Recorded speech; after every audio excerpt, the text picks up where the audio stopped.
What is up, everybody? Alrighty, so we had a patch today, and they added basically nothing. They added one of those stupid CE stages that you could beat with like level 1 units. Actually, I don't know, maybe it'd be hard with level 1 units, but level 3 units. There we go. So, yeah, more nothing in FGO. I can't believe how long they've gone without any content in FGO, man. It's kind of a mess. But, here, let's use, I got it. We'll use Ku, because, Ku's so bad, right? Like, he's not a very good 3-star guy, so if you beat anything with Ku, it's a flex, you see. It's not about using an efficient 3-star that's good. No. You're making it harder on yourself, right? That's why you would use Ku, and low-star stuff, you see. You know, probably could just do that and we would be fine, but might as well get Bond while we're here. Guess we want Steno Bond. Kojiro Bond, maybe? Yeah, okay. I don't even know why I'm bothering to equip anything, but whatever. Good enough. I'm sure this will be riveting.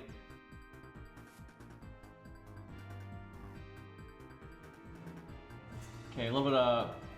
And before copyright, by the way, the amount of copyright nonsense Aniplex has been throwing out lately is ridiculous.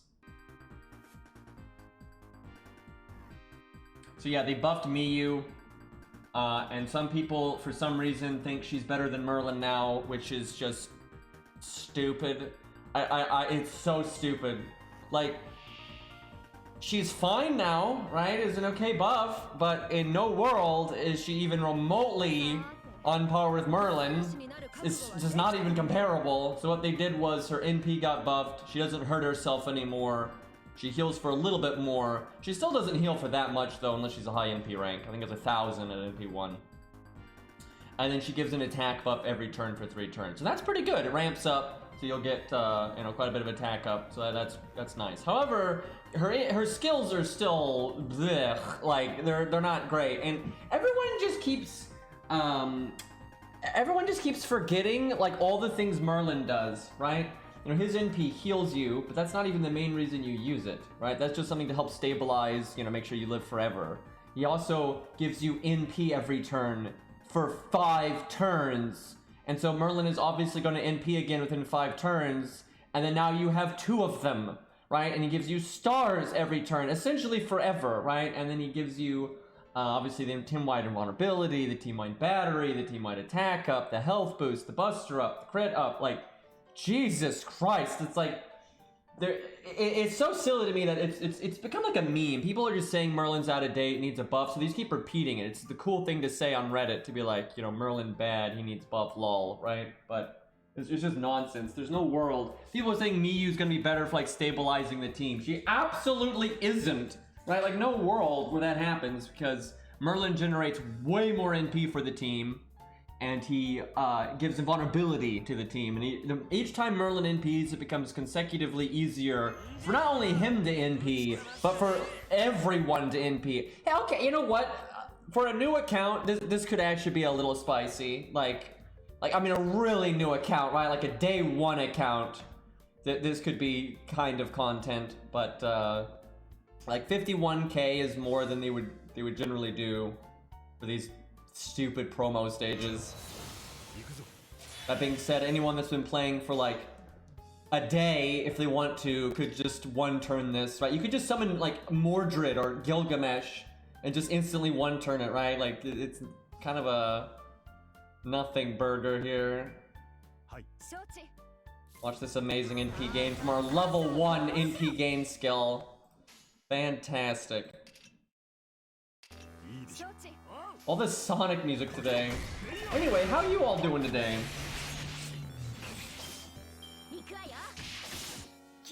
I've been swimming in stupid comments today. Like, one Herdblurg was just showing some of the dumbest comments ever on Discord, but I just I've received a lot of dumb comments today on my own, like, what the fuck? And so this is kind of unrelated, but it just happened recently. And so as I'm thinking of dubbed comments, this comes to mind. So over the last, I don't know, 2 years, however long it's been out, not a lot of people, but some people seem to think that the final fight with God Juna in Lost Belt 4 is hard. And I'm really confused by that, because that fight is really fucking easy. And then I have had people like multiple times over the years like comment on my video saying like it's not an actual legit video, like I must have had it done it like 80 times to get miracle RNG, even though there's no good RNG in that video at any point. Like no units live longer than they should, there's no crazy crits, like nothing happens. And I've done that exact setup on stream multiple times and it's really fucking easy. Right, like it's not even hard, right? It's not one of those like crazy low star things where you got to do everything right. It's not. I mean, it's like Karna just carries the shit out of you, and as long as you pay attention to your deck and whatnot, you'll get plenty done, right? It's not hard at all. That in no world is that a difficult stage. Like there are stages for budget that are hard, right, in the main story. That is not one of them. And if you want to talk about God Juna, the fight with God Juna that's kind of hard for budget is the other one, the one with Limbo, right? That one is kind of annoying, right? Like that one I can understand, people struggling with or having a hard time understanding or what have you. But there is literally like the big final fight with God Juna at the end is, it's a story moment, right? It's like it's fluff. It's not actually hard, for God's sakes. But yeah, over the years, I've seen people act like that's a hard fight, or even act like my video is somehow bullshit because like I tried to do this setup and it doesn't work. And it just that happens with my Guadia video too, and it's not like common, right? It's just every once in a while, and they act like you just can't do that Guadia setup unless you get stupid lucky. I mean, any of my regulars, how many fucking times have I streamed that Guadia setup? And one reason why every time we get to Guadia on every account, the reason I always do that setup first, because I normally reset and then do it something else, but it's because people are always saying it's like not legit, and I just do it over and over and over. It's because they're bad. Like, I'm sorry if you're fucking up that setup. It's because you can get on. I will say it is possible. Like that setup does not have a 100% win rate. It's like 90 or something. Right, that first turn might go really wrong, and you might need to reset. But like the win rate's like 90%, right? If not more than that, right? That's generally. The only turn it can go wrong is at the very beginning, and once it stabilizes, it's completely fine, and it doesn't matter what happens. And again, I've proven that because I've done it a billion fucking times. But what happens is a lot of people watch that video, copy this setup, and they don't pay attention to like the philosophy of what I'm doing turn to turn, like at all. And so they don't value like getting NP above all else. They don't front load their survivability because like the first 2 turns are the only 2 turns that even matter. If you survive the first 2 turns, you win. And that's it. It's like if you survive the first 2 turns, you win. As long as you focus on NP game from that point on, it literally won't matter. And a lot of people, they won't use Ushi's evade right away, or they won't use Stereos' defense up, they won't use the Mystic Code, they try to like save it, but you don't, because those are the only turns that are like relevant at all. And what's really funny is in the video, because actually that setup can have a 100% win rate, I forgot, because in the video I don't use my back row. And you might be a shitty account that doesn't have a good back row, but in the video it's got like double George, and actually double George can go really far there. Don't ask, but yeah, there's like the one in the video is like there's no way for it to fail, but if you have like a worse back row, there are ways for it to fail if you get really lucky at the beginning. But yeah, it's the fucking God Juna fight and the Guadia one. It's so silly. Okay, I guess I just punch Ilia in the face here. Probably should have cast my attack up buff, but whatever.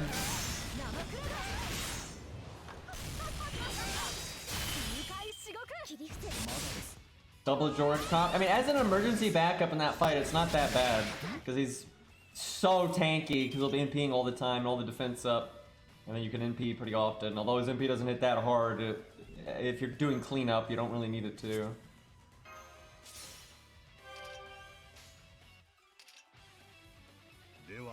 I don't know why I keep not doing the attack up.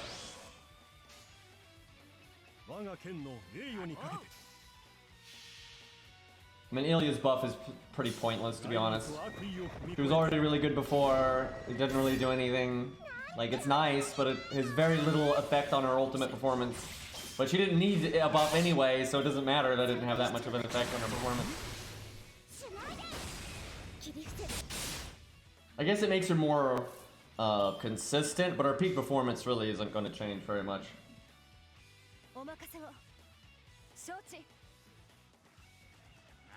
I don't know why I'm now bothering to get NP, but you know, why not?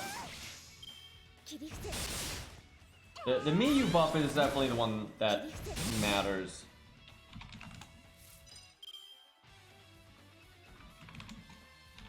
But it is weird though, some people are acting like the Miyu buff is just the biggest thing ever, but it really isn't. I mean, it's a nice buff, sure, but it really don't change that much.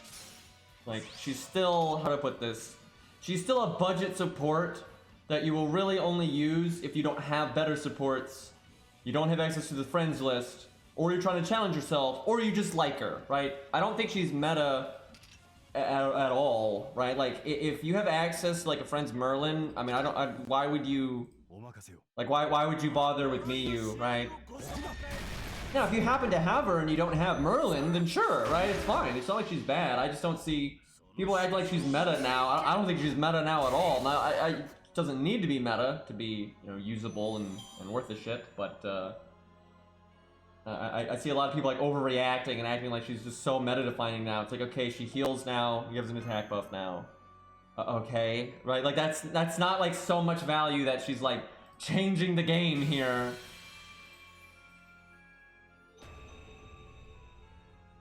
I will say this about Ilia's buff. It's really good if you want to farm those like annoying free quests that aren't like 3-3-3, right? Where there's like one enemy, because now you can kind of give her like whatever craft essence you want. If you're doing like typical farming setups, she's free to use. You could use Black Grail for God's sakes, and you could probably NP by the time you needed to deal with like a single target person. So that's really good for that. And it is good also just, I guess, even in harder content. You could use Black Grail anyway now, right? Like before, you might want to get the ball rolling sooner, right? The thing is, Ilia, the reason why I don't think her buff is that big of a deal is because Ilia already loops so easily, right? It's not hard to loop with Ilia. That's the thing. But having a big battery, though, like I said, does make it more consistent. And if you have maybe less good supports, or a bad opening hand, or you get your art cards at the worst time possible, or you are wanting to use Black Grail or whatever, it's definitely good. But I don't think it changes that much, right? It's more of like a convenience. Like, most units, if they had a big battery like that, it would make them much better. But seriously, for Ilia, it's just not that hard for her to loop anyway. Like, of course you're not going to complain about it. It's 50, which is a really big battery, that's why I say it's good with like Black Grail or something. It's just she normally doesn't need it in my experience. Like, it's not hard to loop with her. Like, if you're looping anyway, why do you need a battery, right? It doesn't do a lot. But it does get the ball rolling, like I said, if you're wanting to save maybe the battery from Castoria or whatever unit you're using, or Merlin or Waver, right? And it's good, again, if you want to use like Black Grail or something like that. So like, the Black Grail thing, or Yang CE or whatever, that really is good. I wasn't really thinking about that at first, but when being freer to bring other craft essences is quite good. But yeah, in my experience, it's like Ilia has always been one of the best, if not the best, DPS casters. It's just so easy to every like major assassin boss they've ever done, it is so easy to shred them with Ilia. It always has been. And then giving her this buff, she'll still shred them, but it's not like okay, it's like, what's the difference, right? Like, maybe she wins a turn faster or something, but that's not too relevant. But I'm not really complaining. It's just she was already so good. I don't know what people expect me to say. Wow, she's still good, right? Like, I mean, what the fuck? A big thing with Ilia is I've always seen people, they seem to think like her debuffs just make her bad, right? Like, because she can debuff herself.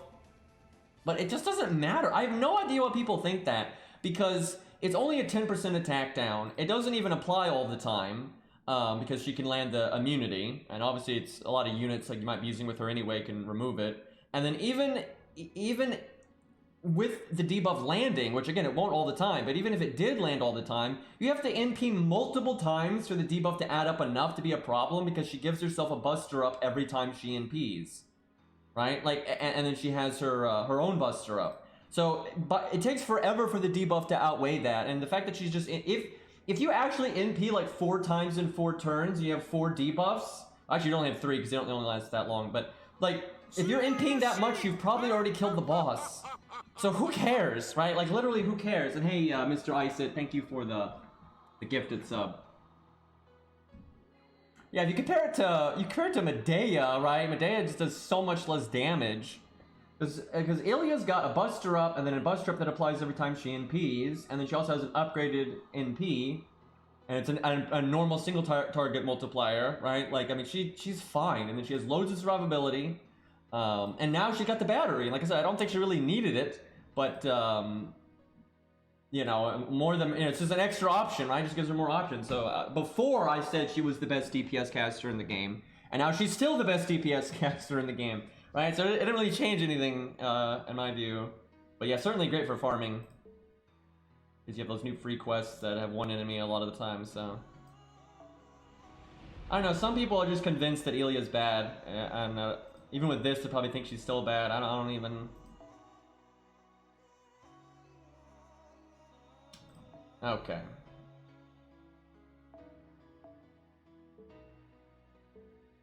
Yeah, I mean, it still sucks about Berserk. But, what are you gonna do? Have they said what they were gonna do yet? I know they were releasing the chapter that, like, they were working on, because it was already, like, pretty much finished. But have they decided, like... And have they said? Because, like, for what last time I looked into it, most people didn't even know, like, how much he had shared with his assistants and stuff. Like, he had said that he'd already planned to the end of the series. But, like, have the assistants and stuff actually come out and said if he told them or not and things like that? Because I feel like if he, you know, let other people in on the plan, right, and stuff like that, I think it makes sense for them to finish it then. But if he didn't, then it doesn't make sense. So, I wonder if, yeah, I know some people have been, like, working under him for years and years and years, right? So if they, you know what his vision was, I'm all for them finishing it. But if they don't, then I'm not. But I kind of wonder if they're being really tight-lipped about it. It's because they don't know, and then they're not sure how to, like... The higher-ups don't know how to, you know, deal with it, right? But I haven't looked into it, so I don't know.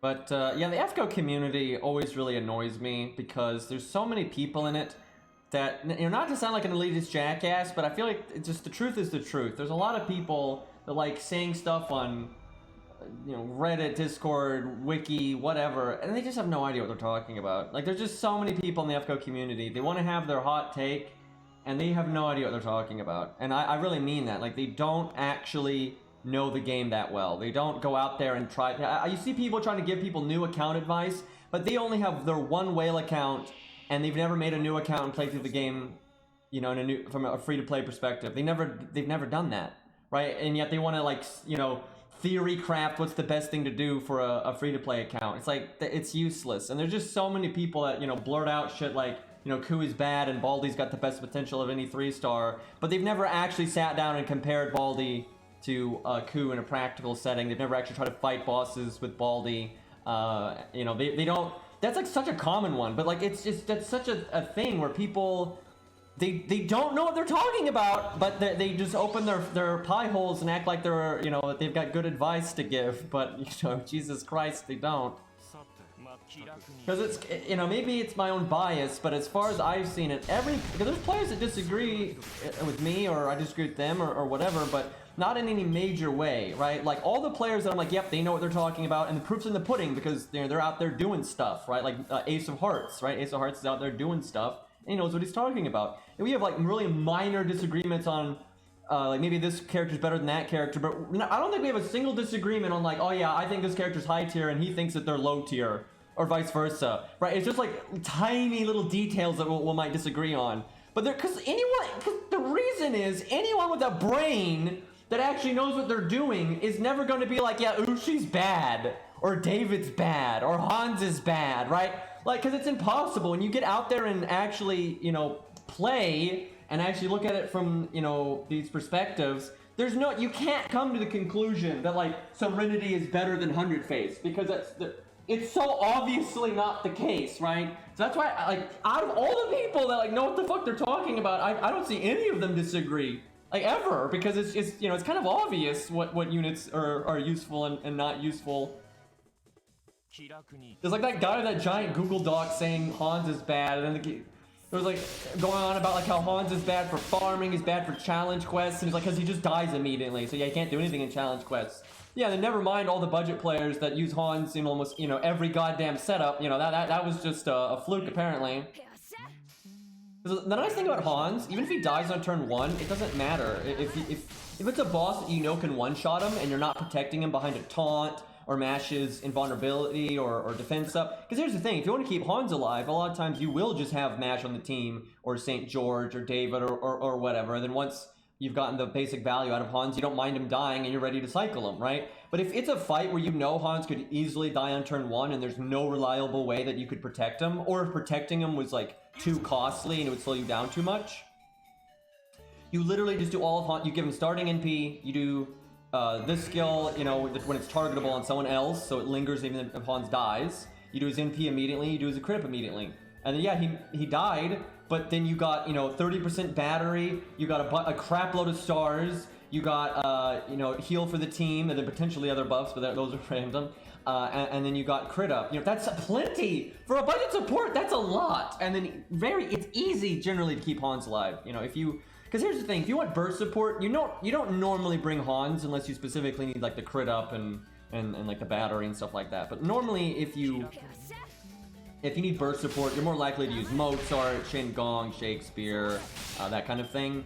But if you do use Hans, you're more likely to, it's a scenario where you can protect him and it's okay. Like a fight that rewards going slower, or you can use, you know, a taunt wall, or, you know, because taunts are good there, because they are just in general, right?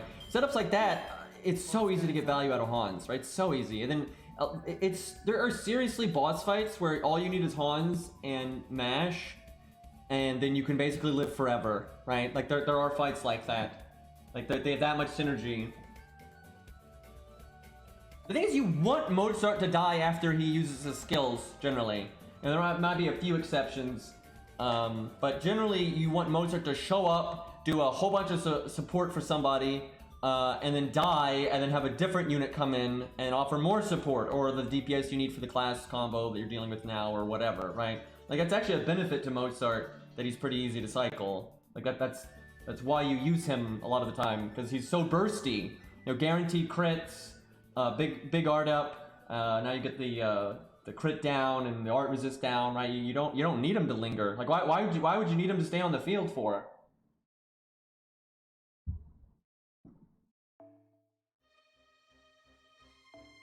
But yeah, it's a frustration to me that there's just so many people that want to like throw around their hot takes, but they literally have no idea what they're talking about. You know, they haven't earned their wings, if you will. Like, they haven't, you know, they say stuff, but they, you know, they haven't done any of it. They haven't gone out there and, you know, fought a challenge quest with a million different setups. They don't make new accounts to play through the game as a free-to-play and see what it's like again, right? They don't do that. Which is fine, right? No, you really shouldn't be expected to do that. But, you know, then it just, their opinion is kind of worthless, in my view.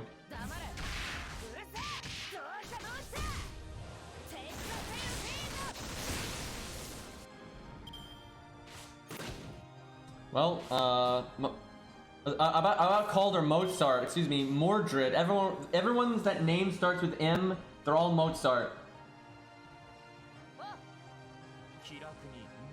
I don't want to do this, because I just build NP. So I still haven't leveled anything on this account, but I just haven't needed to. Like, for God's sakes, we're using story supports. You cannot say this team is getting carried, right? Because I'm just using story supports. And if I have to not use a story support, I use the 1 to 3 star account, right? And I've yet to have to level anything, you know, beyond just, you know, up to like 40 or whatever. I've not leveled a single skill rank. Everything on this account is 1-1-1. Now that's gonna stop, right? I know for a fact we're gonna get to a point where, you know, we're gonna have to beef up, as it were, but as of yet, it's fine. I think America, we're gonna have to beef up a little bit. And then obviously Camelot, we have to start getting more serious. Although you can do pretty well in Camelot with pretty minimal stuff, as long as you picked good stuff. Do I NP here? I don't think so.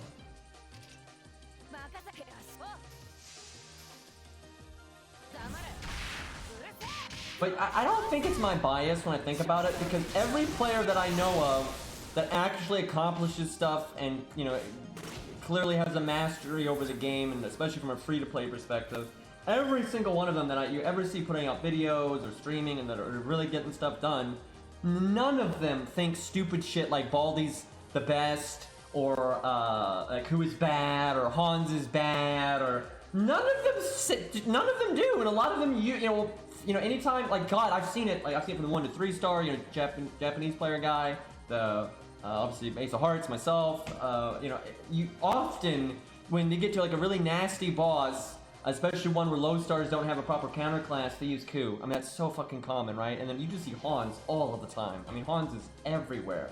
And even, like, Hans is not the best for farming, but he's actually not that bad for farming, especially once you have to switch Mysticode. You can throw out his battery, then switch him out with Shakespeare or whatever. Like, for real, it's not bad, right? You can get, and then a lot of lower-end accounts, or free-to-play accounts, or what have you, they're not always going to be 3-turning, although you can still 3-turn pretty easily. But if you're not going to be 3-turning, you know, getting crits and stuff from the stars is good. Like, it absolutely is. And also with those newer, the newer style of free quests we have these days, where you have, like, you know, 2 enemies, 1 enemy, or, you know, whatever the crap, crits are actually really good. I 3-turn those, like, new style free quests and stuff, like hunting quests and all that, using crits a lot. Like, I found Mordred and Arthur, them both having those big star bombs and crit ups and everything. I find units like that awesome for these new style of free quests, because you can still get a big NP, but then you also get big crits. So it's just a lot of ways to clear out, you know, chunky mobs efficiently. So, and I think Hans can work with those kind of setups. You know, I wouldn't say, if you're focusing purely on farming, I would not say level Hans first. I would never say that, but Hans is still worth leveling, absolutely. I would say one of the best supports to level first, though, these days, from a free-to-play standpoint, I think is Qingong. Like, Qingong, and depending on what you pull, sometimes Shakespeare, because Shakespeare's battery can be really handy for new players and stuff, but there's a lot of ways to get a lot of, like, farming done without Shakespeare. So I definitely think Qingong is one of the best, like, booms for your buck.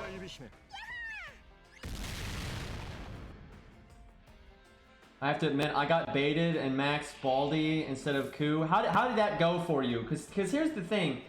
There's not, in the main story, there's not even that many super hard archer fights. So you don't even really need a Lancer that much. But where Ku really proves his worth is the fact that you can get so much value out of him. Not good? Yeah, I kind of figured. You can get so much value out of Ku against bosses that aren't even Lancers. Aren't even archers, right? Like, you can clean up, you know, you and Horspindo and you know, fight all the fights like that. And Lee, for God's sakes, like, our MVP for Lee was a level 70 Ku, for God's sakes. Like, Baldi doesn't do anything, right? He's just way too inconsistent. He's too slow. Everyone says Ku is slow. You know, Ku is not slow at all, and Ku can get his NP nice and easy with, you know, Hans or whatever, right? It's not a problem. His NP hits really hard, nice straightforward value, and he lives forever. Where Baldi, you know, he doesn't do anything. He NPs and he does nothing, and then it's like, you may not even be able to generate stars, so you NP, but then you don't crit, so you still don't do anything. Or then you do get crit, but you don't get his cards, right? There's just so much that can go wrong with Baldi, and he's super inconsistent. It's just, I have no idea why the legend of Baldi has persisted for so long. And something Cairo said, because Cairo uses Baldi, you know, way more than just about anybody, really. And what Cairo was saying, it's like, everybody that says Baldi's really good never actually does anything, right? They speak up, but they don't, you know, put up. They don't do anything, right? And the few people that try to show off with Baldi just carry him with like 9, you know, or not, you know, 5 OP supports and just cycle them, like, you know, literally the best supports in the game. And like, oh, Baldi's good, right? And it's like, you can do that with almost any DPS. Yeah, now, I don't have Ku's passive yet, but when I do get that, that will be very good for murdering Berserkers. He's already good at murdering Berserkers, but he's actually, I would say he is the best budget option for dealing with nasty Berserkers. It's like him and Ushi, but I think he's a bit better than Ushi, just because if you are fighting a nasty Berserker that can kill you rather quickly, having that extra bit of survivability is really good. And God, people to this day, That's what I'm talking about, though, with like the community just driving me nuts. It's like they can't even do math, right? And like App Media can't do math either. People act like Ku is only good if you get lucky and the enemy like doesn't attack him a lot. It just doesn't even make sense. Like, oh, it's only good if PFA does get pinged off in a turn. Like, what is wrong with you? Like, that logic is so bad. Like, it's like if PFA gets pinged off in a turn, that means they didn't even harm your other teammates. That's kind of like if you use you know, Ushi's evade, right? And then the enemy only attacks Ushi. You just got max value out of that evade, and you just saved your teammates, and your main unit didn't even take any damage. It's the same thing with Ku. If Ku gets attacked 3 times, no one took any damage. Like who? It's what the fuck? And it's like they act like, oh, if it lingers, it somehow does more. It doesn't. Like, can you not count? Like no matter what, PFA will protect Ku from 3 hits. It doesn't matter if all 3 of those hits are on the same turn, or if it's over 2 turns, or 3 turns, or 4 turns. It's the same amount of damage. Like, I just don't understand how these people can't do fucking math, right? It's like, if a boss, for example, what could happen is you could have a boss, this could be for solo, last man standing, or team play. This is completely accurate in team play as well. And actually, there's something unique about Ku in team play, but I'll get to that in a minute. But so what could happen is you cast PFA, and then the boss just coincidentally goes kind of slow, right? Because some bosses cast skills a lot, and maybe they only have 2 actions per turn. There's all kinds of things that can happen. So maybe for a few turns, the boss goes kind of slow. But maybe they have a bunch of buffs now because of that, and then they go really ham, right? But the opposite could happen, right? The boss could just not use any of their skills right now. And on turn 1, they just immediately attack. And then later they cast a bunch of skills and stuff, right? Or it's just evened out, right? Because in the long run, bosses on average are going to do about, you know, the same number of buffs and attacks as they are programmed to do, right?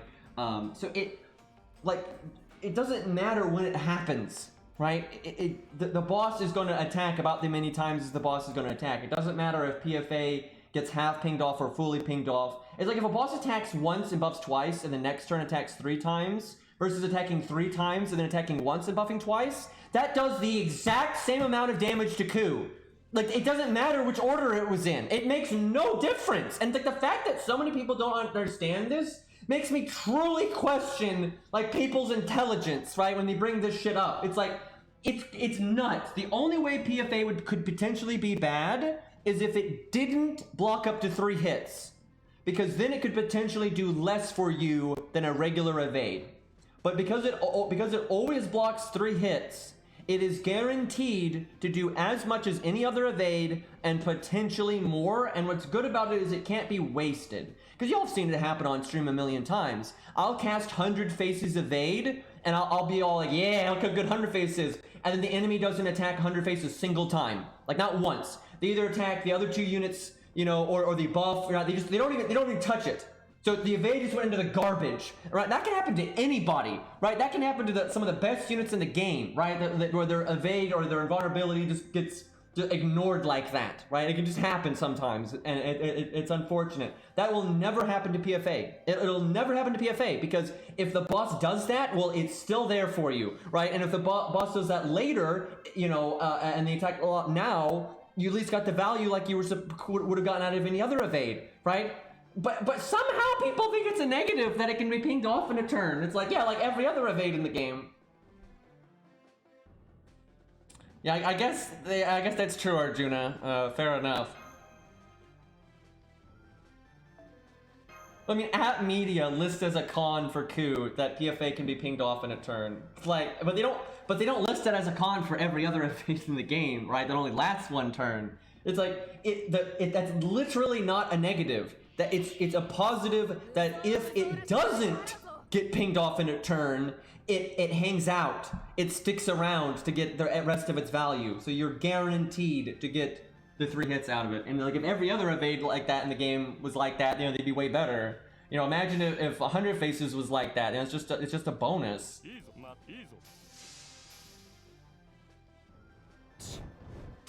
Some of the CGI in Fate Zero is good, but some of it, like Lancelot CG is not very good, which is weird because people are like just now sometimes like oh, you know, it aged poorly. I don't think it aged poorly. I thought it looked pretty bad from the beginning.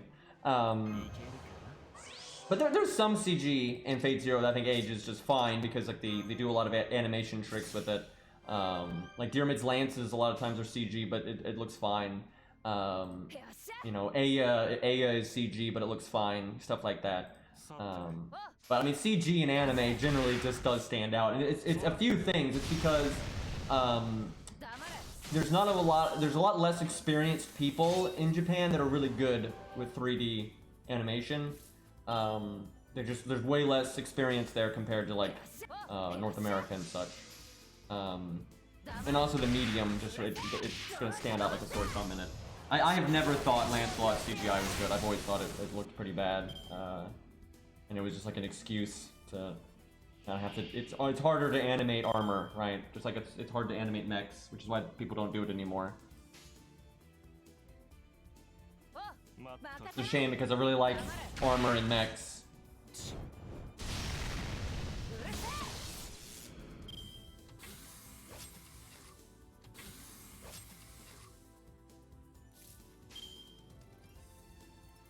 Hello, Mr. Green. I made a new account just to mess about and follow along. The amount of filler fight is actually horrendous. Yep, absolutely. That's why it's really good when you know you're not going to sit down and do something fun. You're not going to like fight Camelot bosses or the demon pillar at the end of Oceanus or whatever. You just get the filler shit out of the way on the side, right?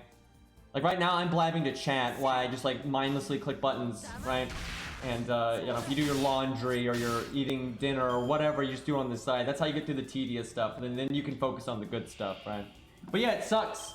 It really sucks. FGO has a horrendous amount of filler, especially at the beginning. It's a terrible experience. I wish everyone at DW and Type Moon was forced to sit down and make a new account in FGO and play through it all again. Like, do you think this is good for your game? Do you think this is a good experience? Because it's terrible.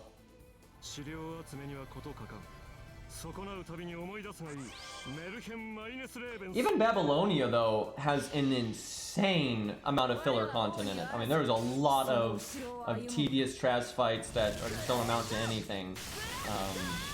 And so does Lost Belt 6. Lost Belt 6 went right back. That's why I like Lost Belt 5-2. There is no filler in 5-2. Every single stage in Lost Belt 5-2 is interesting. And even if it's a bit easier, like some of the fights like with chimeras or whatever, they're not as hard as a proper boss, but it's something. It's you know, it's not just generic fighting 3 waves of enemies and stuff, right? They make, you know, you gotta think a little bit. Like I like every single stage in 5-2. Like it's awesome. But my God, a lot of like Lost Belt 6 wasn't like that at all. Like not in the slightest. All right. Let's do an account review. Let's get that ball rolling. I've got a few that are going to be out of sync because, again, there's too many Flex accounts, so I have to pull some from later to just even it out. I think Flex accounts are going to be way better later because, again, all the accounts that we mostly look at are ones that were sent in a long time ago. And, you know, since then I've told people, if you're going to send in a Flex account, you know, try to make it spicier. You know, tell us about the account, what you like, don't like, you know, how you beat things, how you don't beat things, what you struggle with. You know, give us something to chew on, right? And I think once we get to those, it'll be a lot better. All right, let's see. We'll do. Was this Bascalore? I think that's how you say that. Thank you for the 10 months, man. Jesus. But what do you think of the Miyu buff? I mean, it's good, but it doesn't make her a meta support by any means, right? But it makes her. I think she's a fun support because now she's like balanced. She's a good, decent support, but she's not going to carry at all. All right, we're gonna do Linux. Good old operating system there. All right, what do we got here? Absolute Flex account. Well, that's a bad start. Not even gonna act like it isn't. This is the sort of account people on Reddit and YouTube comments think you need to clear everything beyond Fuyuki. Shots fired. You're about to see some level 9 skills. We all know that cold embrace of lore hell. My actual priority when it comes to units will be shown in a support list. 90% of my of NP1 units, mainly waifu characters, were accidental pulls while rolling for other stuff. I'm a man's man who loves testosterone and nothing more mainly than spending money on shirtless men. Well, at least he's or she, I guess, is honest about it. No delusions here. Additional note, added post original sending of pictures. Thank you, Ari. I didn't elaborate very well in my original intro. I played through all story content with CQs and budgets. I think, am I reading this right? I play through all story content with, oh, and, there we go, the and. I was like, what? And CQs as budget. That's what I thought it was supposed to say, and I just thought I missed it or something. Anyway, as possible, my priorities are usually either setting up budget teams around a unit I really like, or appear 1 to 3 star teams. Yeah, I do that too. Who knew? I would actually like your opinion on what skills and low rarity units I should prioritize that I haven't leveled. Since sending in those pictures, I have rolled a 3rd Tam, oof, 2nd Lantoria, and Booty Lancer. Green can't read this. Don't you start. Fucking chat, man. NP11 Gwaine? How did that happen? Well, at least when the coins come out, you're gonna have a lot of coins there. Going for 120 max pass. Oh, you might have done it on purpose then. You might have done it because you want to instantly get him to 120 and go to all 3 of his passives. I don't even know what Gwaine's anti-class passive is. I haven't looked yet. NP1 Arthur results on over 3,000 SQ on his 2nd banner. Wow, it's like we need a safety net or something. NP1 Masashi, NP1 Shiki, NP1 Mordred, using my 5-star for NP2. I'm guessing for Mordred or Arthur. He said it after Mordred, so I guess with that one. I would think it'd be Arthur though, because he's 10-10-10. NP5 Attila, NP2 Arthoria. Lancelot NP2, blah blah blah. Okay, so much easier if they just write it on the picture, by the way. Really what I prefer is like you just, if you just say when they're above NP1, right? Because otherwise I'll just assume they're NP1. I feel for golds, obviously. I think that works well. Anyway, so yeah, it's just a flex count, but obviously he's got, I bet you this guy farms. I'm telling you, this guy farms with Gwaine, Arthur, Mordred sometimes. Because I've done that. I've done that exact setup before. Because you can just use like typical, you know, K-Scope or Sakura CE, and just each one of them can NP, and then Gwaine buffs all of them and stuff like that. Like I've totally farmed that way, and you've also got Artoria if you want to do that instead, right? I guarantee you this guy has totally farmed that way from stuff, because that is such an easy way to farm. It's a shame his NP ranks aren't higher, because I do it a lot, because my Mordred is NP5 now, and then I've my Arthur's NP3, right? So I can just strong arm so much stuff that way, and it's super easy, right? But yeah, he's got a lot of 9 now. I wonder if he actually likes Mordred more than Arthur, but he just had Arthur first, and that's why Arthur is 10-10-10, and he's just out of lores. I wonder. But so he grailed Lancelot, Gwaine. I like how he's got Gwaine though and Lancelot grailed, but then not Arthur or Artoria. Knight's better than King apparently, and then he's got that big Sitting Master too. Any other grails that I'm missing? I don't think so. All right, so Super Gilgamesh there, and he's NP3, so you'll never, you know, that's all the AoE archer needs you really will ever have, at least for challenge quests and that kind of thing. And he's got a Moriarty, which, let's be real, that's not the most useful even at NP3, but maybe someday they'll buff him. Ooh, Tesla. Only NP1, unfortunately, but that's also good for farming, though, because of the big battery. Let's see, and then he's got Hot Wheels, not Grailed, but 10-10-10. Fujino, also 10-10-10. He's got Tristan 10-10-10, and he's got David, second skill at 10, so he passed the David test. It's a combo, it's really good. Yeah, level 1 Ishtar, that's me, right? I think I burned my Ishtar, I think, because, fuck it, right? I don't give a crap about Ishtar, and, rare prisms are good. I don't know, maybe I've got her in the second storage, I'm not sure, but I think I burned her. Anyway, got the Arash grailed, got the one grail there. That's a really efficient use of a grail in my opinion. I really like 70 Arashes, because just one grail 10 levels really helps your farming. And it's just, you know, it's fun if you want to use them for other things as well. Oh my god, he's just showing off. Did I read that wrong? I thought it said NP1 Tesla, but he's NP5. Update after NA banner. Because he was just rated up, right? Because he, okay. Alright, show off. This guy's just... Dude, you know what? I'm so jealous. I won't even lie. I'm just so fucking jealous, dude. I'm gonna have 100 Tesla at some point. The only reason I don't have one now is because of the fucking 120 update. You can't really level anything else. But yeah, I want maximum. He's awesome. He's so cool, right? Fuck. Yeah, this guy's flexing all over me right now. But what are you gonna do? He's good too. Like, my God, he's great for farming, man. That 50% battery, right? It's good. All right, got that big Enkidu. There's your DPS for Fluffy, at least so far. He also got a Grailed Coup. That's so you got great options there. You got Karna for AoE, Lion or not Lion King for farming. Valkyrie, those skill ranks are terrible. But why level Valkyrie skill ranks when you have Parvati? Right? I mean, Parvati's right there. And Parvati is NP5. Right? Imagine using Valkyrie when you have an NP5 Parvati, right? Like, feels bad for Valkyrie, but Parvati really steals her thunder. Let's see here. Big Ivans, you get that AoE buff removal, so that gives the account lots of options for challenge quests and whatnot. Got the Achilles for just the straight damage, survivability nonsense. You got Aussie for the Aussie things. I don't think I even need to explain why Aussie's busted. You got Martha for the anti-debuff. Actually got Kentucky. A lot of people haven't had Kentucky these days. You got Drake for farming. Right, lots of options here. Oh, you got Reigns. She's not as good on an A, but you know, eventually. Okay, so all of the supports, really. I mean, you got Asclepius Grailed. So he's fucking ready for those debuffs. So between that and Martha, he's super ready there.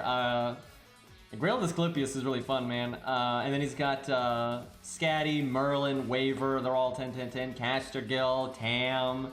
Right, literally all the options you could ever want, right? And he's got Zig for farming and whatnot. What has he got? He's got Plot Monk for DPS. What's her NP rank? He's got NP2 Sheba, NP3 Cersei, so good backup DPS options. What's Plot Monk's NP rank? I'm trying to find it. I think she's just, looks like 1. So, not the best, but between her and the other casters, he'll be fine. He's got shooting, so got that Shin Gong. So, you wanted budget advice. Shin Gong is worth getting to 10-10. I wouldn't take his first skill to 10 while you're in Lore Hell, but his other 2 skills are pretty worthwhile. Shin Gong is that good. What about Hans? Okay, Hans is 10-10-10, that's a good call. You've already passed the David test, so that's really good for budget. I mean, you've already got, most of the key budget stuff is looking good. Like Billy's second skill is at 10, that's way more important than the other ones, so no problem. You've got Robin's first skill at 10, that's the important one.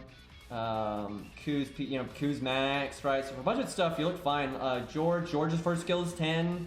Like all the things I would check for, you've got, so no problem. Ushi's high enough. Ushi's top tier, but she's not that skill rank dependent, so it's fine to have her at like 777 or whatever. Maybe get Babbage up, but so far I don't see a lot of budget units that are in 100 faces 10-10-10 and even Grailed. So yeah, and VC Bronze third skill is 10, so I don't think you really need a. Like your low star situation's looking pretty good to me. Yeah, really, it's totally fine. I mean, it's better than some of my accounts. Like a lot of, I don't have some of my accounts. I got some weird skill ranks in some of the units, so you can get 10-10 Caesar there. So yeah, you're totally fine. Yeah, I don't really see any gaps. You know, maybe get Proto Coup second skill to 10, just in case you ever needed more than Coup if you're trying to do 1 to 3 star. But yeah, no, it's fine. I mean, Shin Gong, I guess, would be the one, because I mean, Shin Gong really is so good that he's, like, that's a big deal. But yeah, other than that, I don't think you really need to worry about nothing. All right, so who's got Lee? So who's Grailed here? So 100 Faces Grail. That is it. 100 Faces is the only Grailed assassin. And the only Grailed caster actually is Asclepius, it looks like. And then I think no Grailed Riders. I feel like, unless a million things are about to be Grailed, I feel like this guy's actually sitting on a lot of Grails. So it looks like he's pretty picky about his Grail targets. Because, you know, he's got some Grail targets, right? He's got, you know, Gilgamesh and Lancelot, Gwaine, and 100 Face. But I'm not seeing, if this guy, if this guy's been playing for a long time, I feel like he's sitting on a lot of Grails waiting to pounce. But we'll see. Maybe I'm about to see like an army of extra class Grails. I've seen accounts like that before. So he's got God Juna. I mean, what else are you going to need for the AoE, right? He's in P3. Jesus, so he's pretty much set there. And he's got Spartacus too for the farming. Got Penth. Penth would be a good one to 10-10-10 actually. Yeah, between Penth, Jerker, Beowulf, and God Juna, you don't really need anything else. He's got a Herc maxed out. He's got a Asterios Look at that, Asterios 10, 10, 10. I don't normally do that. I normally only 10 his second skill to save on lures. Okay, here's some grails. We got 100 Ongra. We got 100 Jolter, right? So that's a good chunk of grails there. But I still think this man is holding on to a lot of grails. NP1 Jolter previous account was lost before she had dropped an NA. What do you mean was lost? I'm confused. And like an idiot, I quickly leveled and grailed her in a rush to get back to current content ASAP. Worst mistake of my life. If why I do not like Jolter? Did you just grail Jolter to like carry your account or something? NP9 Ongra, dear God. My main account only has NP3. That's crazy. I wonder why he regrets leveling the Jolter. I wonder if he just doesn't like her character that much. So I guess these are some of his favorites, or just for the CEs. Yeah, he's got Golden Sumo. Oh, look, he has 2 Golden Sumos at 100. This man is 2 Golden Sumos at 100. By the way, this is more level 100 CEs than I have on my main account, right? He's got the Guts one, although that's not the Guts one I would have leveled, but good for supports, I suppose. And he's got Black Grail, K-Scope, double Golden Sumo, Aerial Drive, and look at that Formal Craft at 90. Then the Guts CE I would have leveled at 61. So I wonder if he has Poster Girl. I have a feeling he does. Well, he might have started after it actually, so you'd have to grab it on one of its other raid ups, which it has had, but I actually don't see it, so he might not have it. That'd be kind of wild considering how beefy this account is. Any Apple picture? I don't think so. Well, I like the Tesla. Oh, NP2 Bride. Yeah, Bride's like the best saber in the game overall, so she'd be worth luring if you care about it. Burn him, chat. Wait, what are we burning? Not an SSR flex, it's a sumo flex? Yeah, apparently. Alright, let's get, yeah, that was Linux. By the way, we here at Green Incorporated are not sponsored by any operating systems. However, if you would like to sponsor us, if you are the owner of an operating system, please contact the email below. Obviously, there's no actual email below, it's a bit, you see. Well, I guess I just do that. I used to have an email for people to contact, but I got contacted by so much bullshit that I got rid of it. But I need to make a business email again, just in case. But it's so annoying filtering through the horse shit.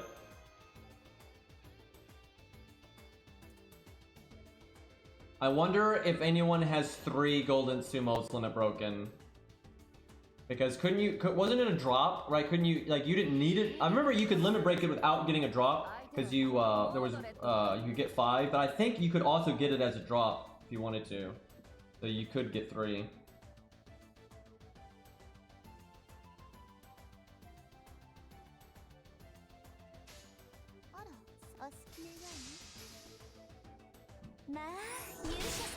It's honestly not a bad one. If you're ever gonna farm like a CE like that, that's a pretty good one to get.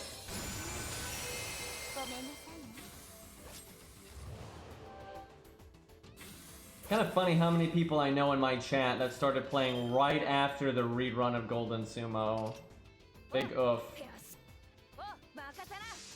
Although to be fair, you're more likely to bring attention to yourself if you are someone like that, where if you just have Golden Sumo, you're not gonna be like, oh yeah, I have Golden Sumo and I didn't miss it, feels good, right? Where if you're like, oh my god, I missed Golden Sumo, right? Yeah, it's something someone might actually say. You know what? Can we get a poll? Do we have a mod here? Can we get a poll for chat? How many people here in chat have Golden Sumo versus don't? And then we can have a third option for the have it, but it's not limit broken. Because I know there's a few of you bastards out there, even though you did not have to farm a drop to get Golden Sumo, right? You got 5 copies from the event for free. Some people didn't limit break it. So yeah, can we get a poll here? Do we have? I don't know if we have any mods here right now, but if we do, can we get Golden Sumo, yes or no, and then non-limit broken? Okay, there we go, we got it. Do you have Golden Sumo? Well, I'll say yes because most of the accounts I care about, I have it. Like my NA account has it, my regular alt account has it, and my main account has it, so that's fair enough. Well, there's already 5 people that have it, but it's not limit broken. I'm so sorry. My god, that feels bad. So far, though, it looks like more people don't have it than do, so that would explain why a lot of people want a main interlude of that event.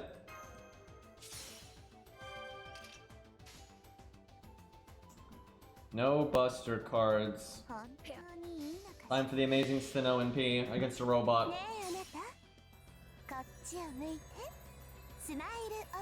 No sumo gang. Feels bad, man. That's a lot of people. I was expecting it to be close, but I thought if anything the ones with it might win, but apparently not.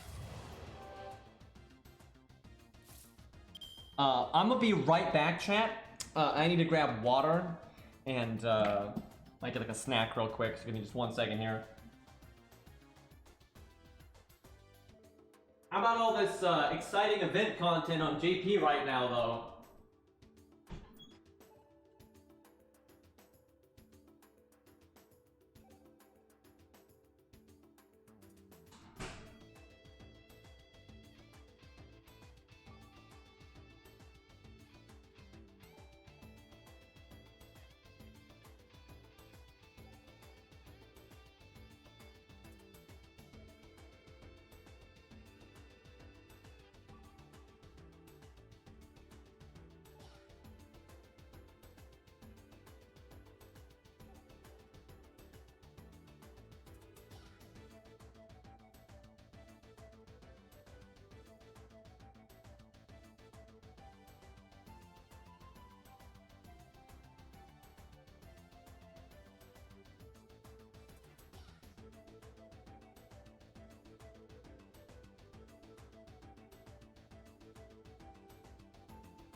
Chat, I have said this before, but I think it warrants saying again.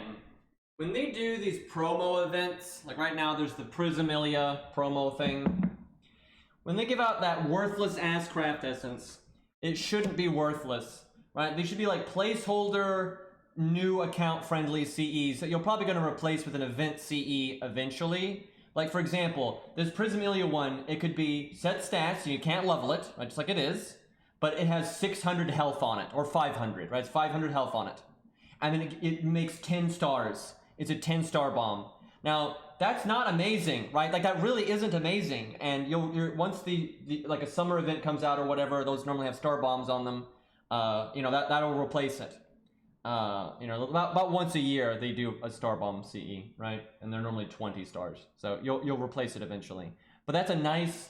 You know, get you in, you know, get your feet wet CE that's not useless, right? It's a nice kind of hold me over, right? And then you could make one that's like, you know, 50% starting NP, and then like, you know, just like you know, 5% attack up, and then the CE has 400 attack on it, right? And it can't be leveled. You know, that's good, you know, but obviously it's going to be easily replaceable, but you know, that's solid, right? Like this account would use it for a while until it got some event CEs, right? So if they did that, people would actually be kind of excited to get, you know, like, hey, at least I got a nice, you know, CE to kind of, you know, help me out a bit, right? It's not just like some worthless CE that's inventory junk, right? Like, what a joke.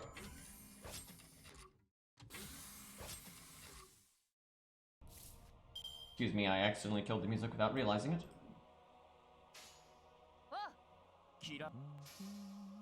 By the way, why is there this much trash? Like, why? Like, why couldn't have I fought an actual boss by now? Like, what's the point of this? Like, why do you have to fight this many pieces of shit?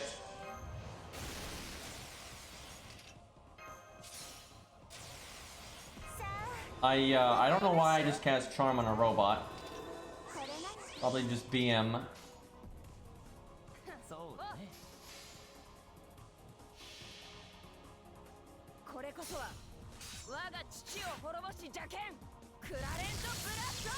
Man, I'm still working on Bond 15, say, my coup.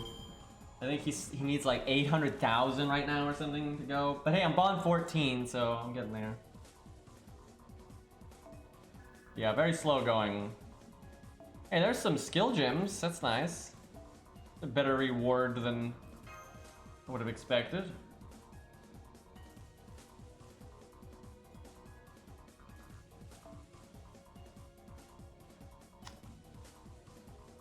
Shakespeare, though. Shame that he's barely in the story. Oh crap, I wasn't bringing George that entire time. Supposed to be getting Bond on him. Okay, let me make sure. I'm not sure Hans needs more than Bond 4 for anything. Let me look. It's good while you're doing this stuff in the back row, just be meeting the requirements for like strengthening quests or interludes. Hans needs Bond 3, so he is done. Let's see. Who else would I potentially want to get like a buff on at some point? I mean, actually Alex is probably way down the road though.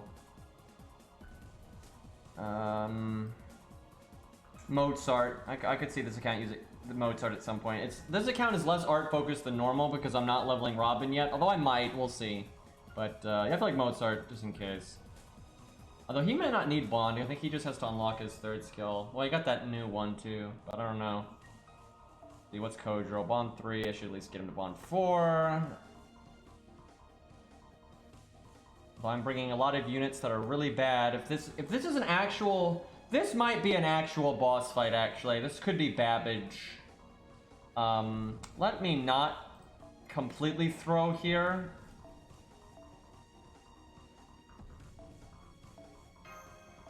Let's see.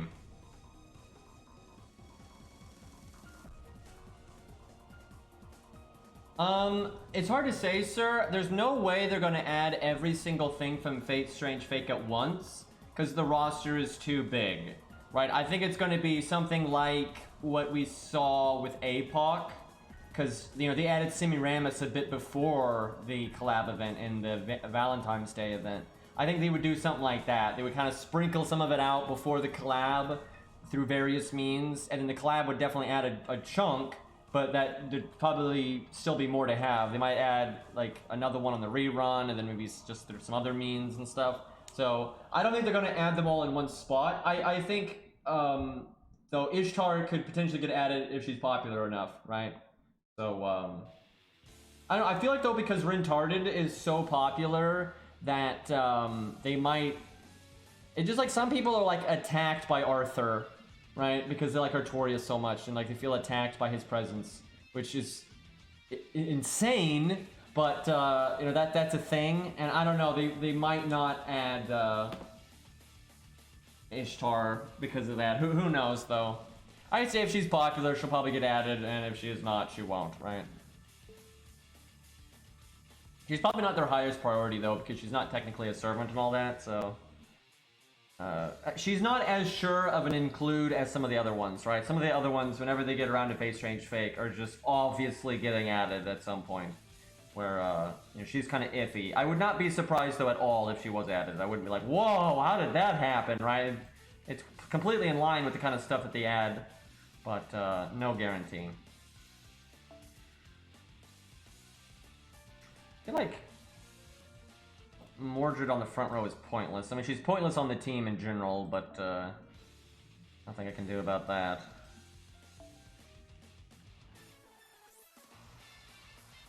Like, this is useless, right? This is so useless right here. Take the XP though, I guess.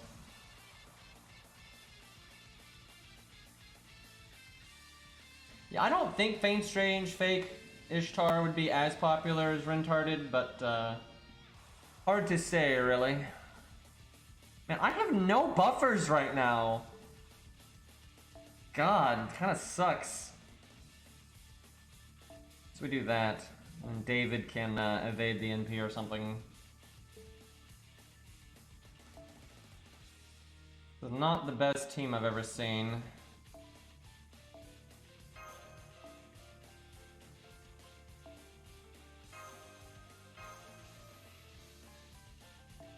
I have no support CEs right now, so there's not a lot I can do for Qingong here.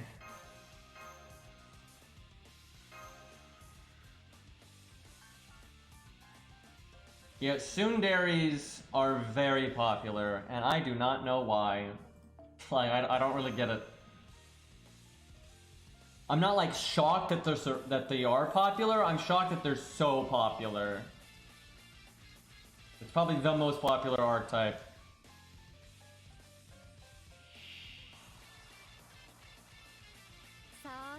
Okay, 3 waves might not be Babbage, so I may have vastly over-prepared here.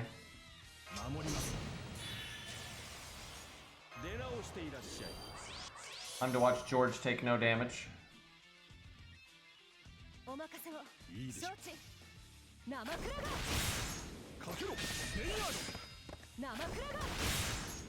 I find most tsunderes in like anime and such to just be assholes that don't even have a good reason to be an asshole. Like that's like all they are, and so I just find them obnoxious.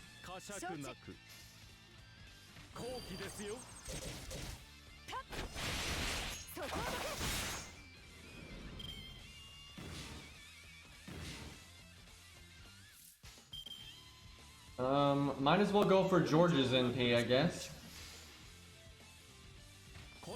I would love for them to add Watcher. That one would be very difficult to add, though. But we shall see.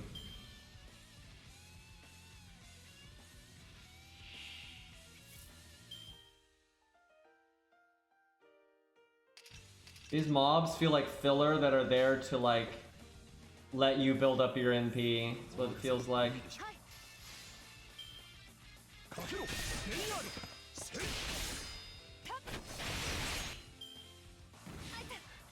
What's her name from, what is it, Evangelion, right? The problem there is Shinji is such a shit that, like, her liking him by extension makes her lame. That might be kind of mean, but that's absolutely how I see that character. Because Shinji is so lame, the fact that she likes him makes her lame, right? It's like, what is wrong with you, right? You know, at least she has a character and a background and blah, blah, blah, blah. But, like, Jesus Christ, who the fuck likes Shinji? Like, yikes. Terrible taste.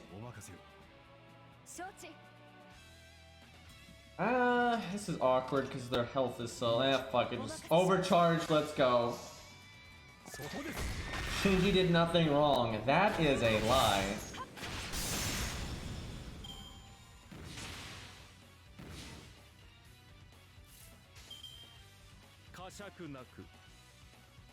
I feel like that's like main character syndrome though. I imagine if you watch a lot of anime or manga or whatever that have like self-insert MCs, but like even an accident by the writer, I bet you a lot of those self-inserts are just like boring, awful, or like so oblivious, right? That they're just assholes to the other characters, right? That they would make horrible love interests, right?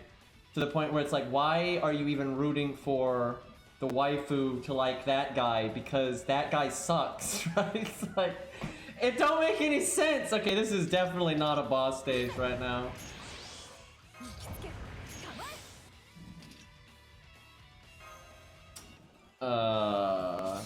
Actually, maybe I should have given that to Ushi so she could hit the 6k one at the end.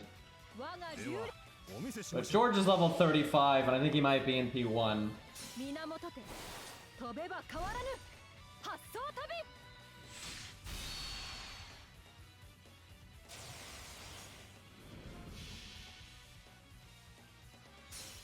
But that's not the kind of oblivious that I mean, though. And like in real life, some people are very slow Like, I have friends, and I have had coworkers and stuff that are pretty oblivious to people liking them, right? Like, that absolutely is a thing. But a big part of why that happens, by the way, is because for men anyway, the punishment for guessing wrong is so bad that most guys are always going to assume that nobody likes them unless they make it explicit. That's just a fact. There are a lot of guys out there that will always assume you do not are not interested in them unless you make it like really obvious. Because if you guess wrong, there's quite a bad backlash. It's absolutely a thing. But that's not what I'm talking about. I mean, for anime, there's like a lot of oblivious main characters. I don't mean oblivious to like someone liking them. I mean like oblivious to like how you should treat someone, how you should treat your friends, how to help somebody who needs help, who doesn't need help, right? Like they're just shit, right? They're just like really shit. And then also, the cardinal sin, boring, right? So, yeah, it's not great. It's not great.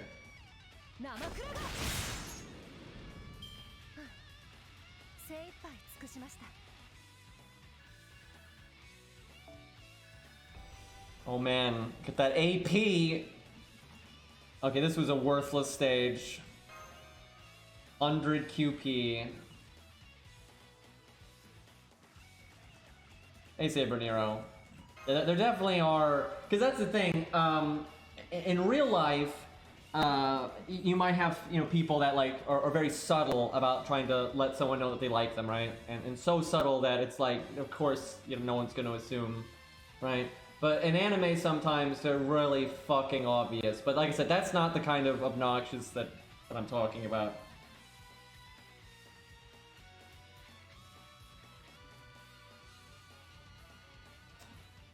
I could go with the Hans, honestly. Look at him being 8-8. Let's see. We'll do...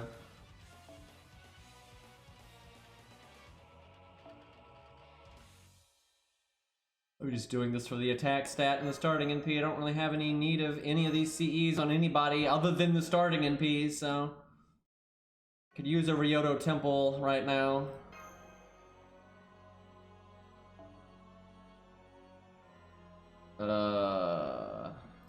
Well, it is the Steno account, so I need the coins, which means she needs to get, like, Bond 10. Oh god, the coin system!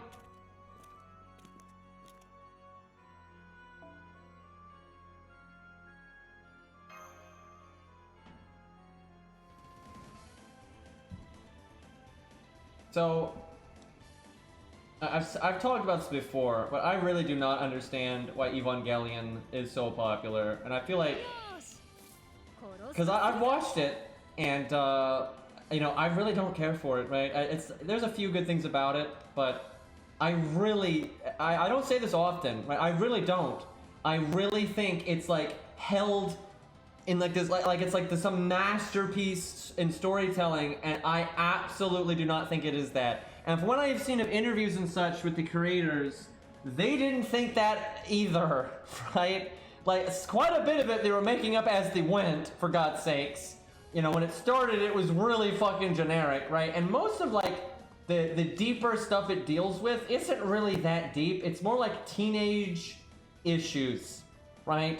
Like, a lot of mental issues that plague teenagers. And that, by all means, it is totally fine to make a story about that, right? That it's completely fine. I have nothing against the creation of the anime or the subject matter that the creators went for. But I find the fans then try to hold it up as just like the best thing that was ever written, right? And I'm like, I don't see that at all. And I feel like people reach, like they reach a lot and they put a lot of depth in it that's not there, right?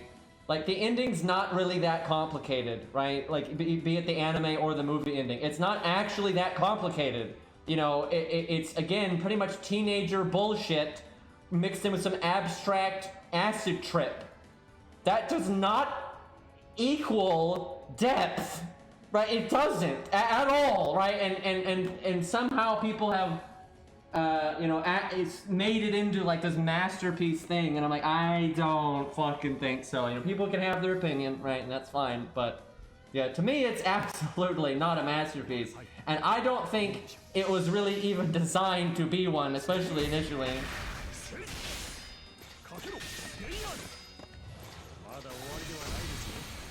I don't think the ending is really that complicated. I think they get distracted by the abstract bullshit that that they take that as like depth, right? But yeah, it's all you know, it all kind of pertains to just the stuff going on with Shinji and whatnot, right? It's not really that complicated. And again, it doesn't need to be. A story can be good and be uncomplicated. I think some of the most memorable characters out there are dealing with pretty, you know, base level, you know, human issues and stuff, and that's fine. Like I said, I have no problem with wanting to make an anime and wanting to focus on like those character traits and stuff. Like that's totally fine. But yeah, I think people take it like way too far. Like it's kind of whatever, man.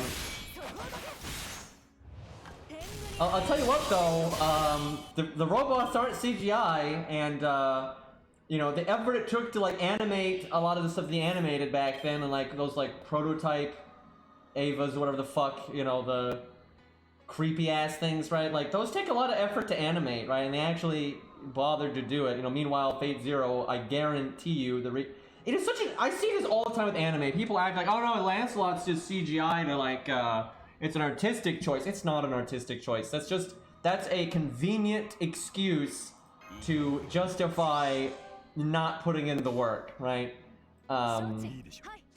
And anime does it all the time now, right? Because back in the day, they didn't have an option and they had to do the work. Nowadays, it's like, if they can CGI it and get away with it, they'll CGI it, right? And even if they can't, Tiamat, they'll do it anyway, so...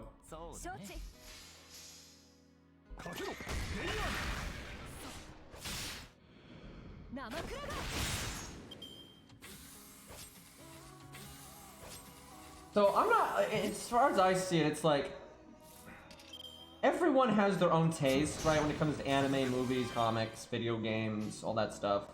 Like in an FGO, right, all the different characters, you know, have different personalities and designs. Some people, you know, like Paul, some people don't like Paul, some people like George, some people think George is boring, right, and that's fine.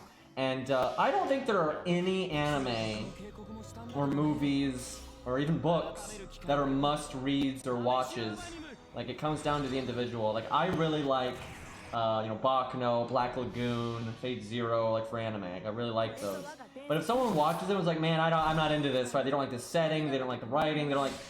That's fine. Like, I'm not insulted by this, right? It's totally... Yeah, the music is looping, but feels bad. You know, and same for, like, reading. Like, there's a lot of really good books out there that might, you know, have, like, interesting insight and blah blah blah blah, but if it's not what someone's interested in, it's not what they're interested in, right? It's not a big deal, right? I can't think of a single book or anime that I would actually be insulted by if someone thought it was bad, right? I don't even know how to say that fucking anime's name. I never finished it. I saw most of it though. I think I didn't watch like the last 3 episodes or whatever because I got kind of bored. It was okay. So here was my big beef with it. First off, the kid character is just lame. You can never make a kid character badass. I'm sorry, it doesn't work. Just don't. It's stupid. Right? Yes, children's soldiers exist, but they're not badasses. Like, at all. They're tragic, but they're not badasses, right? You're trying to make a fucking, you know, like, 8-year-old a badass. It don't fucking work. Like, in the slightest. So that was just lame. But then, it had some, like, really interesting side characters, but they kept either killing them off before actually exploring their character, or they got no screen time, and then the main cast was just dull as fuck. So I just got bored and stopped watching it because I spent a long time since I've seen it. But like, I remember there was like a duo antagonist, right? I can't even remember. It's been so long. One of them was like kind of a badass mercenary dude. And I think he was like, I don't even remember what his relation to the other bad guy was. He was like either her father figure or brother or son. I don't fucking remember. But they were like, you know, bad guy duo. And she was crazy and like he wasn't or something. But he dies, which really fucks her up. And then she just instantly dies right after. And so there's those could have been a whole character arc but instead that would have been like really an interesting like antagonist, but instead they're just like a monster of the week bad guy that doesn't amount to anything. And they did stuff like that all the time, where I'm like, and they had no like antagonistic presence that like felt worth a shit. And yeah, I just found the good guys boring, and the kid character was just lame. So, but it was okay. I remember it wasn't too bad. I should watch it again because, like I said, I didn't finish it, and I watched it so long ago that I really struggle to remember that much about it. So vague. I mean, you know, I don't remember. Like, it's too old.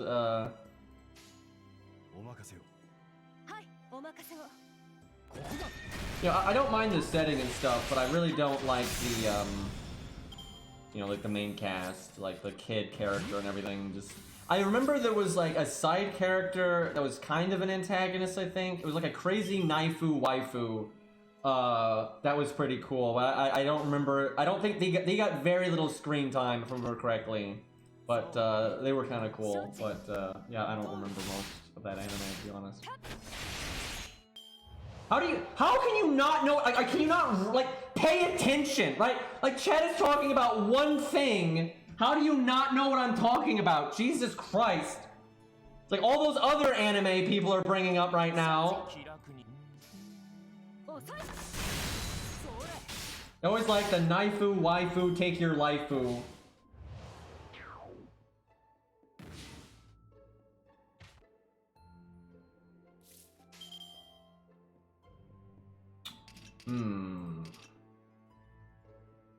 I feel like I've been fighting trash mobs forever. Like, it's unending trash mobs right now.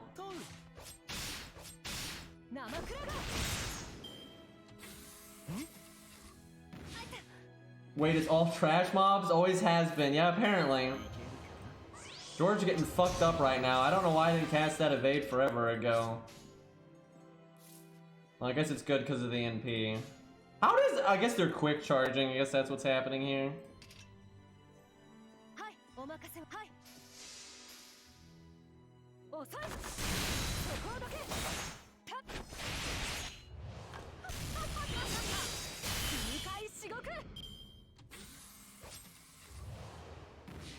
I was gonna swear, if he hit Ushi there, I was gonna be so mad. Because the one the guy attacked pinged off the evade, and so if Ushi had gotten NP'd there, she might have died, so... Because she's got 5,000 health, right? Low level, what are you gonna do?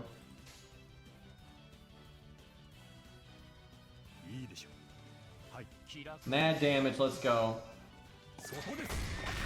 How highly would you prioritize David animation update?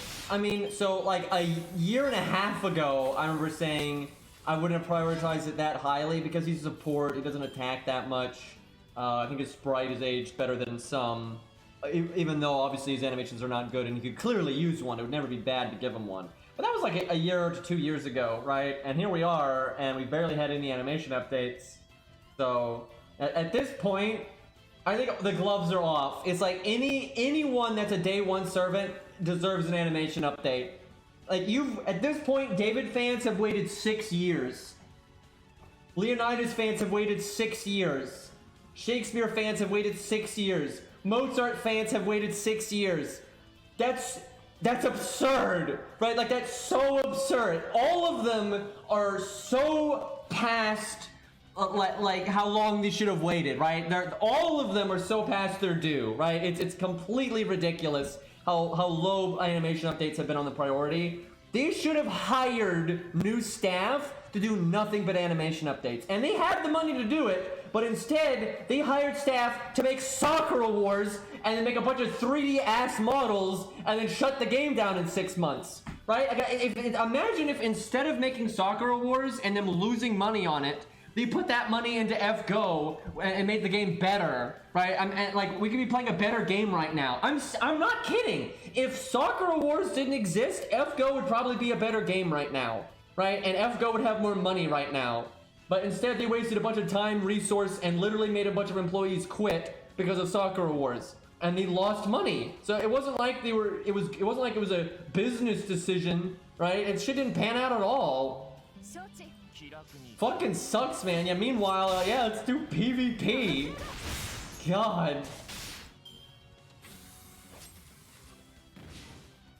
I think like there's been like I think there's a lot of nepotism going on between DW, Type Moon, Aniplex at this point, because DW just has like minor dealings in a lot of projects that they shouldn't, and it just seems like nepotism to me at this point. And I feel like if Type Moon needs any kind of like expertise in that field, they always go to DW now, which I'm not happy about because DW has not shown themselves to be a very competent developer. But it feels like there's so much stuff over there, it just feels like nepotism out the ass. Like that whole situation, and it's the only way to explain like Baba getting hired and you know, just the state of a lot of stuff. Nepotism is like the only thing that I can think of. And yeah, it's not good. It does not result in a good good product.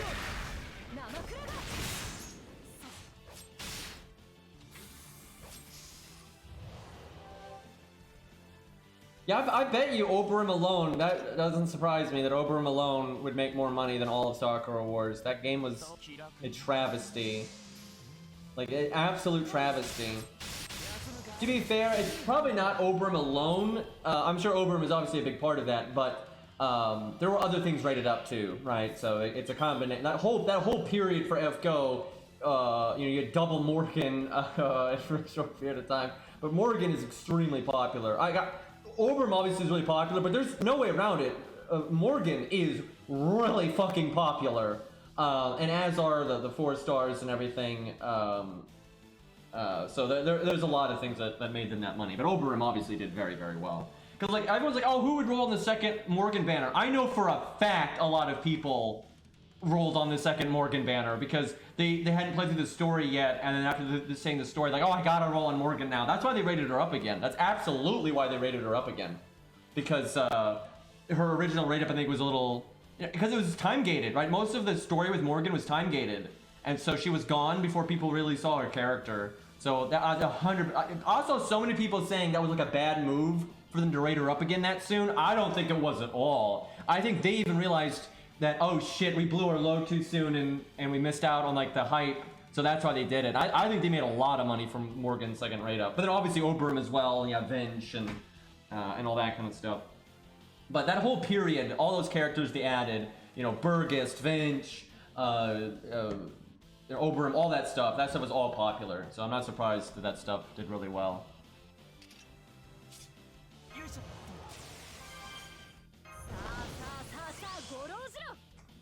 Okay, this is the final wave. Just do whatever I want here.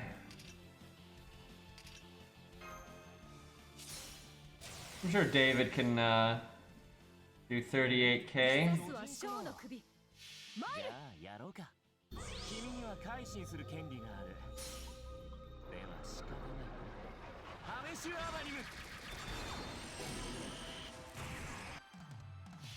Fuck! Yep, no, yeah, Ushi, that's when you're supposed to unleash your ultimate technique. Imagine being in this scenario and like, yep, it's time for the 9-boat leap or whatever. It's like, are you kidding me? Hit the other one!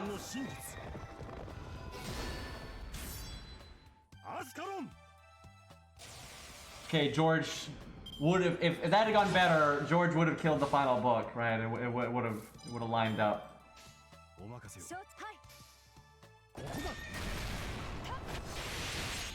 When you win a stage, but you feel like you lost it. This took 12 turns? Actually, 13 turns. Oh my god.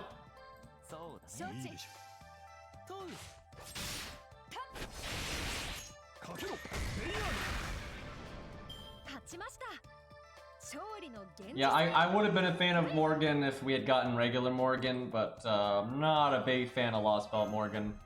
The whole super sympathetic female character thing doesn't really work on me, and I just find her like way too over the top with the waifu stuff.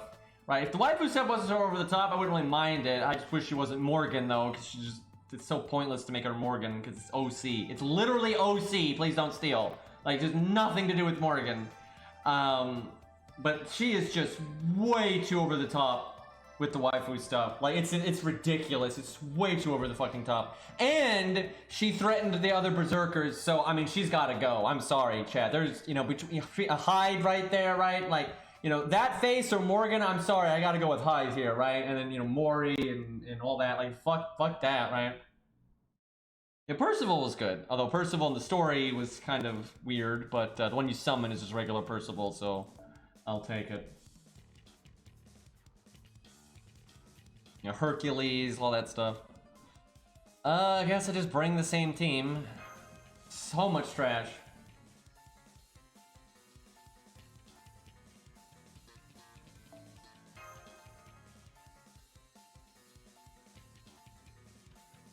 But I mean, clearly, the Morgan archetype is popular, because almost every character I can think of like that is stupid fucking popular, and I mean, Morgan made them a huge amount of money, so...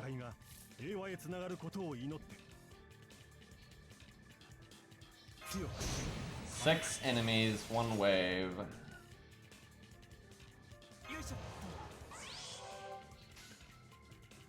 And here's the thing, people can like whatever they like. If you like the over-the-top waifu stuff, that's fine. My issue is just the fact that the character has nothing to do with Morgan, and it's not like Morgan hadn't been characterized a lot. They had characterized Morgan so much throughout other Fate media, and then when they finally straight up use her, it's just so warped. And it's like, I don't like when they do that. I think that's just so lame. So if that character was just, you know, an OC like Pepe or something, then I'm completely fine with it. But, you know, taking up the Morgan slot when they'd already characterized Morgan this other way this whole time, and then like you just rip the rug out from underneath you, right? I don't care for that.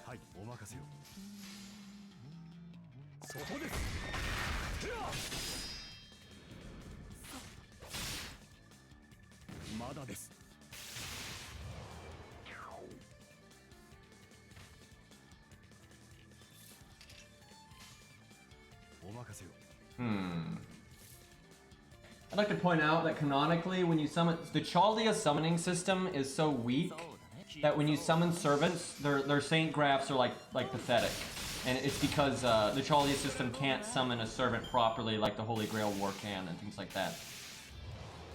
And that's like their lore excuse for leveling, which is actually kind of annoying that they constantly have to try to come up with like, these arbitrary bullshit lore things for just mundane gameplay stuff. But it is what it is, right? Like, so canonically, you summon servants in a very weak state, and then you know, you have to empower them and get them more to their normal self, right? So my Morgan is level 1, right? So she's kind of a bitch, right? She can't do shit, right? So her like threatening the other berserkers is kind of hilarious because, you know, I've got like grailed, because canonically grailing a servant is kind of like what happens when Ku Alter in the America Singularity gets the grailed. You know, it makes him stronger, and it's like Saber Alter even in Heaven's Feel is stronger because she's connected to the grail. She gets unlimited mana and stuff like that. So it's kind of the same thing, right? So, you know, meanwhile, like canonically in my Chaldia, you know, I've got like all these roided up berserkers that are way stronger than normal, right? They're like Bond 10 and higher shit. And then you got, you know, like Bond 2, level 1 Morgan. Like, you don't need other berserkers, right? It's like, it's gonna go over real well. Like, good luck, champ. Like, I'm just gonna leave the room now, and if you survive, I'll be impressed. Okay, well, that's the boss, I suppose.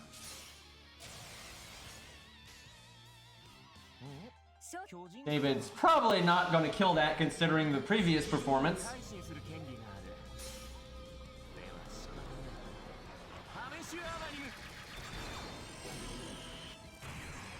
Actually, it's not really that overpowered because Morgan in the Law spell is way stronger than normal. Now, regular Morgan, right, like without the Law spell nonsense, is on par with Merlin, right? Like it's straight up, she's every bit Merlin's equal. And so she is very, very powerful. But a Merlin tier character is not like, you know, some universe shattering, you know, power. Like that's no Edmund or you know, Gilgamesh or Enkidu or something. But but it's still very powerful, like, no doubt.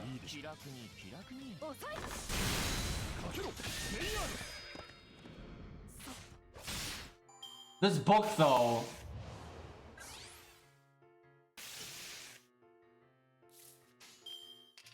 But it is, dude, it is so obnoxious that FGO just, like, they just have to make some dumb lore reason for every gameplay thing. It just makes so much convoluted nonsense.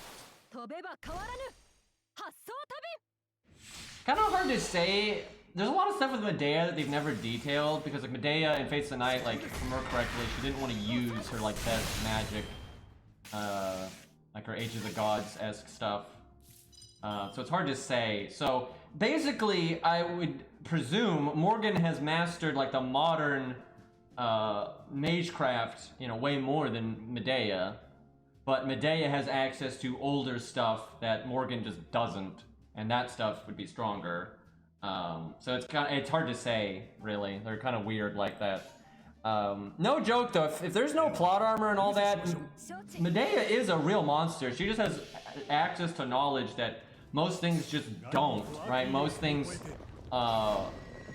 you know, they're from a time period where that knowledge was just lost to the world. So she knows a bunch of bullshit that like a lot of other people don't.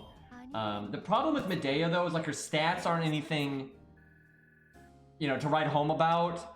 And, you know, she needs a lot of prep time to like set up her territory and things like that. So she's got a lot of, Medea has a lot of drawbacks, but she has a lot of positives too.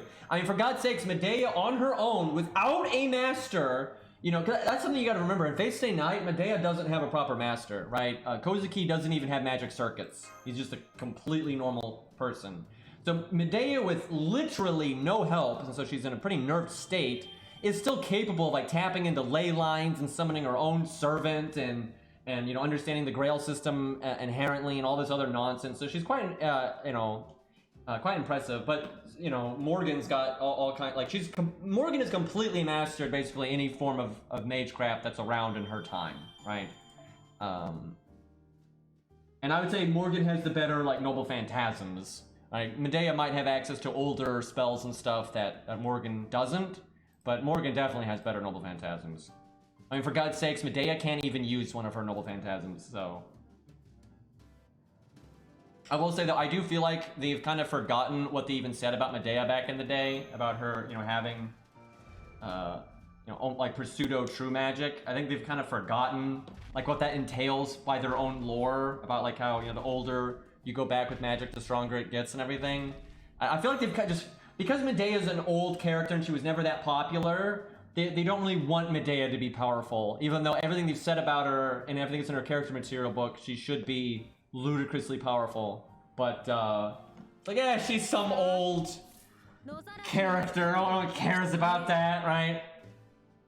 Which, again, you know, it's kind of artistically bankrupt, but that's kind of how Fate's been in the last 5 years, I would say.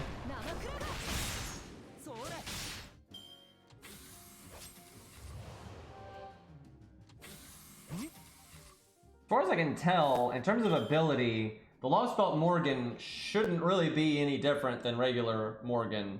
Like, in Chaldea, she doesn't have access to all the Lost Belt shenanigans, like absorbing the tree and all that kind of stuff. So I don't think there's any real power difference between regular Morgan and Chaldea Morgan. Well, outside of just like their summoning circumstance, like,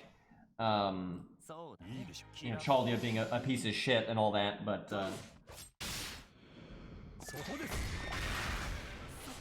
which they have completely, this is what I'm talking about, why they shouldn't make up arbitrary bullshit, because they can't hold themselves to it.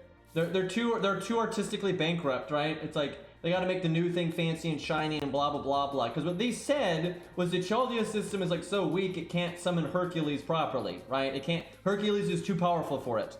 So, you know, it can't materialize God Hand or any of that kind of stuff.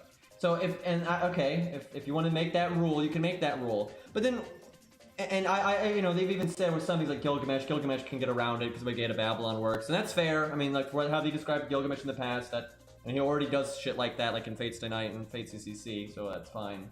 But then for some reason, you can summon like God Juna, and yeah, he's at like, you know, not at full power, but he is still way more powerful than like relative to like what Herc gets nerfed down to, right? And same for a lot of other stuff, like the newer stuff, right? Like all the older stuff is like weaker than they're supposed. Like Karna is way weaker than he normally is. You know, you can't use his NP to its full power and that kind of stuff because Charlia can't handle it. But then for some reason Charlia can handle all this other nonsense, you know, from all these like new things. You know, it's like story power creep, and it's because like Nasu's really bad about this. Like if Nasu writes a new story and he really likes the characters in it and stuff, he just has to make them the best thing ever lore-wise. Like and it just doesn't make any sense, right? He ends up breaking a lot of the rules that he established. And honestly, that's why I've said when it comes to a lot of the Fate works now, I really prefer the writing of a lot of the other writers because they actually like respect the universe more than Nasu does at this point. Like Nasu's a character writer, not so much a story writer.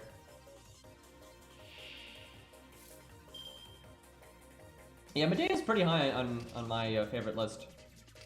Probably like top 30 at least. It's a really competitive field because there's so many characters these days.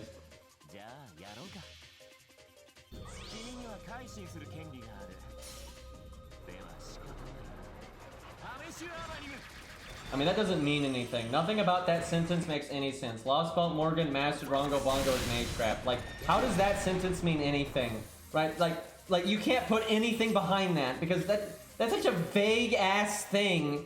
Like, first off, you don't know that regular history Morgan hasn't done that either, right? You have no idea, right? It's not really clear if that's unique to the Lost Belt or not. It's also not clear, like, if she maintains that knowledge and so on and so forth. And, like, what the fuck does that even mean? What is Rongo Bongo in magic form? Like, what the fuck is that, right? And if it's anything, if you're going off, like, what they've got for Rongo Bongo right now, that's just, like, an A+ spell. Whoop-de-doo.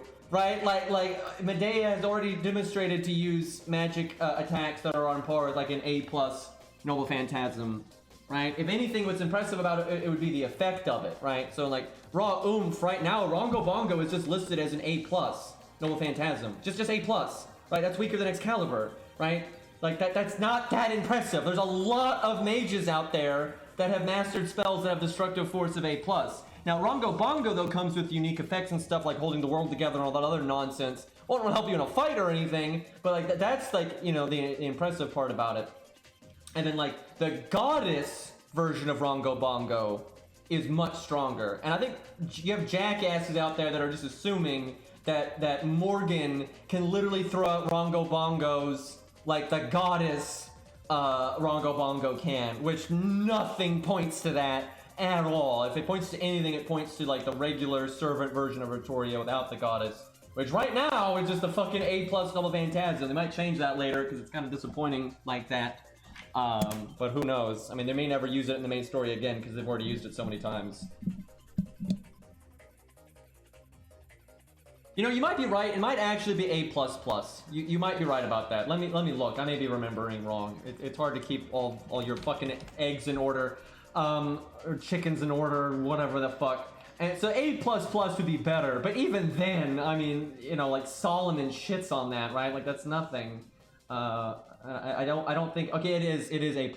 So that's better. So that's like what's 150, I think, at A++. So that is better. But still, you know, Karna is EX, right? So just Karna is way ahead of Rongo Bongo, let alone even it's a magic version of it. Like that's so dubious, it doesn't really mean anything. Yeah, I mean, ranks at this point are kind of convoluted, so.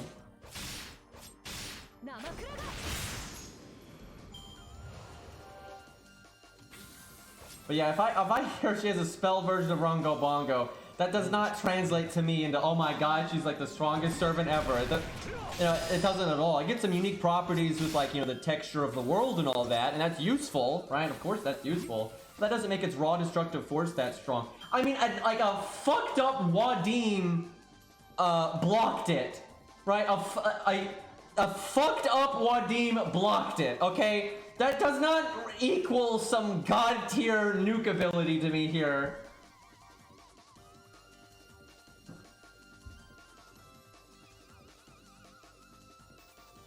Kiyohimi's NP is like the one strong thing about her.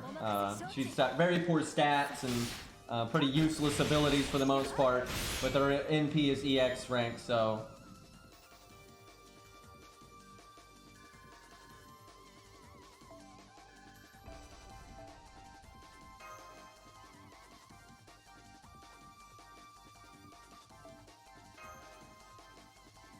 You know, I mean, literally, you know, again, now this is the Lost Belt Morgan, not the one you summon. I mean, the one that's got the power from the fantasy tree and all that. So, you know, she's a bit juiced up and all that, all the throne nonsense and so on and so forth.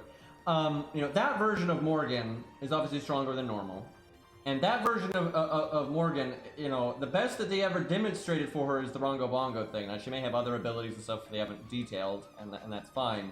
But there's nothing about the Rongo Bongo that I'm like, oh yeah, man, she's gonna beat God Juna. Like, what are you talking about? God Juna's like, you know, able to completely rewrite the entire world like it's nothing. You got Zeus over there that's at 35% power, can blow up the solar system, right? Like, what the fuck? I've seen people say that Morgan is stronger than Zeus because Morgan could attack through Lost Belts. Which, first off, that's just because of the nature of Rongo Bongo. And second of all, nothing ever said the other kings couldn't do that. They just never needed to, right? The other Lost Belt, they didn't even know what the other Lost Belts for the most part. Like, that doesn't mean anything, right? Like, you know, blowing up a solar system is a pretty ridiculous ability there. I saw Nickel, I must comply. Wait, what? When was Nickel brought up here? Also, when is a boss battle? Chat, what is going on? Like, we're just doing chapter after chapter here.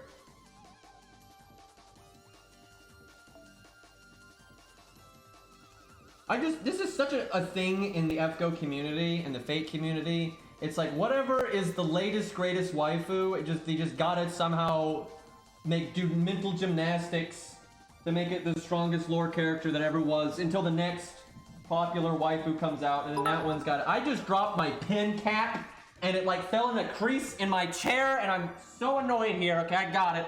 God damn it, that was the real boss battle right there. Nickels are cool. I fucking... Oh, you don't need to start with that shit. Like, Morgan is obviously, you know, very powerful, but there's nothing that I see there that's like, oh my god, she's fucking stronger than Enkidu now, right? This is nonsense. Dude, oh, don't even start on the Musashi stuff. Let's not go there. Why are you all throwing nickels at each other, but in a way at me, because that's where they actually go? Like, what are we doing here?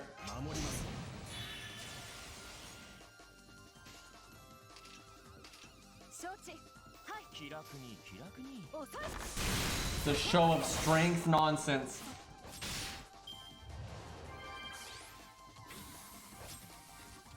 By the way, I really do get a kick out of it when people are like, we can't summon Zeus. Zeus is a chief god. You can't summon chief gods. Hi God Juna, how you doing? Right? God Juna has got like a pantheon of... Now, it's a little different when you summon him in Chaldea, but still. That's my point though! He's a pantheon of gods, including the chief Hindu god, right? Well, that's more of it's Karna stuff too, but you know what I'm saying here. So he's many gods in one place, and they still found an excuse to make him summonable, right? It's nonsense. They can make anything summonable at any time that they want.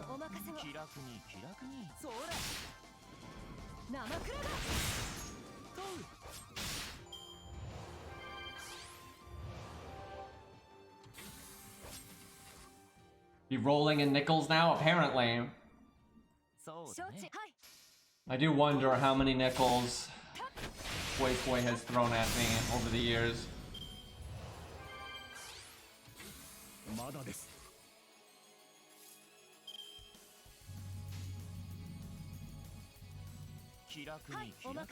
lot of deluded fanboys out there, man.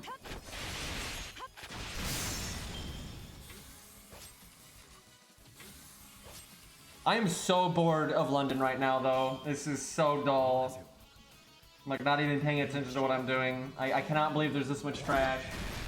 And there's even more in America. Oh god, Uchi just got bodied. Oh my god, I should have just healed her or evaded her. I wasn't paying attention. Fuck!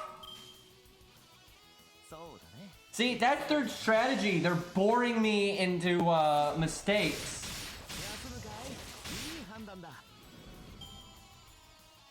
If only it gets better. I'm currently bored out of my mind in America. Yep, it does get better at Camelot, I suppose, but it's a long march. We'll do an account review in a second, because this is so dull.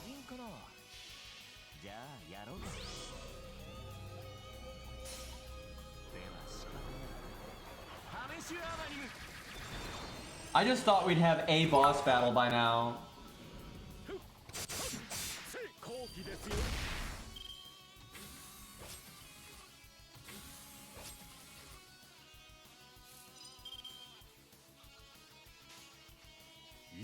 Are you talking about EX rank, Saber Nero? Because yeah, it is kind of a fucked up one.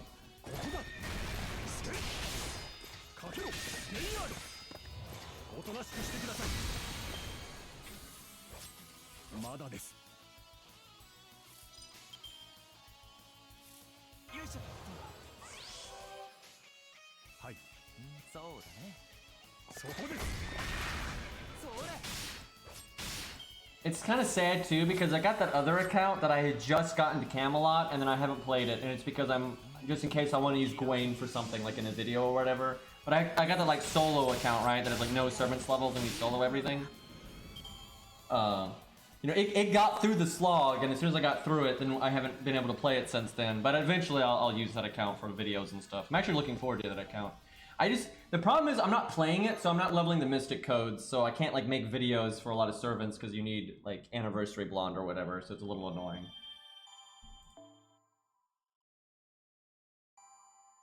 I actually do that sometimes when I'm clearing trash, like on my own time on a different account, is I'll, you know, I might be watching YouTube or whatever, right, with my main focus, and when I'm not doing boss battles on the, like, whatever account I'm working on, I'll just summon some OP support to just, you know, bulldoze through everything, and then when I get to something interesting, then I take it seriously. I pretty much always want to take boss fights seriously because it's fun, but, oh great, there's no story support, so I have to log in the 1 to 3 star account here. Thankfully, I already have it up. We'll just summon is Billy just to do something different here.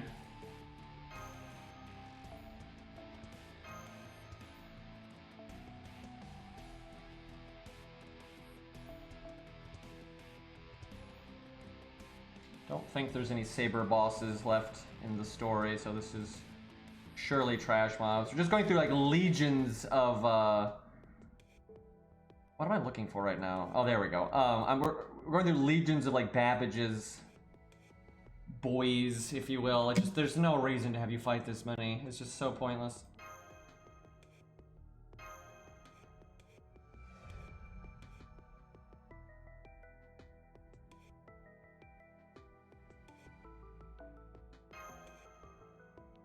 EX rank does not mean unquantifiable. It can mean unquantifiable, but it just flat out says it either means being over like 200 power, like 250 or higher, or unquantifiable, right? So things like Karna's NP is obviously just, it's obviously damage, right? His NP is it doesn't have some wacky effect or anything, right? It's just lots of damage. So his is obviously E or EX because the damage, you know, exceeds 250. Where you have like Asterios's, which is EX, which does no damage, right? That's not how his NP works at all. That one's clearly EX because it's unquantifiable, right? It's such a bizarre NP with a unique effect. But what's really annoying is when you have an NP that's got wacky effects, and then also is a nuke. So you're like, well, is it EX because of the nuke, or because of the wacky effects, or both, right? You don't know. And then sometimes they make a character material book and then they tell you, but sometimes they don't do that, so it's like, take a guess, bitch.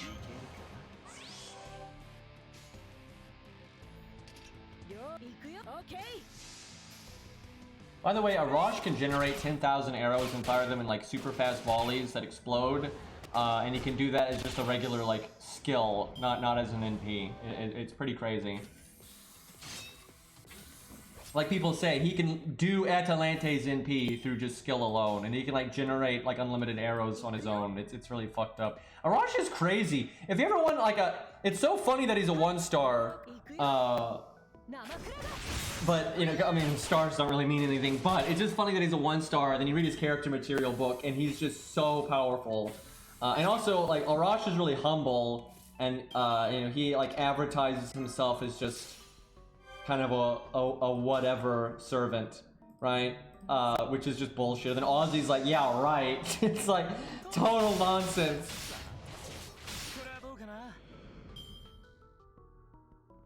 Like no offense to Atalante, right? She's you know, she's a decent servant, but she's kind of just a normal servant, really.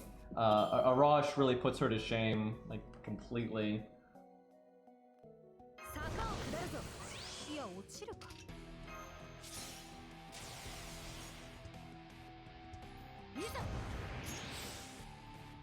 Guess I'll do the Brave Chain.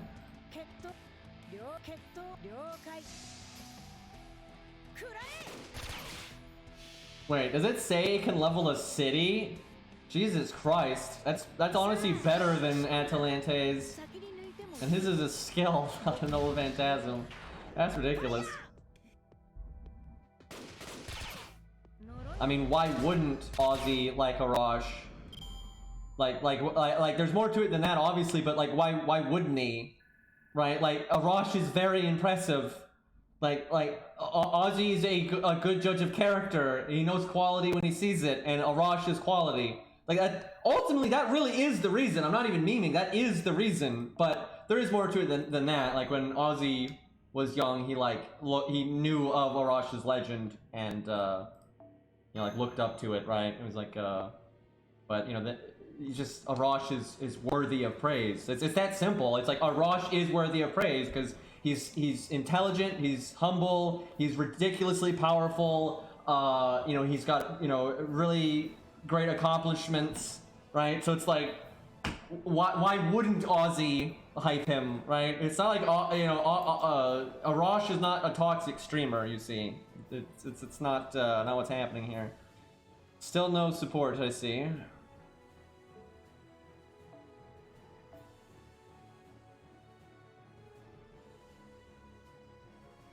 Saber's actually good here.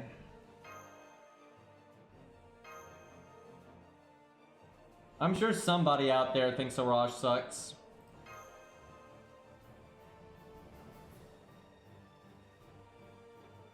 But, you know, sunder the earth, stop wars, save the day, you know. Super tanky, all this stuff, you know, it's pretty impressive.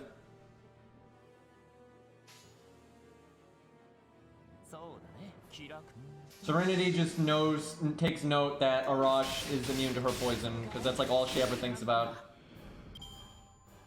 Serenity has a pretty one-track mind, to be honest.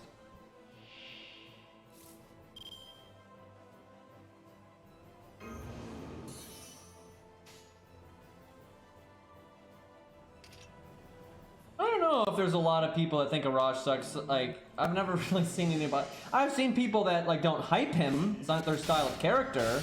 But I've never seen like, man, Arash guy sucks. He's such an asshole. Look at his stupid hair. He tries to act all humble, but he's not. Like, it's stupid. Like, I've never seen that, right? There's not a lot to. I could see someone be like, oh yeah, he's not really my cup of tea. You know, it's kind of whatever, right? Like, that's fine. But like, I don't know what you would even hate on, right?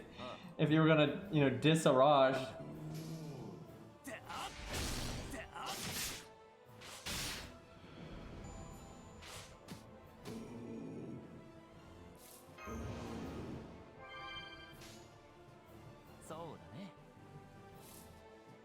Probably should have cast that earlier. Also, nice NP Darius. How come? Okay, now I got rid of it, but like, how come Siegfried and David still had the evades? And then, you know, Darius getting fucked up over there, right? Like, it just only attack Darius. I see how it is. Fucking bullshit over here. I wish someone had an art card.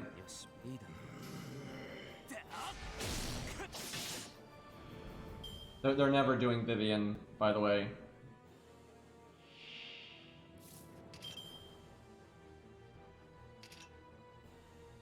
Oh, this is the last wave. Why? Why is it just trash after trash? And like every once in a while, some of these have like more health, right? And then sometimes they're just these filler stages like this where like we've had like 50 and 60k enemies, and then now we have 20 and 18, right? Like what the fuck? Like what is the point of this?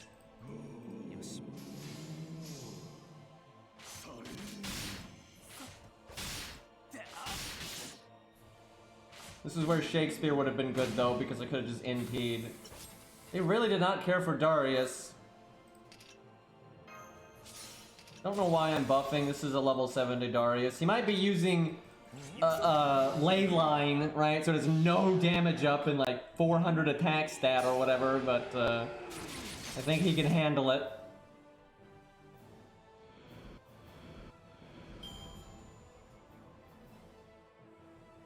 Yeah, Rosh has really good stats in general. Then he's also got that robust health skill. I think it's EX rank. So he's just already has good stats, but then his robust health makes him even tankier beyond that.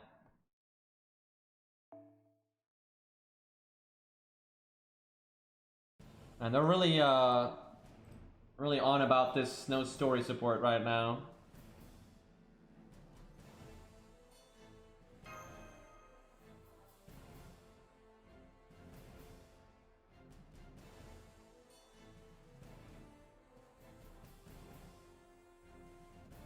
And Camelot is better, but Camelot has it's not too bad on Trash. And the thing about Camelot is they just mix it up pretty frequently. There's a boss battle, right? A lot of the other singularities, they put all the boss battles at the very end, where Camelot just kind of spread them out throughout, so you never went too long without one, and that was really nice. However, but then Babylonia goes right back to being very backloaded, and it's pretty lot of filler in Babylonia. It's got some boss fights, but I'd say it's a downgrade from Camelot in terms of like the pacing for gameplay. And then Solomon's fine, because Solomon's like nothing but boss fights. And then let's see what, and I guess get Lost Belt 1. Lost Belt 1 is kind of the classic, all the boss fights are at the end. Now it's not as long in terms of stages. There's a lot less trash stages, but it's still pretty backloaded. Let's see, Lost Belt 2. That one's a little bit better, but it's pretty backloaded as well. Lost Belt 3, I always feel like Lost Belt 3 is just really short. It is pretty backloaded, but it doesn't take very long to get to the back, if that makes any sense, right? You get to the boss rush at the end pretty quickly, I always feel like, if you're skipping the story. And then it's a lot of bosses, you got Lee Students and Lee, you and Horse Bindo, Mothman, right? It's some pretty significant boss fights, just boom, boom, boom. Then Lost Belt 4. Lost Belt 4 has got a few fights to kind of keep you interested early on, but it's also pretty backloaded. It's got some really tough fights in the back. But, it's mostly all the good fights are at the end. And then 5-1, also most of the boss fights that are good are at the end. But all these ones later, though, it's less trash in total. You just don't fight as much trash. A lot more, like, story nodes. And you can just skip those. And then 5-2 was like the best thing they've ever did because it had no filler for the entire thing. It was just good gameplay stage after good gameplay stage. There's no filler in the entire thing. And then Lost Belt 6 was pretty backloaded. I think it was very backloaded. So really, Camelot and Lost Belt 5 are really the only two times I think they had good pacing with their gameplay. Because Camelot, you get a serious boss fight, like a really serious boss fight, in Chapter 4.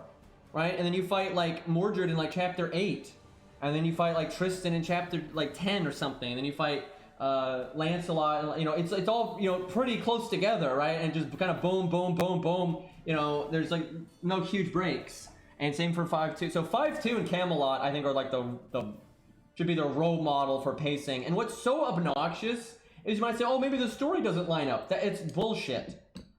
Because every time, I mean, you all have seen this. It's like in Lost Belt 1. In Lost Belt 6, all that stuff. You fight bosses early in the story, they just make them a joke battle, right? Like all the time. They do this all the time, where it's like you could have a real, there's no, like that first fight with Sigurd, there's no reason that couldn't have some gimmicks and be like a full fight. Yeah, it doesn't need to be as hard as like the final fight with Sigurd later, but like there's no reason that can't be like a boss fight, but they just make it a literal nothing burger that you could not lose, right? There's no reason for it to be like that. And same in Lost Belt 6. There are so many points in Lost Belt 6 where you're fighting someone of note, but then it's not a real boss battle and just ends in a few turns, or when you break one health bar, or they just they get like when you fight like we had those training fights with Muramasa and stuff. There's no reason those couldn't have break bars and gimmicks and stuff. Yeah, it can be kind of lighthearted and everything, but it does. There's no reason it can't be like an actual mechanical boss fight, right? They have reasons to have good boss fights scattered throughout the entire story. They just choose not to, which I just don't get because, you know, for Camelot and Lost Belt 5, they did it, and it was great. So yeah, it's kind of frustrating.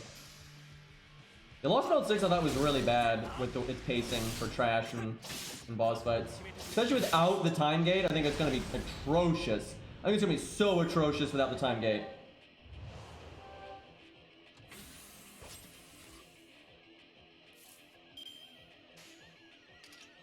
If they wanted to fix up the early story, there's plenty of ways they could do it.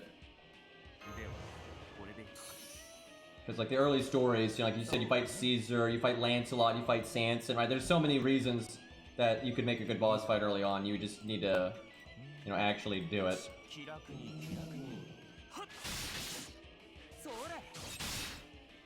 I actually, what I would do if I was gonna make a boss fight early on, where an enemy or kind of midway through the game or whatever that starts with their NP, what I would do is make it a saber to really push people. I'd do it after they give you David and Oceanus, like Mordred in London. I'd have, when you fight Mordred in London, I'd have where she NPs immediately, because that's after Oceanus, so you've got, you know, you have David, and that's a really good like hint hint nudge nudge to use David's second skill. And if you rebalance the game, so the early game enemies have enough health to actually be interesting content, you know, or you don't have access to this like OP supports or something like that, you know, they won't just one-shot Mordred. I figure most people when they fight Mordred in London now kill her on turn 1 with their OP support, right? That's what most people do. But you can easily fix that. So I think there's 2 ways to fix that though. You either scale the enemies for players using an OP support, because you know everyone's doing it, right? Or you don't let people use OP supports when they're doing 1.0. And that's actually what I would do. I think it's better for the game.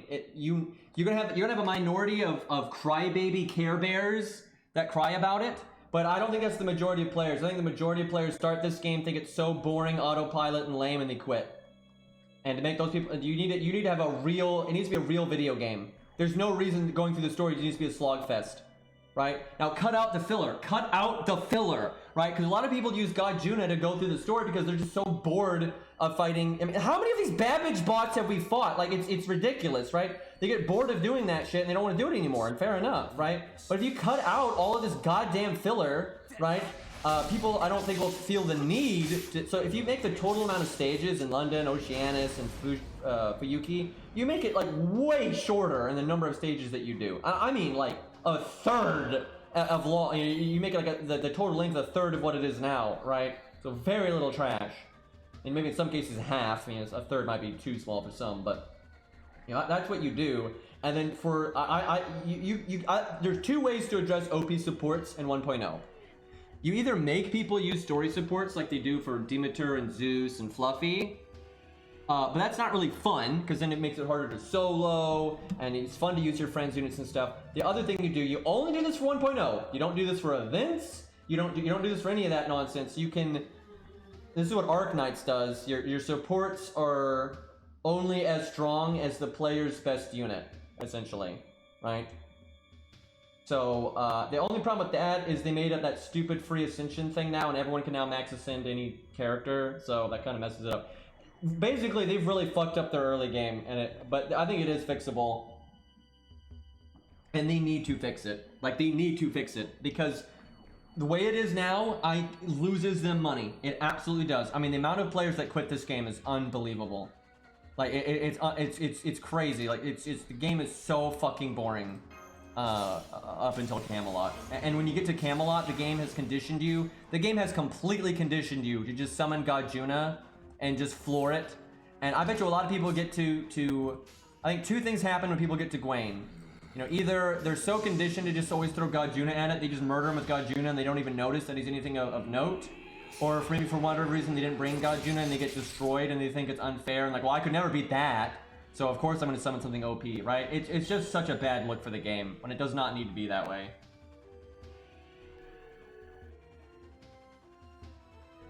Oh, I was trying to start my recorder there for the emulator or some shit.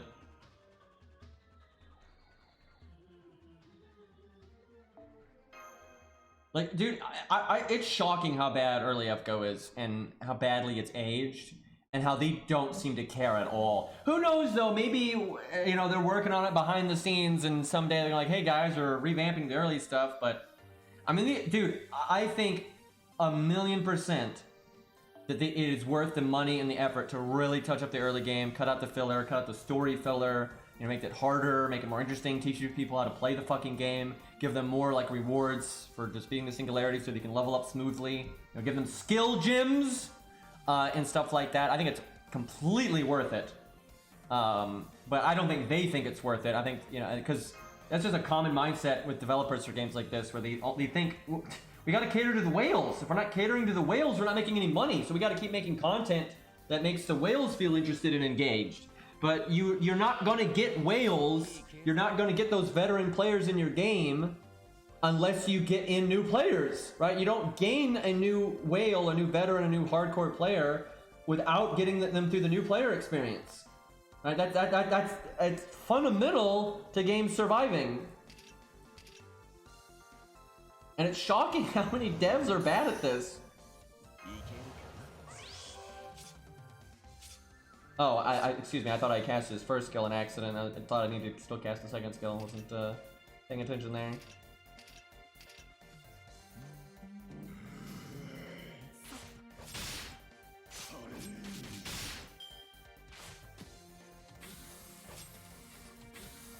What I would do though is if I was playing through this on like a more established account, you know, as you do these like filler stages, this is what you'll do in like Lost Belt 6, right? You use some of Chat's units, you use some of your units, and you just like solo to show off animations, you buff stack, right? You can use these boring piece of shit stages as a playground to have fun, but on an account new and weak like this one, I can't do that, right? That's what I always do though on like my old accounts and stuff when I'm playing through a new singularity or whatever, when it's got lots of filler, we just, you know, goof off until we get to something good. And that is fun, but you know, that's not even possible for a new account, and that's not how you should like have to play the game to have fun, right? Like if you want to play it that way, that's fine, but you know, the game should be fun on its own. I actually think some trash mobs are worth updating. A lot of them aren't, but I think some of them are. Like the dragons, the ones that you can use as like a set piece boss that's not necessarily a major character. Like if you wanted like, okay, at this point in the story we need something kind of interesting and fun to fight, but you know, we can't, it can't be Beowulf or whatever right now. You know, making like the giant boar, the giant dragon, you know, the Spriggan, making those look a bit better and actually making them harder and more interesting is good. I think that's totally worth doing.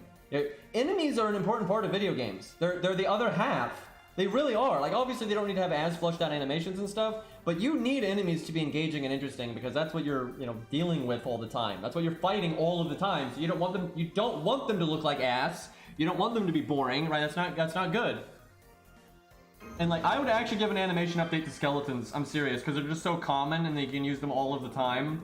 And they also wouldn't be very difficult to give an animation update to. I think they're legitimately worth it. But some of the more like generic, you know, enemies, I don't think they really need to bother. They're not used enough, and they're just whatever. But like the soul eaters, Spriggans, giant dragons, giant boars, I think those are totally worth updating. Probably should have used Darius's quick card there. Oh, fuck.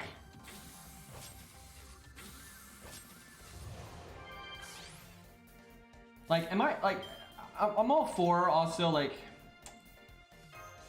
giving people options, right? Like, for example, the way you farm bones right now is obviously very easy, very autopilot, and very boring, I would say. But some people like having that autopilot thing you can do easily on the side and stuff. You never want to take that away from people, right? Like, so, and if anything, you can make that better. If you want to boost the drop rate on the bone node, by all means, boost the drop rate, right? But also giving people optional things that you could do. And you can do it in two ways, right, in my opinion. You can either have another game mode that's another way to get materials like bones or void dust or skill gems or whatever, and it's harder and more interesting. It's like, oh, beat the big, you know, 2 million HP dragon and get a bunch of loot, right? And if you don't want people always farming it that way, first off, you can make the total like AP to drop ratio or time to drop ratio. You can like have one be good at one and one good at the other. Or you can make them about even. You can make it, yeah, if you do just hammer out killing skeletons and Fuyuki, you'll probably get about as many bones as killing the bone dragon, right? But you don't have to do it that way if you don't want to. But another thing you could do is also make it so you can only get loot from a boss once a week. but you can fight the boss more than once a week, right? So you have like a bunch of different, you know, bosses that you could potentially get loot from like once a week, and like, oh, you fight this one to get lore, or you fight this one to get skill gems, or this one to get QP, or you fight this one to get void dust, or whatever, right? But each one of these you can only get loot from like one time a week, right? And that way, but you can fight them for fun, right? If you want to just fight them for fun, for testing or min-maxing, like, oh, how could I do this better next week? What if I brought this unit or that unit? So if you want to fight them over and over again, you can, right? But you only have to do them once a week, and you don't even have to do them once a week, I guess, but you just be missing out on the loot, right? I think that's a really good way of doing it, right? And what you could do is you can have tiers of it. So, you know, when you're a newer, weaker account, you fight like the tier 3 dragon, and you get your loot once a week, and killing the tier 3 dragon removes the loot from the higher dragon and the lower dragons, right? So you can only get it the one time. But you beat whichever one you think you can handle. So when you're a new account, you get something. It's like, yeah, it's free loot once a week. Costs like 5 AP to do the stage, or no AP to do the stage. Like the tier 4 dragon is like, you know, 600k health, really minor gimmicks, you know, and costs no AP to do it, but you only get the loot from it once a week. And then maybe next week, you're like, oh, maybe I can fight the tier 5 dragon now, or even the tier 6 dragon, and you know, that one's a bit harder. And then, oh man, the final one's got like a break bar and this, that, and the other, right? And again, only once a week, right? And that's what a lot of games do. I mean, a lot of games give you like bosses like that to fight, to get rewards and stuff. Like, why the fuck, if we want to get skill gems, do we have to fight these 40 AP dailies that have an atrociously low drop rate and are boring as sin? And they cost 40 AP. Like, why is that the only way to get skill gems? Like, what is the point of that, right? It's just so outdated and archaic. And it's like, I feel like they don't even realize like how out of date it is. Like, it's crazy. Okay, please don't kill Siegfried. Yeah, I can take that one out. So they only EMPs once.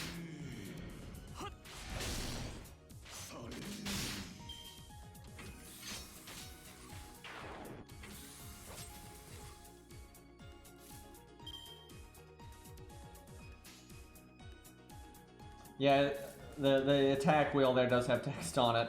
Yeah, it is pretty easy to not notice. Alright, we'll do an account review after this. I thought we would have gotten to a boss, but nope.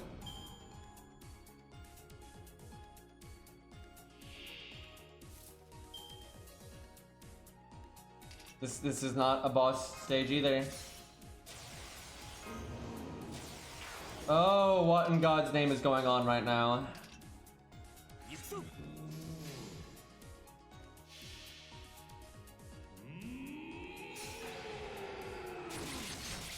And like, it's like some things in FGO, like I see people act like, oh, it's an old game, of course it's out of date. A lot of the stuff in FGO is design philosophy. It's nothing about their core like, if you look at how Arknights does their dailies, right? You have like this very gimmicky stage you have to like master to start getting whatever you want to farm from those dailies, right? It's like, there's no reason FGO can't have stuff like that. There's no reason that it can't. It just doesn't. If anything, they could be better at those kinds of things, because FGO does have a pretty diverse amount of options when it comes to like their challenge quests and whatnot. Alright, let's do an account review. This is nuts. There's only like 13 or 14 chapters in London, so I mean, we gotta get to boss fights at some point. I cannot believe how long this has been, though, with no boss fight. They're fucking 40 AP dailies, dude. Like, absolute joke. Like, in Arknights definitely has some issues as well. It's not a perfect game either by any means, but one, when you fail something, they give you your AP back, so that's nice. And their dailies generally cost like between 20 and 30 AP, and then their maximum AP is a bit lower than ours, it's like 120. But in total, that's more stages that they can do. And I think actually their energy might refresh faster than ours. I don't remember. One thing Arknights really fucks up though is their apples are time limited. Like, if you gain an apple, it only lasts like a week, and if you don't use it, it expires. That's so dumb. I fucking hate games that do that. Like, that's just stupid. No bosses, only robots. Yeah, pretty much. Mannequins. All right, we did Linux. Let's do Nabski. I think it's Nabski. So the Nabski or Nabski. All right, what we got here? Context: I play in FGO NA. Not a new account, but I haven't done a single lottery event yet due to busy class schedule in the past. I'm planning on doing the Christmas event and Battle to New York this year. Well, Battle to New York is really soon, so if I'm not too busy, I'm hoping that you recommend me some servants to focus on challenge quests and hard story quests. Note, I made some, if not many, bad choices in leveling skills. And many servants too, so just prepare to be somewhat infuriated about it. I haven't started Lost Belt 1 yet, as I just finished the Epic of Remnant first, but I haven't found the time to finish. I don't know if he means to finish Epic of Remnant or Lost Belt 1, but it doesn't really matter. Alright, so yeah, these skill ranks are pretty yikes. Oh god. If this guy's not completing events, I wonder if he's gotten any like challenge quest lures at all. Alright, what do we got here? Saber, Lancelot MP2, Bedivere MP2, Wrestler MP1. Okay, gonna use the SSR ticket on Mordred. She's a good pick, man. I tell you, Mordred at MP2 is such a universal unit. She can help you for a lot of challenge quests. She can, not the best ever, but she's perfectly useful. She makes farming really easy, in my opinion. So just really useful in a lot of scenarios. So yeah, she's a good pick. So Lancelot and Sitting Master, those are the two big art boys. So I'm guessing Sitting Master, though, is MP1. So with Lancelot being already 10-6-10, I would probably focus on him over Hokusai or Sitting Master. It's good to have a Sitting Master, though, just because you need hard survival sometimes, and he's really good. But between Mordred, Lancelot, and like Bedivere there, you've got your bases pretty covered.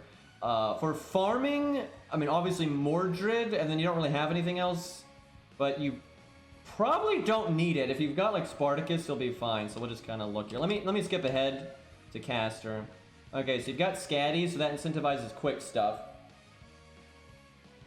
But then Waver. So between Waver and Mordred, you can get so much done farming wise there. You've got Caster Gil, though not leveled up at all. Cersei's NP2. Well, there's your assassin killer there. I'd say it's Cersei at NP2. She's not like as good as even Ushi at killing casters, but it's still pretty solid, so Cersei at NP2 is nice. You got Medea Lily for anti-debuff, that's good. No Asclepius, so if I don't know when the caster rate up is for you NA folks, but if you happen to see this account review and the caster rate up is either happening or hasn't happened yet, I would roll for Asclepius unless you have Martha.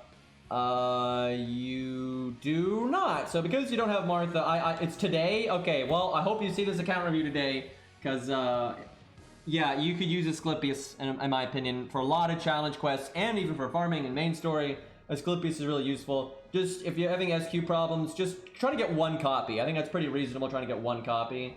So yeah, I hope he sees this. This is Nabski, so hopefully he gets this in time. But I don't know, you know, it's his priority. He does have Medea Lily, so his options, but she has to use her NP to do it. So if you get, you know, like NP sealed on turn 1, because there's bosses that do that, you won't be able to do anything about it. Okay, you got a pretty upgraded Ilia, and he's NP2, that's good. That's useful for both farming and challenge quests, and he's Grailed, so he's a pretty versatile unit. I think, like, Ilia is not the best unit for almost anything, but he's just really solid at a lot of things at once, so that's really useful. Yeah, it's true, Cersei does have anti-debuff, that's true, on her 3rd skill.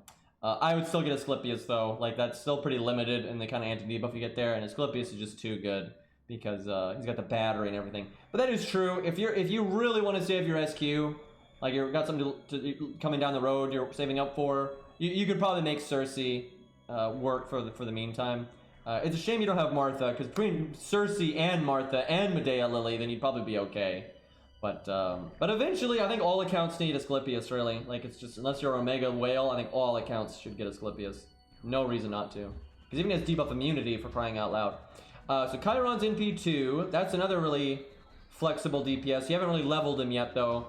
He is really good, but because you've already got Chloe and Tomoe, I'd probably put Chiron as lower priority. If you could snap your fingers, though, and just swap their levels and skill ranks, I would, because Chiron is just so versatile for like buffing another unit or doing damage himself, and then he's tanky, and he can give you crits and things like that. He's just great unit. Okay, Arash's 3rd skill is worth leveling some just to make farming easier. Let me look at your CEs. Oh, we have no CE picture. But anyway, the more CE unit combos Arash works with, the better. Maybe level his 3rd skill to just 4, right? But between even at 1, it's good, and then you've got Waver, so it's not the end of the world if you don't level Arash's 3rd skill right now. So that's good. Arash is good. That helps just with farming in general for all your other classes, unless you're fighting Lancers or something. So that's good. David's 2nd skill is not 10, and you do not have Merlin. So you just completely failed the David test. At least it's 6. If it was 5 or lower, then you just get like, you know, the walk of shame. But you know, at least it's 7, so you're on the way. Because you're gonna need it, like for challenge. You said you wanted advice for challenge quests and whatnot. You're gonna need it there. Let's see. I'm not seeing many holes in your lineup though. I mean, you got a good AOE and a single target saber. You got a budget one for backup. Same for archers. You've got a good AOE with Ilia, and his skill ranks are good. You've also got Atalante. She's not super good though at NP1 and low skill ranks, which is what she is. So that's not that useful, to be honest. But Imia's good enough. And then you've got Chloe. I mean, Chloe is such a good single target. Like, she's so good. Like, I don't even like her, right? She's one of my least favorite characters, but there's no denying she's such a good welfare. Like, crazy useful. So between that and Emiya, you're pretty set. And then you got Arash as backup, and you got Tomoe. So your archers are completely fine. The only thing to work on is David's 2nd skill. There's no gaps.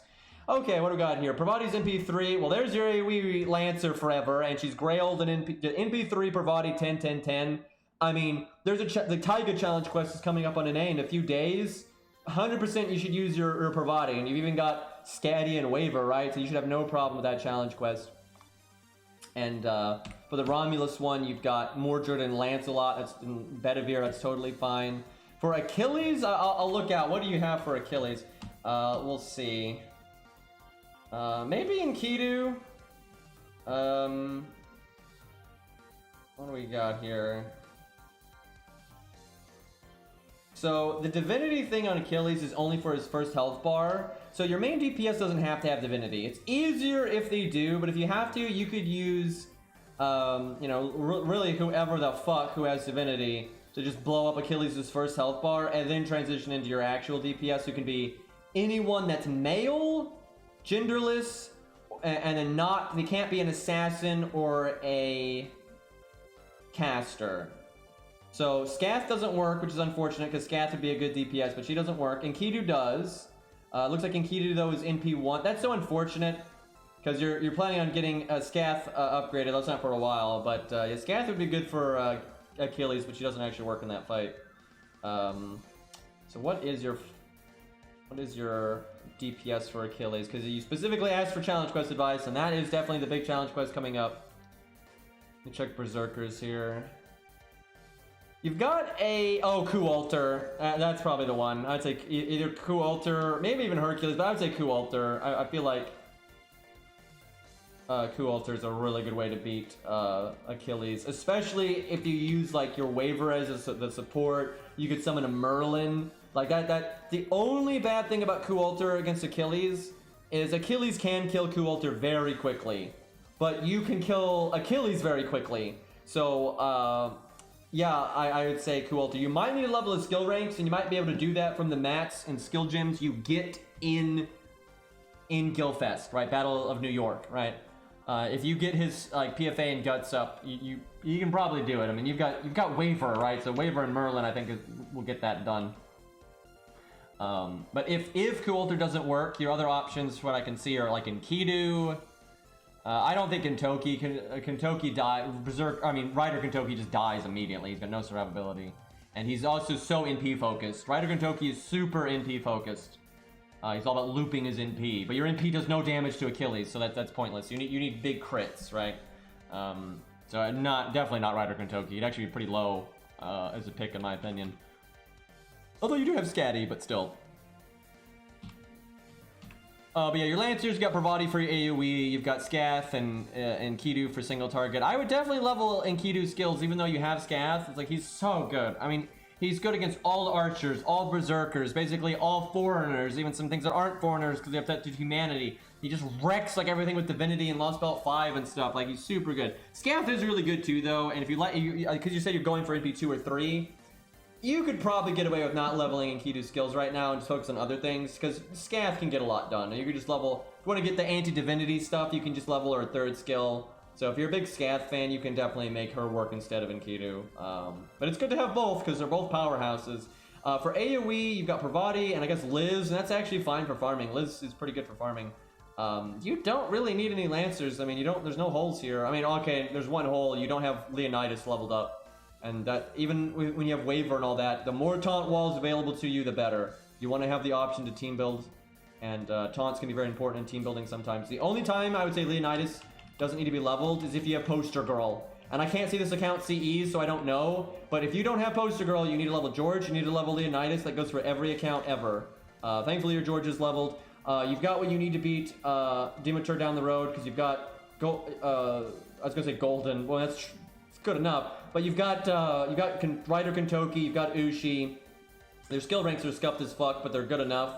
You've got Alex. He doesn't need skill ranks for the Demeter fight. He just needs to remove her buffs. And then you've even got Reigns and everything. So you've got everything you need for Demeter. Like, no problem. Definitely get that first skill up on George, though. That's always good. Skill rank wise, I would definitely try to get Scatty's first skill to 10 just for farming stuff, although you don't have a lot of quick DPS to work with here for farming.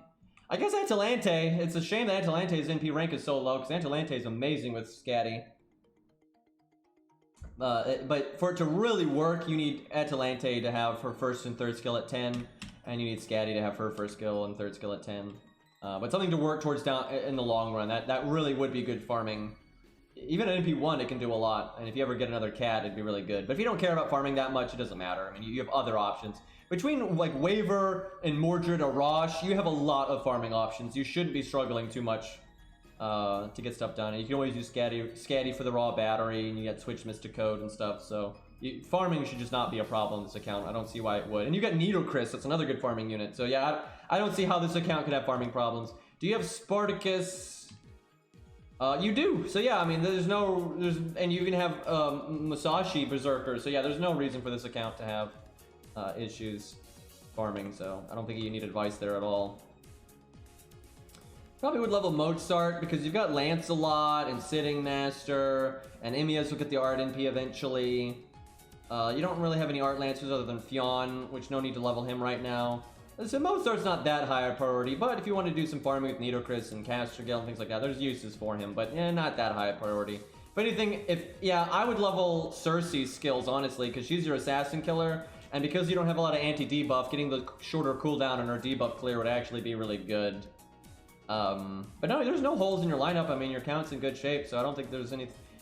When an account gets to this point, you know, and it's this well-rounded, it's got options for AoE and single target, it can level what it wants. That's the thing. You have the freedom to level the characters you want to use, right? The ones you want to use for challenge quests or farming or whatever. Now, if you wanted, like, very specific advice, like, I want to focus completely on farming, then I would, you know, focus on getting your supports, you know, skill ranks higher, and even Castergale skill ranks higher, get, you know, Waver to 10-10-10, get Scatty to 10-10-10, get Atalante to 10-10-10, you know, stuff like that. But I don't think that's what you're focusing on. And for challenge quests, you're looking pretty well-rounded, really. It's just, you maybe get Asclepius, get David's second skill to 10. You know, the typical advice I always give on that front. What I want to see is I want someone to send in an account that wants advice for, like, challenge quests and stuff, but they at least have the bare necessities, right? Because when you don't have the bare necessities, I'm obviously going to recommend the bare necessities, because you kind of need that stuff first. If you have Poster Girl, I would actually level VC Baron and get his third skill up. But if you don't have it, no rush on that one. Your skill ranks on your assassins are really scuffed. I'd actually prioritize them more than most of your other classes, from what I've seen, because most of the other classes look pretty ready. Your assassins are really scuffed. And Kama is so good, she's worth getting to 10-10-10. Like, she's super worth getting to 10-10-10. Like, just her performance is incredible. Like, she's probably the strongest DPS you have on this account. For most situations. Obviously, you're fighting Divinity or an Archer, then Scath is better, but for just your general raw value, Kama, excuse me, is just pretty busted. Oh, you got Kualter, though. That's steep competition. I mean, your account's in great shape, so... trying to think how important would 100 Face be on this account. Good with Kurotsugu, but you have so many good assassins. Between Kama, Carmella, and Kurotsugu, and then even Wu, if you don't like care to invest in the skill ranks on 100 face, you don't need to. You like just comma kill everything, right? Yeah, your berserkers are good. Right now though, for the upcoming guild fest, I would definitely try it. If you're not wanting, if you're willing to use your best stuff, right? You're okay with like going ham. I would get Coup Alter skills up because there's a lot of boss fights in Battle for New York where Coup Alter can really carry, like super carry. So he'd be very worth getting to 10-10-10. All right, extra class. You don't have a particularly good alter ego because Mechaliz isn't one, but you can get the job done. But yeah, you don't have much here. It's pretty much just mash. That's worth a fuck. I don't think Mechaliz's skills are worth leveling unless you like her, because she can do the minimum job of what an alter ego needs to do, but she doesn't really need skill ranks for it. So I would not bother with her skill ranks. The only thing here I might level is Martha, because she's just really good for... Her third skill is just applicable against so many bosses throughout the game, because it just works on so many things. And she has debuff immunity, which is good, so she'll really help you in like Lost Belt 5 down the road, and even Lost Belt 6. Like, she's good for Fluffy. Like, my ult account killed Fluffy with Ruler Martha. Right, she hit the final health bar for like 700k, it was glorious. Wouldn't make it super high priority though. You got like Kama and Coup Alter would be more important to get their skill ranks up, for sure. But yeah, looks good. Not bad. All right, that was Nabski, Nabski. We'll do another account review in just a second, but I want to do a little bit of gameplay here. But I want to see what other accounts we got in the wings here. Guess I use Ushi. At some point, I'm gonna run into a boss and have my pants down. I feel like Babbage... You know what? I'm cheating. I just want to look up when is a fucking boss fight, so I know when to stop autopiloting. Because, like, this is so boring. Okay. London. We are in chapter 10. 10 out of 13. My god, I can't believe they wasted that much time on nothing. This is Babbage. Okay. So we gotta take this somewhat seriously. Babbage has quite a bit of health for this point in the game, I suppose.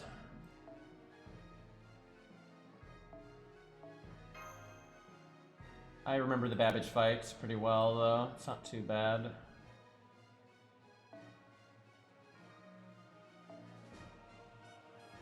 Kind of wish I'd leveled Araj. I need to do it because, I know I'm going to level him for Corrupted Ushi.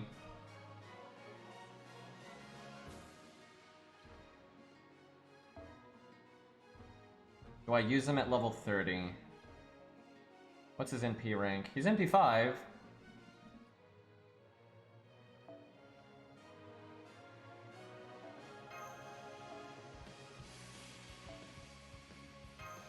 Such dramatic music for unit selection, you know, team stuff.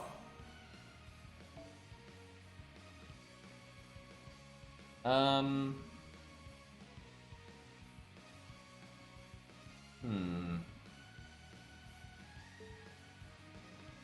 not 100% sure I want Ushi on the front row with this little support. She could get fucked up.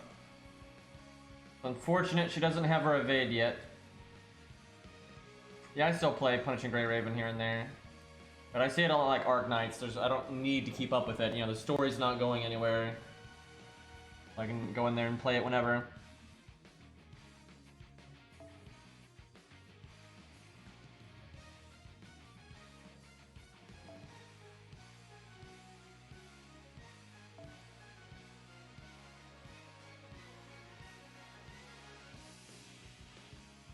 Could do that.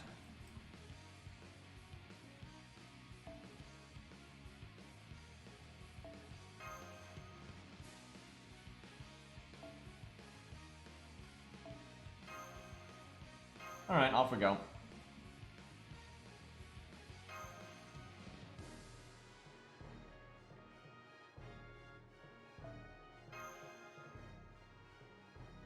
Yeah, Chin's a universal buster support, and he even has universal just support, because he gives everyone defense up, damage cut, battery, taunt, crit down. It's great.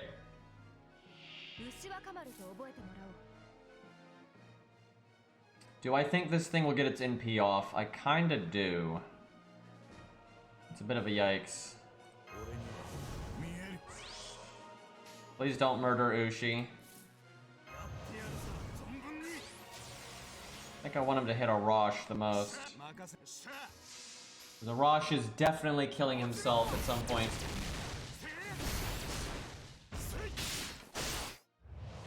Though, because he's level 30, he might die before...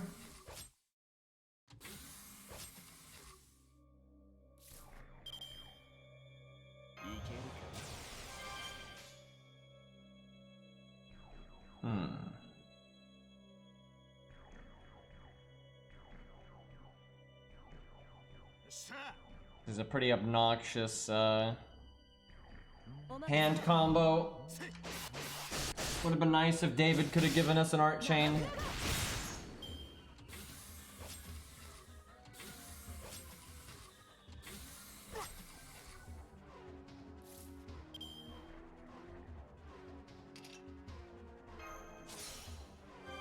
Man, Arash is getting botted here. I wish Arash could partake in the art chain, because then he could just NP.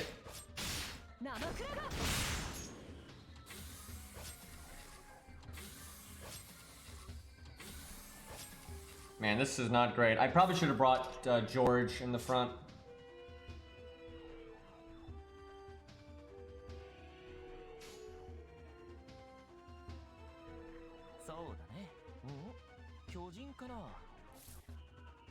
I should have already cast this. Please don't kill Arash.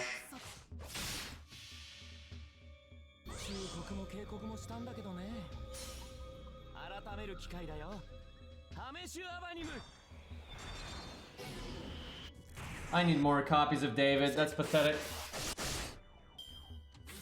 I think leveling Robin early game is better, especially for enemies like this.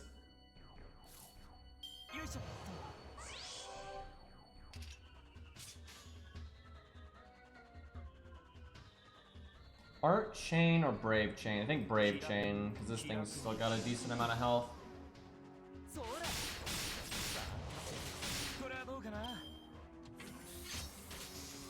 Also, this enemy doesn't have magic resist, so you're guaranteed to land the poison. Well, Arash is gonna get some value. Unfortunately, he does not have his upgraded NP yet. Gotta get farther into the game for that.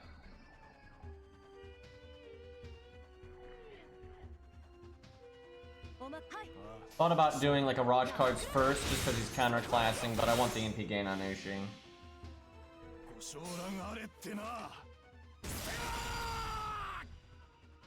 Okay. Sadly didn't kill. Don't heal that much. That's actually kind of a problem because we might not kill it now.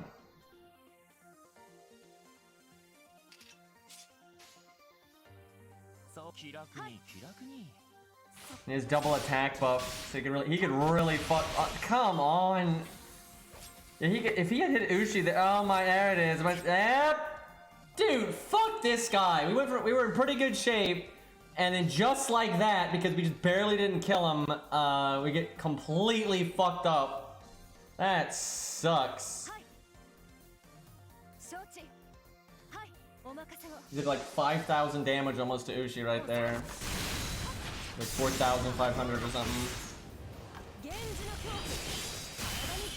And look at that fucking George, dude. He's got a giant defense up, and he didn't get hit once. I should have just taunted with them there, but I wanted to save it for these guys.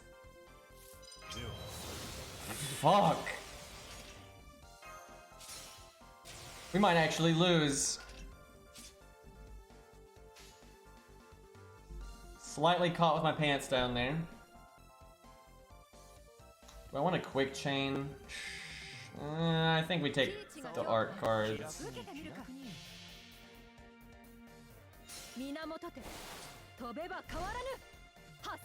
I underestimated that first robot.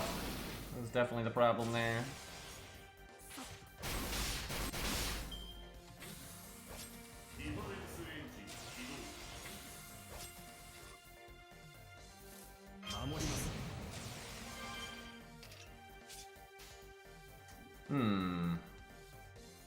I feel like you're not gonna get another Ushi NP. I mean, we might. We get the heal next turn, we got the taunt. Not very likely, but if it does happen, it would be good. We'll do the quick change. Could get an art crit next turn. 23 stars, that's pretty pathetic. Savage with the invulnerability.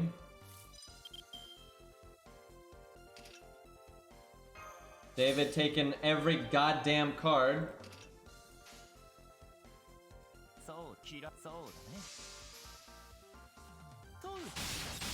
Oh, yeah, no, sure. Triple crit on the trash mob. That's great. Good job, David. You got him.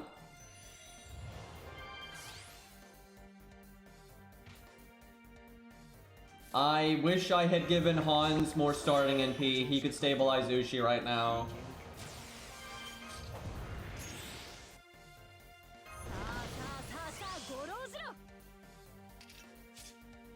Okay, I am...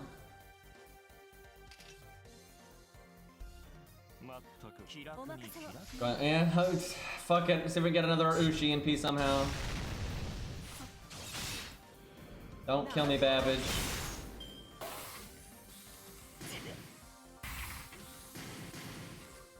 Hit him again! Oh, he only has 2 actions per turn. Nice. Alright, we can block his thing. Please don't quick charge. Oh, I can skill seal him. Do I want the bigger heal from Hans, or do I want the first card art bonus from Hans as being first?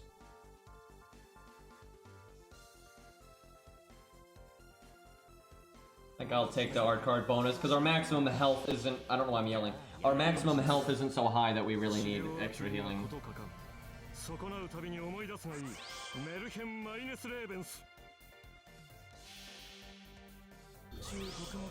I would love for them to add Saber Spartacus, especially because they detailed him so much more than normal. Like, a lot of units we know that there's another version of them, but we never saw it. But they really detailed Saber Spartacus quite a bit. So it'd be nice to see it.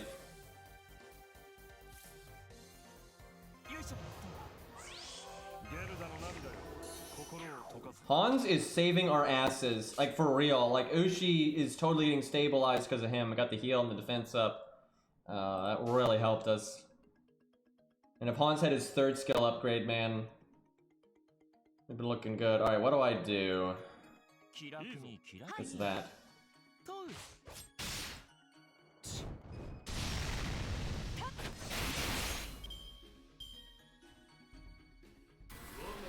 I think Saber Spartacus would probably be more like firm in his beliefs, but not necessarily so crazy about them, if that makes any sense. That would be my guess.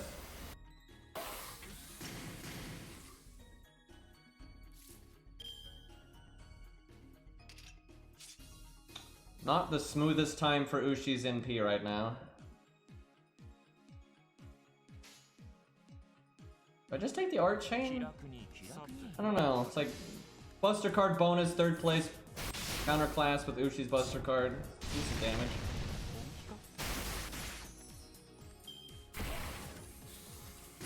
Oof. Don't hit Hans. He's got double defense down. Damn it. It wasn't that bad.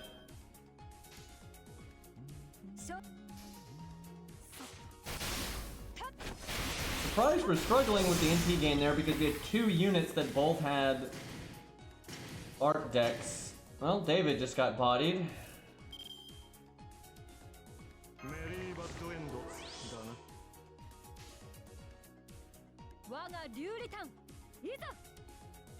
I actually want Hans's NP, I think.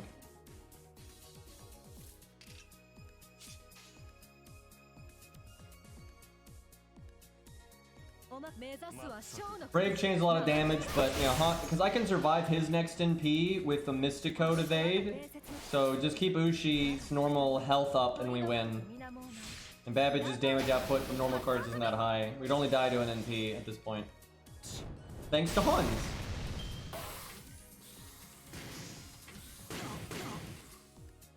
Babbage heard. But see, like, if this was a harder boss fight, For David to really have good uptime on dealing with the NP, he needs his skill rank to be upgraded. It actually wasn't too bad of a fight though. Honestly, if it wasn't for Hans, I think we would have lost. Because I did so badly against that opening saber. I knew she was so low on health. I think if it wasn't for Hans, we would have died here. Damn.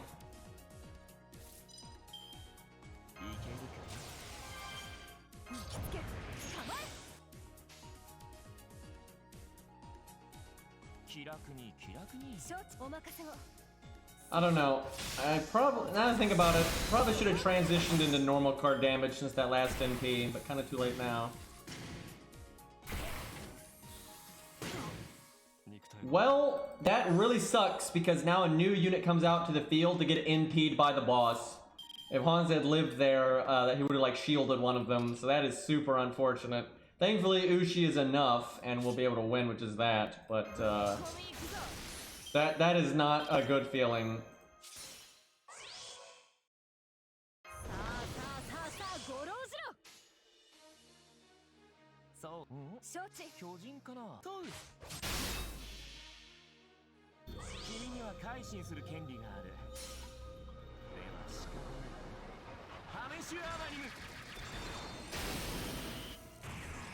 Big whopping 11k damage.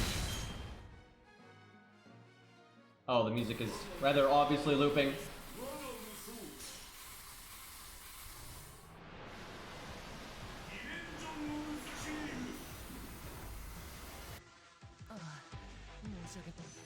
Well, Mordred face tank.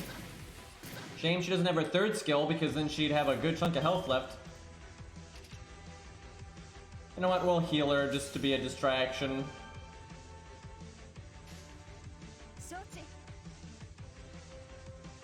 If I get my NP, we win, but I think I can just bruiser him down. Yeah, of course Babbage is AoE. We don't have any single target budget FP casters. The good thing about Babbage though is his crit damage and star bomb and attack up and all that stuff is good enough that he can essentially stand in for single target.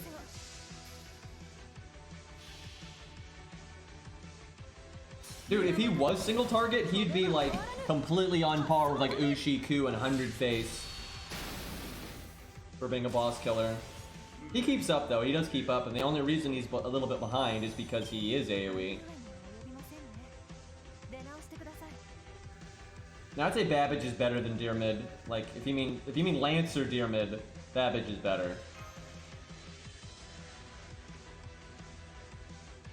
And if I have no idea why you're even bringing that up. I'm assuming like on my like super old tier list they're near each other, but that's because that was made before Babbage got buffed. So.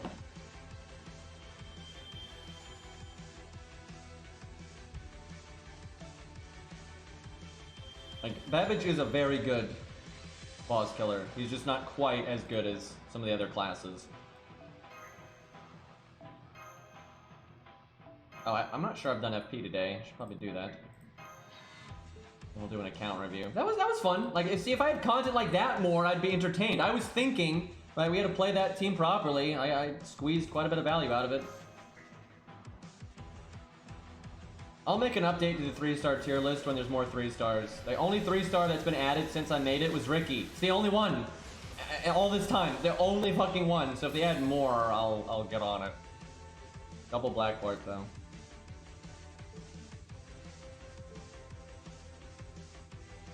You know, with Miyu's buff, Miyu is a decent support, right? And I'm sure we get use out of her on this account. And she's like the only Prison Ilia character here that's not yikes. But there's no way I'm rolling on that.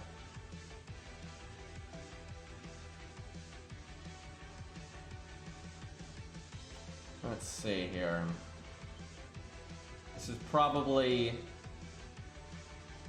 Yep, this is trash. This is just... I couldn't think of a Saber boss that we could be fighting. I think we fight Barbatos soon though. Like we're about to get to the fights. That'll be another chapter of trash though than it's the fights. All right, let's do one more account review here. All right, let's go with. Any chance Legend is here? I don't think he is. If he was, I'd probably do his account right now, but we'll hold off on that. All right, we'll do Jui. This isn't a name. This one, like it's Jui and then capital PT. I don't know what that means, right? So I'll just go with just JuuiPT, whatever the fuck. I don't even. Okay, what do we got here? It's my only account, so used for both farming and story CQ. Started September 2019 at the end of NeroFest 2, and it's free-to-play account.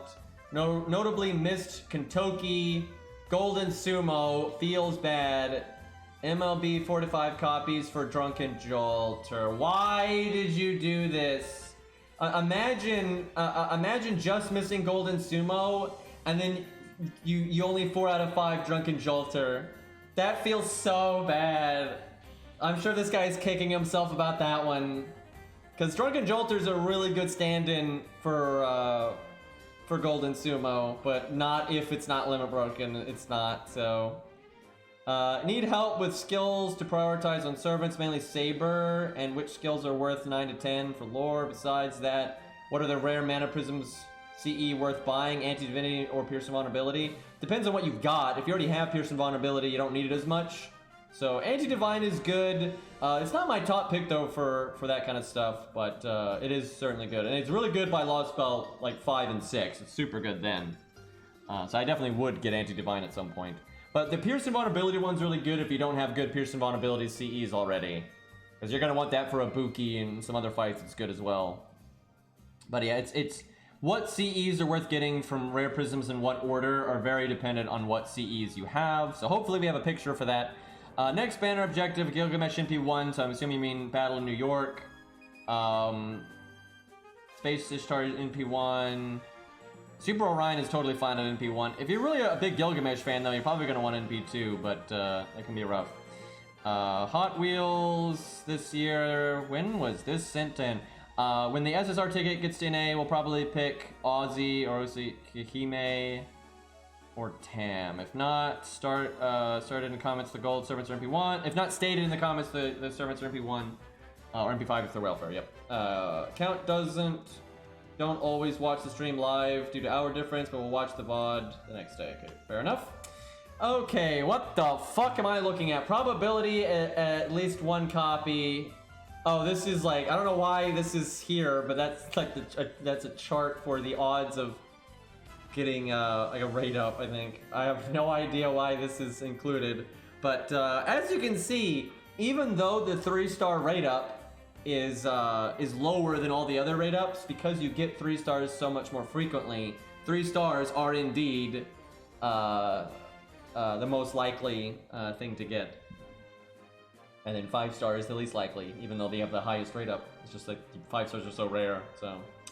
But yeah, you can see when you roll like an insane amount of, I don't know if the math on this is actually right though. I wouldn't be able to check that right now, but I've seen other things that are accurate, and this is pretty much, in terms of the order of them, this is about right. I have no idea like relative to the SQ how accurate this is, but it's probably about right though, because I know when you get to like 350 or so, that's when you start having good odds. I don't think this is right though, if I'm reading this right. So what I'm guessing, this is the percentage. Oh, Hugh can't see my mouse. I've got to fix that. It's so impossible to do this without my mouse when I'm talking about like when I'm like this CE or that CE, right? It just doesn't work. But it's so hard on OBS to toggle it. Anyway, I'm assuming the stuff on the left is the percent chance, which that doesn't make any sense because you can never get 100%. And the stuff at the bottom, I assume, is the SQ spent. But that doesn't sound right, because I'm pretty sure like 350 is like 50% chance. So I'm not sure this is correct, but I'm not sure I'm reading this right. Anyway, that's super random. At 300 SQ, the safety net, I wish. Okay, Saber Liz is in P1, so that's a welfare you didn't finish. Big oof. Saber Liz is actually pretty good at MP5 for just like a basic boss killer, but at MP1 she's not worth it at all. Like, she's not even remotely worth it. Bedivere's NP5, like, yeah, Bedivere's better, like, absolutely. The only way he's not is if you just gotta have hard survival. But you've got Sitting Master. So, Sitting Master, I assume is, yeah, he's NP1. Yagyu. So he's good, but you lack punch, but he's got the survivability. So, Bedivere's the best backup there, or Lancelot. What's Lancelot's NP rank? NP1, that's unfortunate. From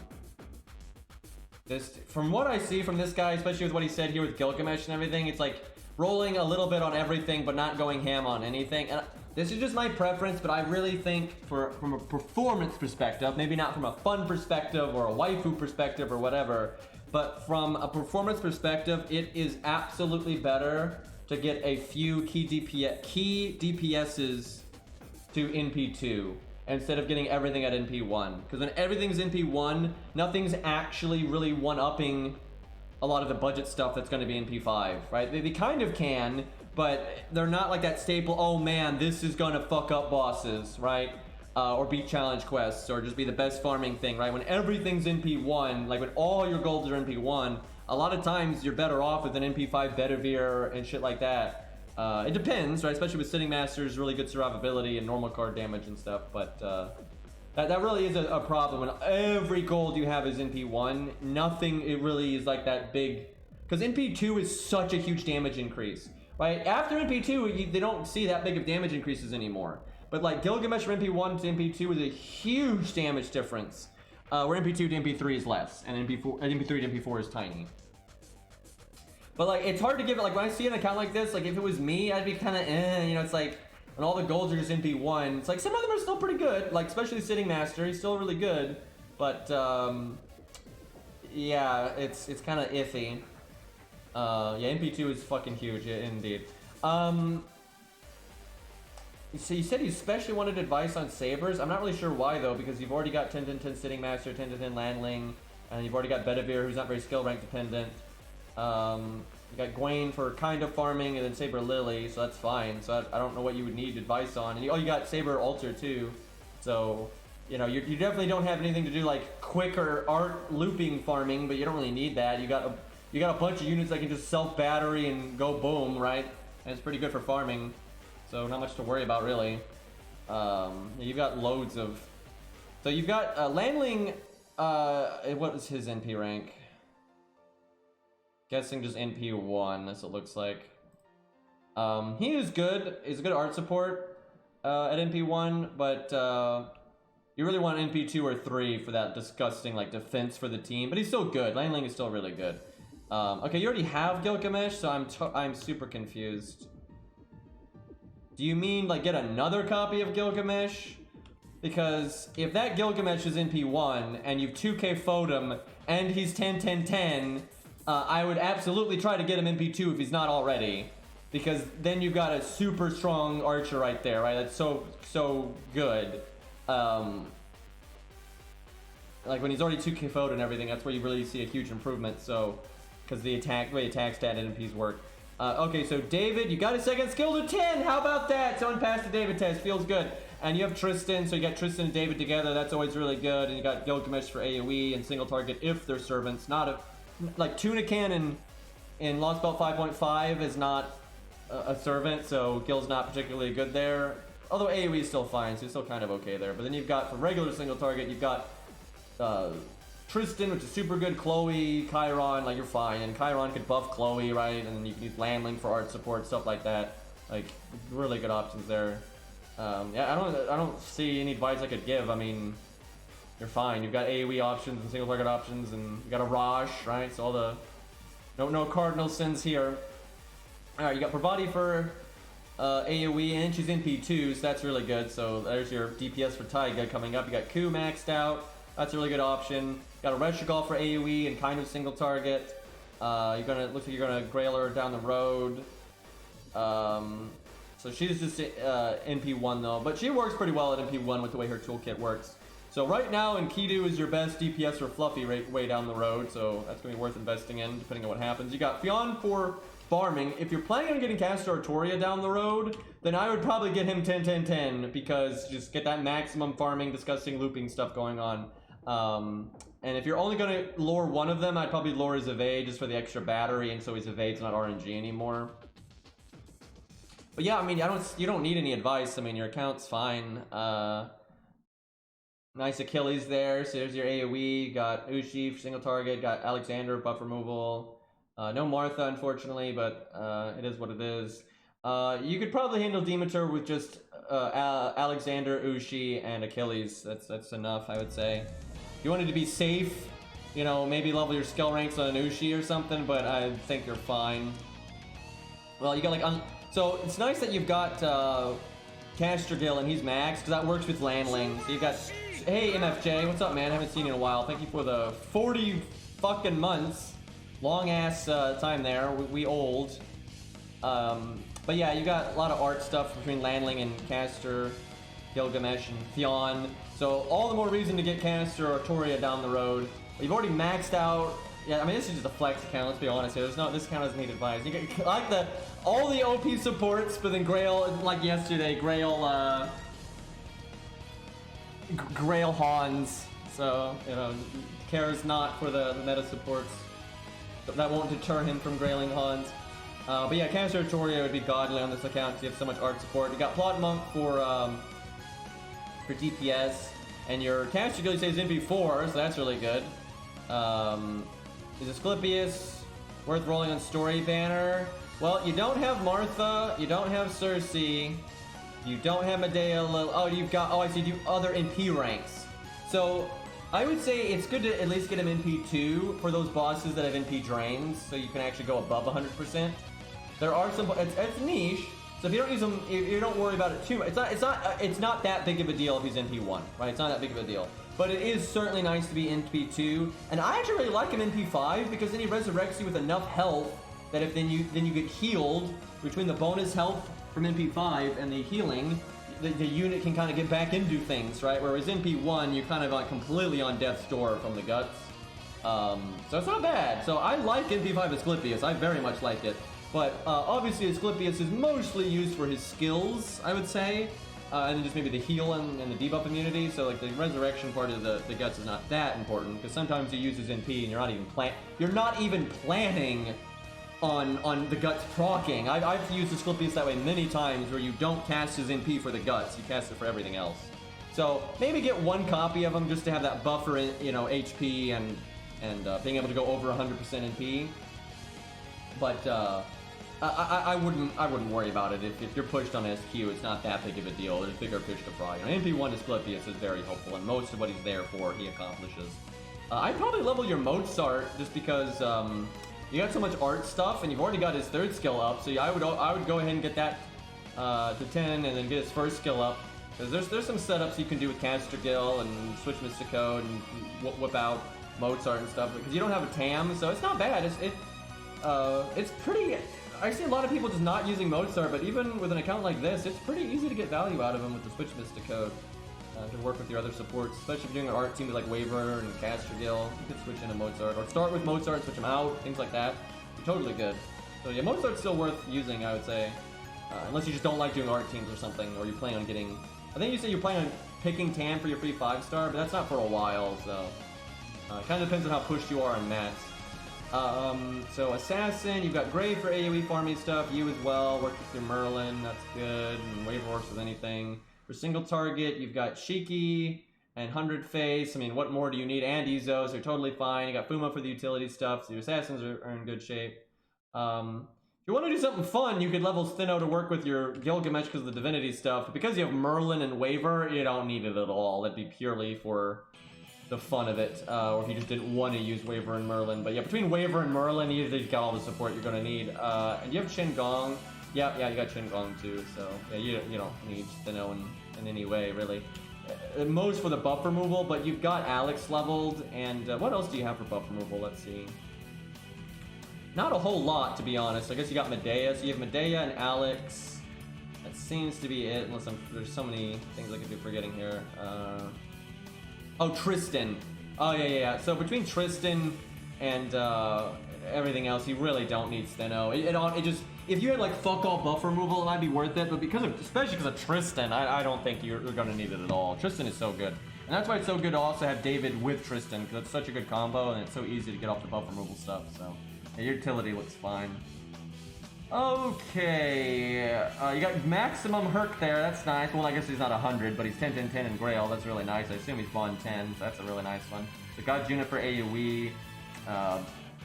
Jerker's worth 10, 10, 10ing at some point, I would say, for your single target. But between God Juna and Herc, you're not gonna need her that much, so if you want to save the lures for other people, I would say it's reasonable enough. You've got, I would get that Asterios up. I think any account, it can be useful to have a pocket Asterios. Just level its second skill and nothing else.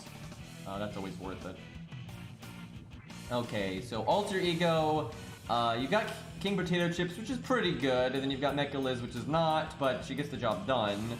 But between her and King Potato Chips, that's pretty much, you know, that's all you'll need. It's not as good as having Melt or something, but that's more than enough. And you got Big Mothman and Jolter. That gives you a lot of extra class options, so that's really good. Mozart Rival NP5. Good on this account because you have so much art stuff, so I'm sure you can do some loopy stuff with him. Maybe even for farming, it's not bad. But yeah, Jolter will shred, you know, Zeet and all that down the road, no problem. So you have good options. Your match is 10, 10, 10, so that's good. So you're in good shape. Not a whole lot of apples there for Guildfest. Hopefully you've gotten a few more. I know I have low apples, burned a lot in raid during case files, and on Valentine trying to MLB, the CE still didn't get it, feels bad. Hope next 2 weeks improve by bonding with lower rarity servants. That's not a particularly reliable way to get apples, but okay, so what do we got here? So good thing you got the Suzuka one, because it sounds like you're really lacking 50% starting in PCEs. So that's at least something. Make sure you get the oh, you got aerial drive. Oh, it's level 100. There you go. Now you're good. That's fine. Between that and the Suzuka one, you're fine. You have a K-scope. Let's see. You have mini K-scopes. So it looks like you have 5, and you haven't. That's probably the right call on an account like this because you have waiver, right? It's nice to have an LB K-scope, but I would wait until I get one more.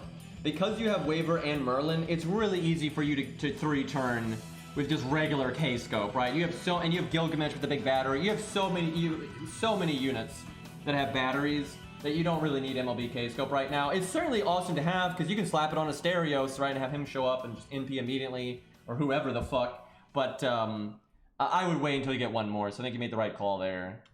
Let's see, any other noticeable stuff? I mean, you're pretty well rounded. You might want to level. I'm not seeing a lot of CEs like Art of Death style stuff, like Formal Craft and that kind of thing. All right, so as for the Rare Prism thing, that's what I gotta look at. What do you have Pearson vulnerability wise?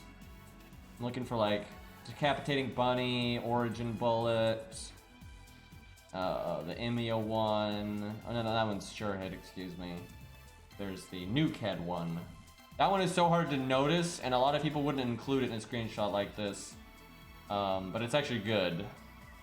I don't even see Origin Bullet though. So for this account, it would be pretty reasonable, unless I'm missing something, it would be pretty reasonable to buy the Attila CE. Just one copy. I wouldn't go for the MLB right now, unless you just have a fuckload of Rare Prisms.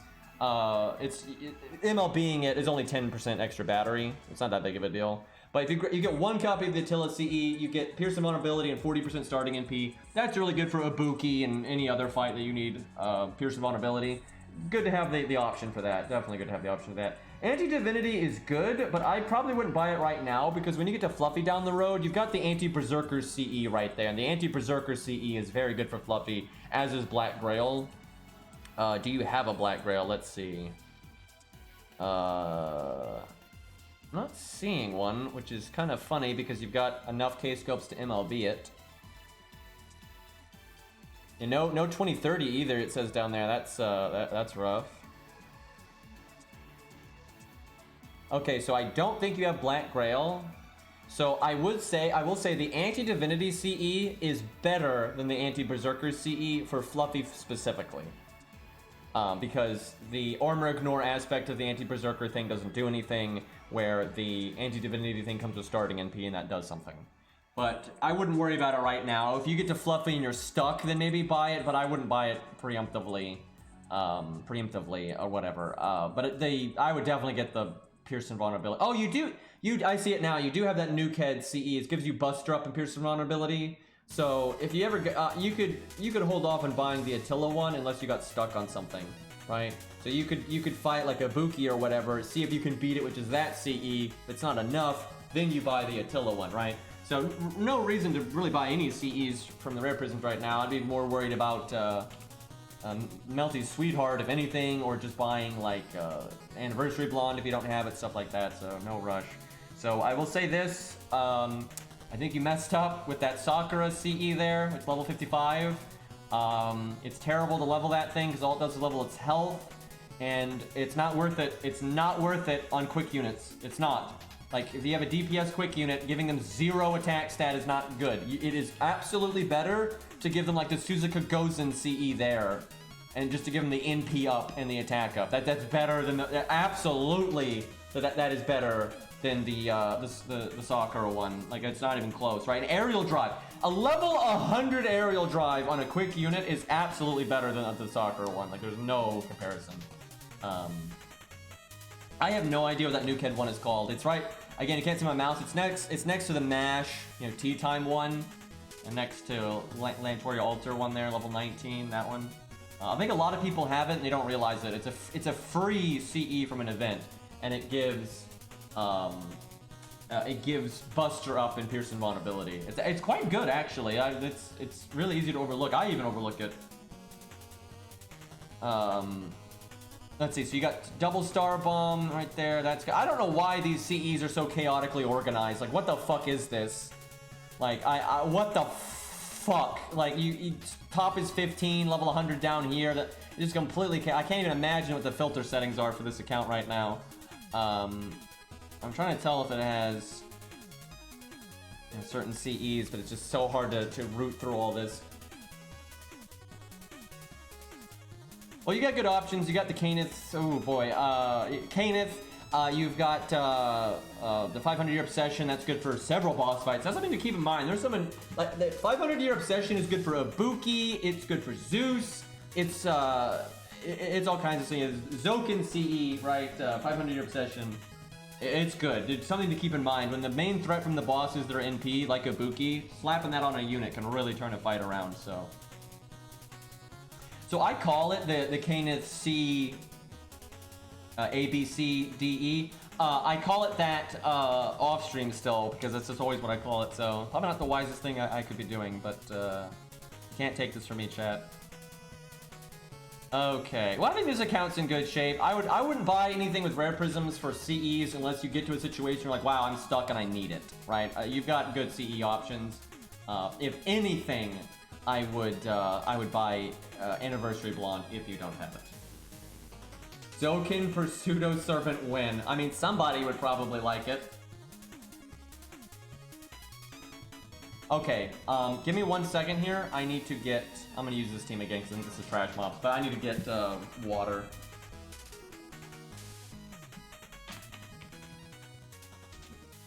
I don't need the money, you see. I need the pride though. And see, what I really resent is everybody just stop calling it the Cainith thing. But it's like, I've always called it that, and a lot of people called it that, and I'm not stopping just because Canis got added into the game, right? Like, fuck that.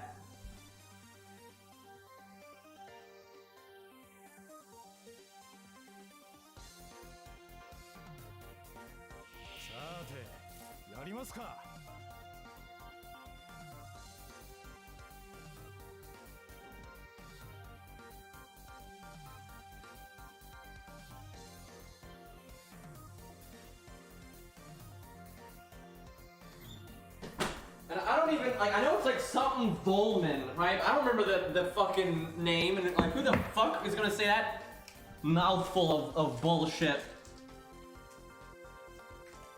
I've never seen someone like Zoken before. I mean, I'm sure someone does, but I have never seen someone that likes Zoken before. At most, they just Zokin, whatever, but at most they like think he's a like intimidating antagonist or something, right? But I've never seen somebody that likes him before. Like, what the fuck?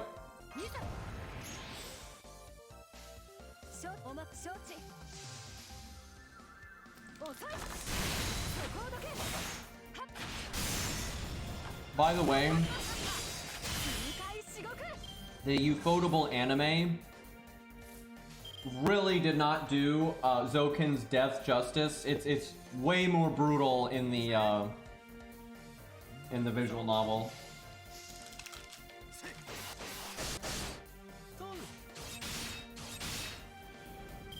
Well, that's some NP gain.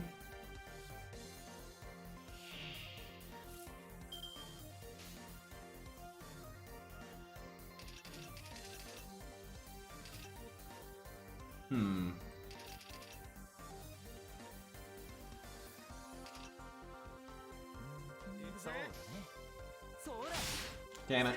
I don't know why I thought that might kill. I could have done the attack, but I don't think that would have worked.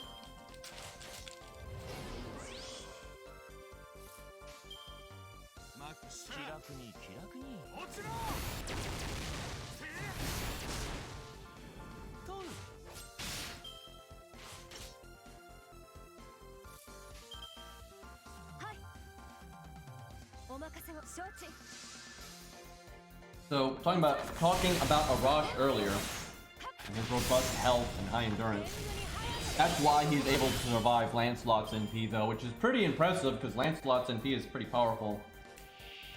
And yeah, Arash just face tanks it because high endurance stat and robust health skill.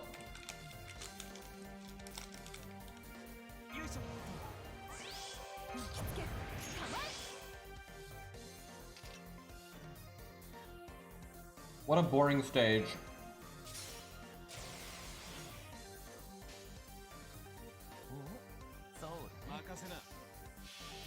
Look out though, that one skeleton has danger tag. Do bonus damage, oh no.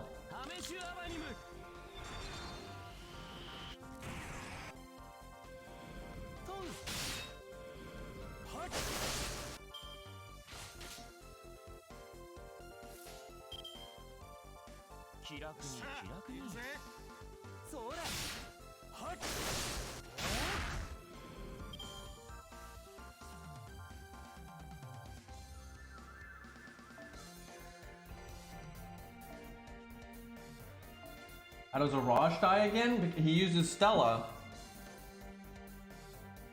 That, you know, that does him in.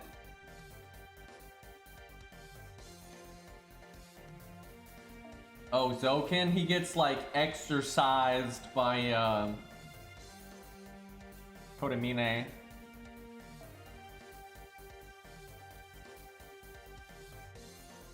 I haven't, I think, like, Sakura might weaken him or something, and then Kodamine exorcises the demon, but, I don't remember the exact order of all that. I don't think this is Artoria. That's not until after Barbatos. So this is just trash again, I think.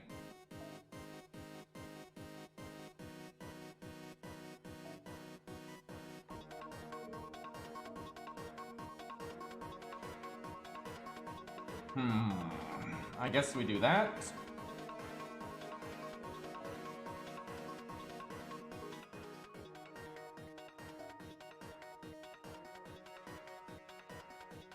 I don't think Arash is gonna... Well, no, he probably does need Bond for some of his quests and whatnot. Okay, Hans is good.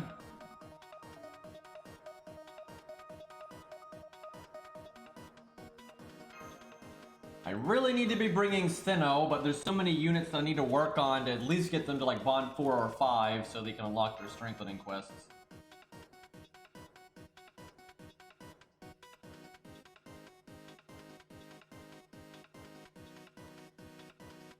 Yeah, it might have been like he kills the body, then Sakura kills the worm or whatever. I don't fucking remember.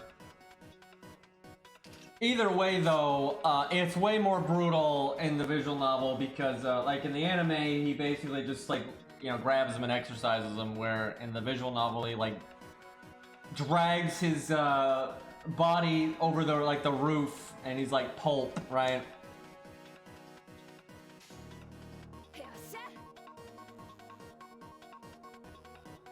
You know what? We'll do NP gain. I could have killed all 3 of those, I think, but at least 2 of them, but we'll just grab some NP here.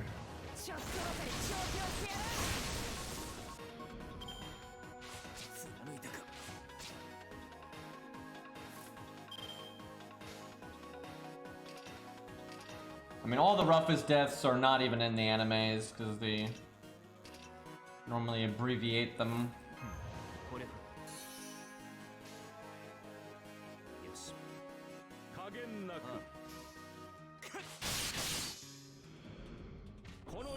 Yeah, oh my god, that's true, Arjuna.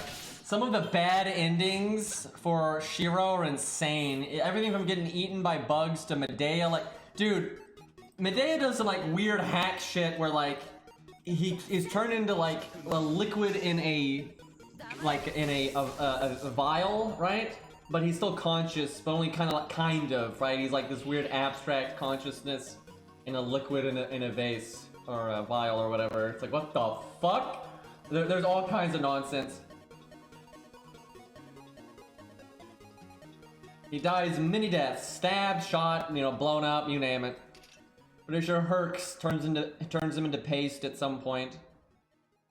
You know, Shiro things. What's great is that bad endings are canon, like they are timelines, so there are way more timelines where Shiro dies pretty early in the Grail War than not.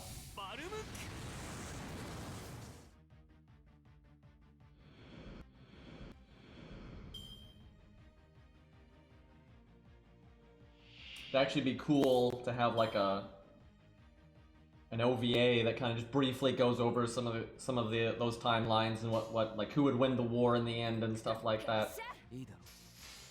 Show off some different scenarios.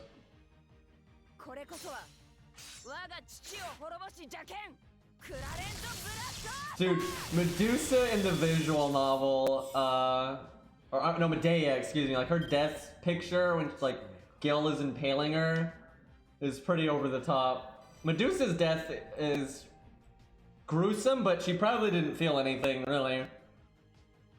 Oh, just dead out of nowhere.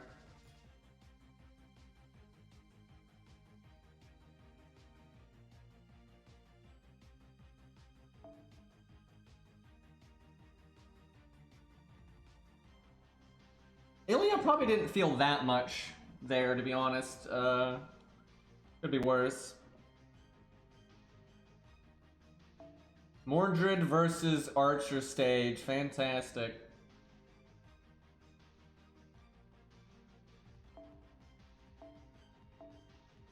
Oh man, guys, it's Baldy time and we have literally no way to make him crit right now. So he's completely useless. So just like later.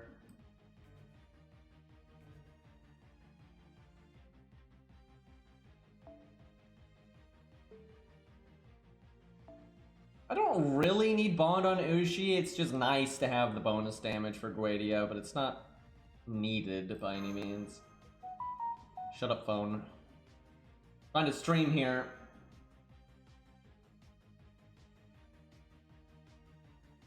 If Medea actually gave a shit, she could, like, you know, be giving Kojiro mana and stuff, but she just doesn't care.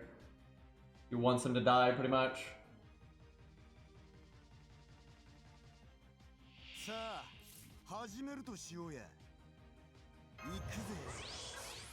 Boy, Tesla's gonna be weird with these hodgepodge lancers we got going on.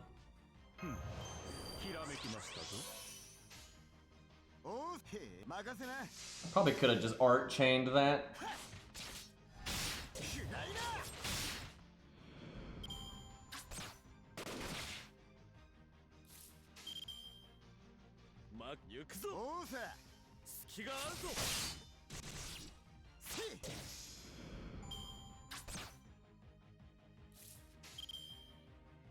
Well, that is the dream hand for Baldy and the deck resets.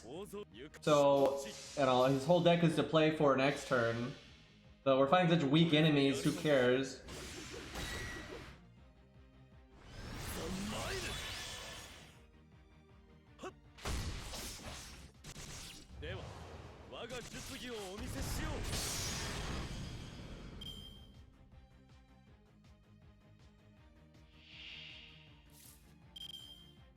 So lucky here, though. That's nice.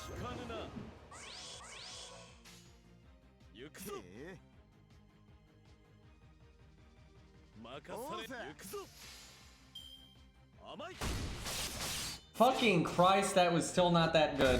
He didn't even. Okay. Whatever! You know, like now I could do the Buster crit, but the enemy's so weak, it doesn't matter. I was hoping to kill there, then get a Buster crit on the next one. Now his NP is gone.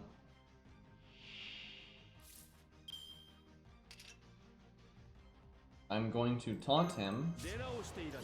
Try to get our NP again, even though the stage is about to end, so I don't know why I'm bothering here.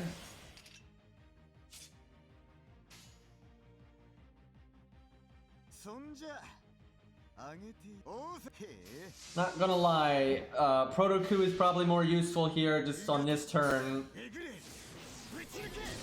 And Baldi would have been way more useful if his NP earlier had just, you know, one-shot a mob.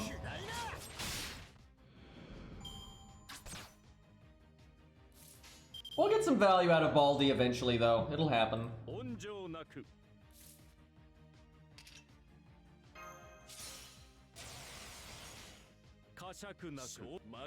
The main issue is just the RNG, but once Hans has got his third skill maxed out and maybe we get a 20-30 or something like that, it'll really help. Also, if like this summer event could have a Starbomb CE in it, that would really help.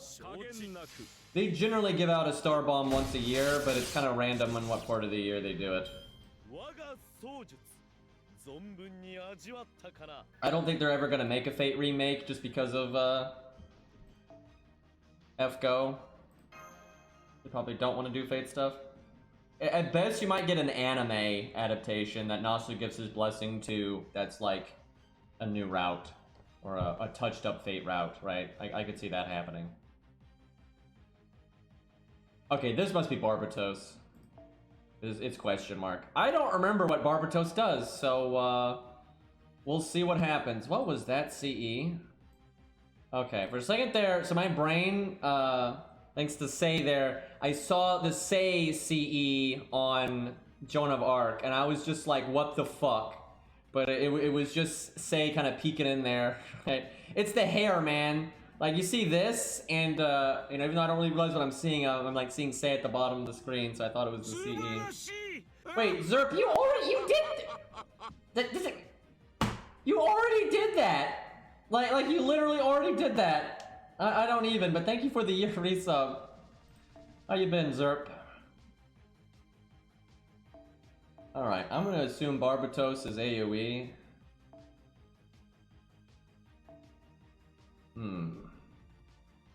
Did I? I mean, I can literally see it on the timeline. That's what's really messed up.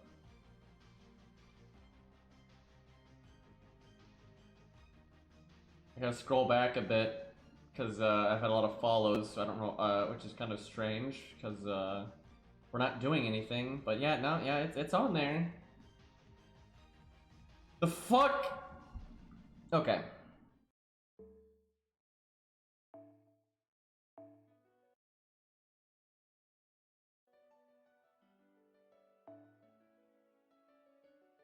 You know what? Soul Worker theme is good, but I want the other version of this theme, so I'm going to get that now, because I want to listen to that instead. Because there's like a more action-y version of it. And I don't have that on the playlist. I'm not sure why, but I don't. There we go. Okay, Hans... no, we'll do Mash into Hans. That seems good. And then... what after that? George? Okay, we'll go with that. Alright,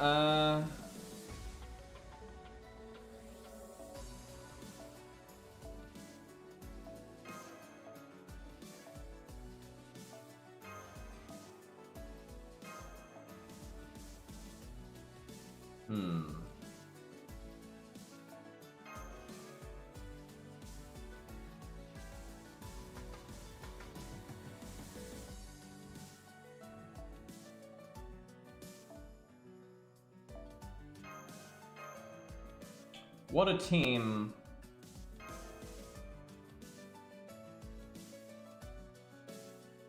Do you think for the next Lost Ball or events they'll give supports with leveled passive skills? Nope. Are you kidding me? Like, are you kidding me? They might do it like when they want you to use ultimate mash or whatever, like, you know, like when Gilgamesh fought Tiamat, if you have a moment like that, then maybe they do it. But for the most part, I don't think so.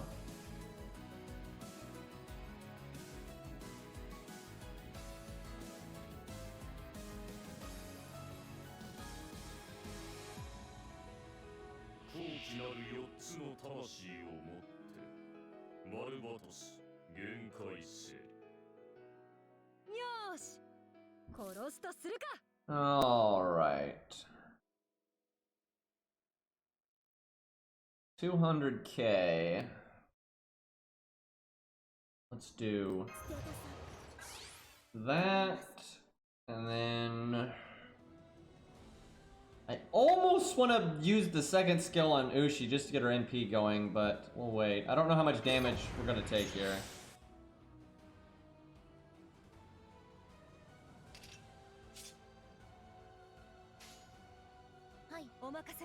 Good opening hand for Ushi, though.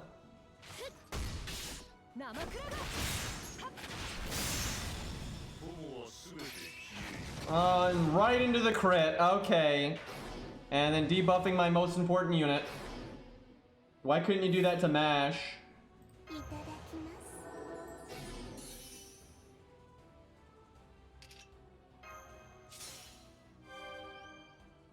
If I invulnerability, I get to NP right now. Probably worth.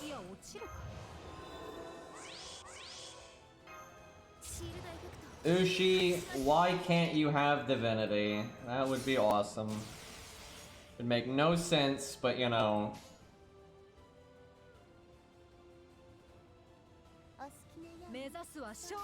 Maybe I should have done that Mash art card to just get her NP next turn. That would have been pretty nice. You might get it from being attacked, though.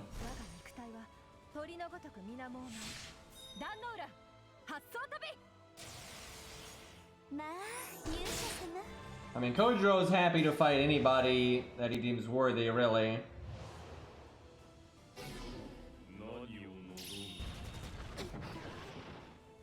Fuck, 96%. Watch her die this turn and never NP. Wow, Ushi fucked him up? Like, damn. They've hardly done anything yet.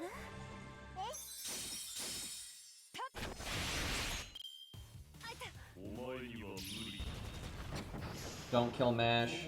You can kill her next turn. No! Okay, she's good. God damn it. He's got the old version of Burn that can't stack. Oh my god, this guy missed the update when they allowed dots to stack. He's stuck in the old days. Fucking only one Burn's allowed. What a joke. Doesn't even refresh the duration either.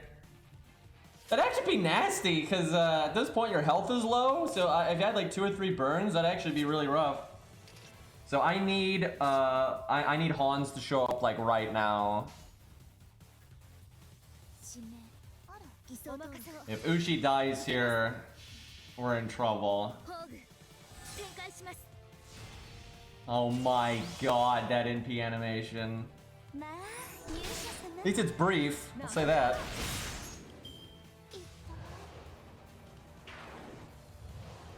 Bro, kill Matt, what are you doing? You stupid fucking eyeball pillar stick in the mud. What are we like? Hey, I'm gonna just triple debuff. That'll get him. Jesus Christ. Trying to get my my Hans NP in here. Guess we'll use her NP just for the defense down. This is exactly why Solomon failed, yep. Bringing down the team here. He just cleared the debuff. Like, nope. That actually might have saved us though. She might have died if he didn't waste an action clearing the debuff. So Hans is just going to instantly die, which is not ideal. But if it keeps Ushi in an extra turn or so, it's worth. Do I think Ushi will get her NP from being attacked? I would say yes, but Barbatos might do an NP drain or something. I have no idea what his NP does, so just to be safe. Like, it'd be awesome to do the quick on Sinnoh, because between that and Hans's third skill, you might actually crit.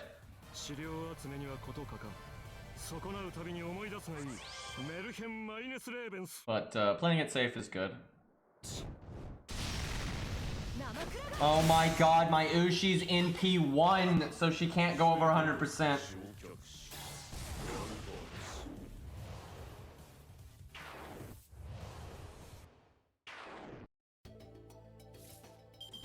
Well, Barbatos is throwing. Good turn, champ.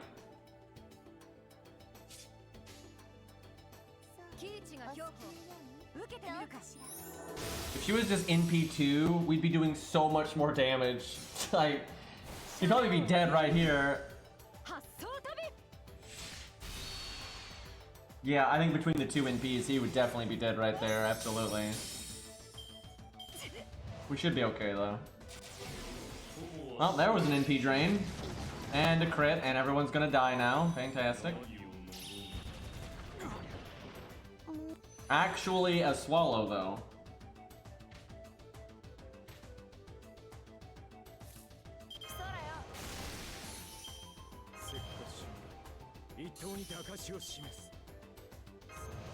Get him. I wish I had saved Hans's crit up. That would have been good here.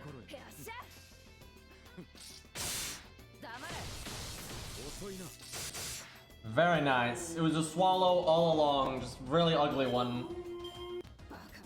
He didn't even finish his death line.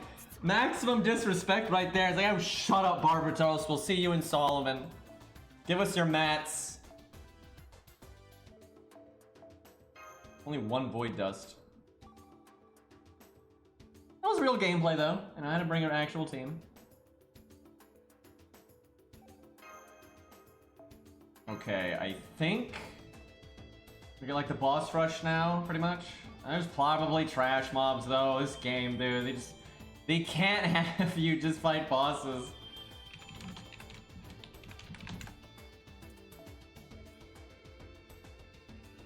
Let's see, let me look.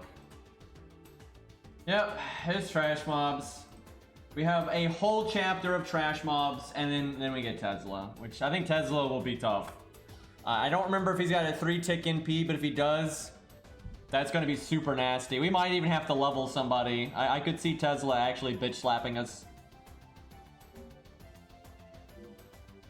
Man, I need mana prisms, dude. The shop resets soon, and I can't get the stuff that I need because there's no events. How, like, what the fuck?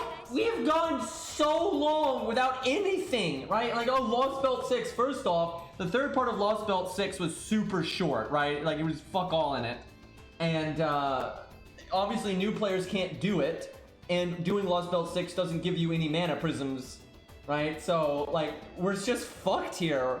Like, it's been so long since there's been any way to get mana prisms. Don't worry, Baldy will save us, indeed.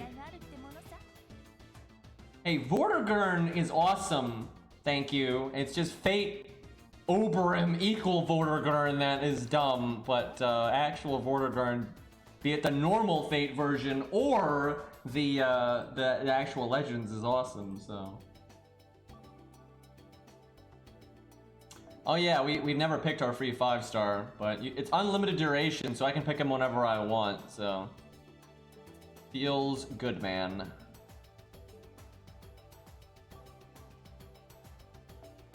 Oh yeah, we've also got... Can someone please explain to me? Look at this. You can click the thing to get your SQ from this tab, but why is it blacked out on the other tabs? Like, what harm would it do if you went from this UI straight to that one, like just like it is with this one? Like, what's the difference? Like, literally, what is the difference? Like, it's crazy.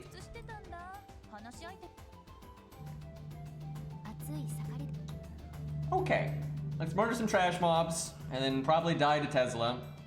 We'll probably do an account review right before Tesla, and then we'll get in there and have a proper... Why is it so late? I've got to start streaming sooner. I've got to start streaming sooner. It's fucking about to be tomorrow over here. God damn. Oh look, we're out of team points again.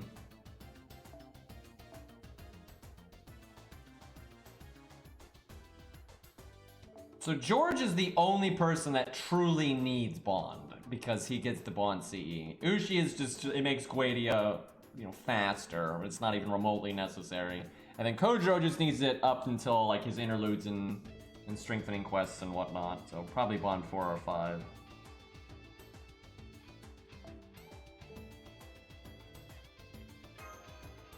And then I should do like Mozart and Shakespeare, all that stuff.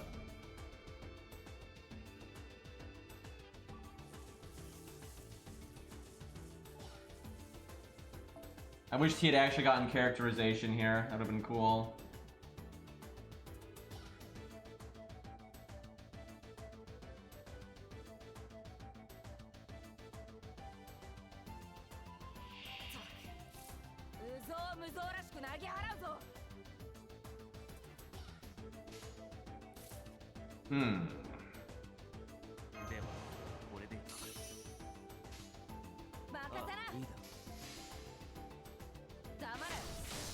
Yeah, Tesla and Lancer Artoria, guys. Imagine having Mordred versus Artoria in your fucking story, and oh my god, what a joke. London is such a joke, dude. And the thing is, it could be awesome.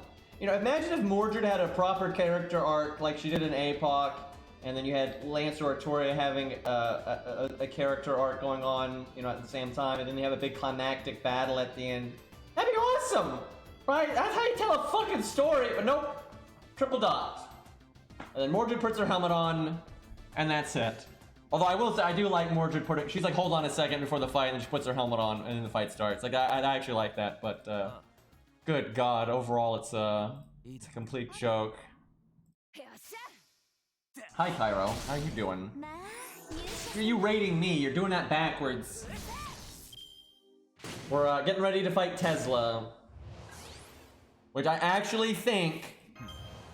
Do we, for the memes, especially if Cairo's gonna stick around for a minute, do we fight Tesla without Proto-Coup? And we try to use Baldy as our main DPS? Or at least one attempt. Do we do that? Because I don't think that's gonna work at all, right? I think that's gonna be an absolute catastrophe. So, do we stick with summoning story supports like we have this whole time, or can I summon like a Hans? I feel like, because I suspect the story support is Mordred, which is completely pointless, right? Like, that's not gonna help at all. Summon Edison, don't need to start that. That'd actually be kind of fun though. Wait, who needs their NP? And we gotta beat these trash mobs, and then it's Tesla time. Okay, I should have just killed that mob. I'm taking all this time for no reason, and these guys just keep punching Mordred in the face.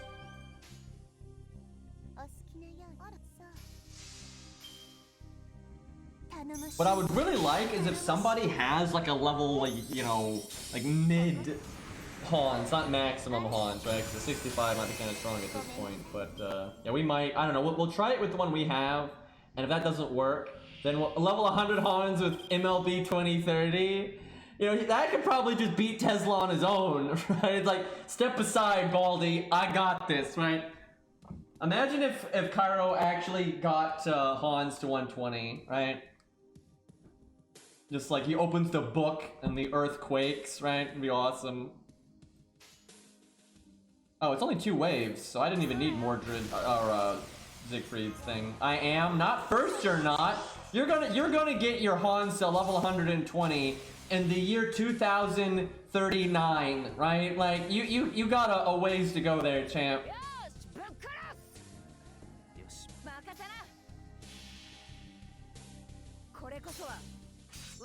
Only 9 more? Yeah, just, I mean, just, Cairo, you're full of shit. What do you mean?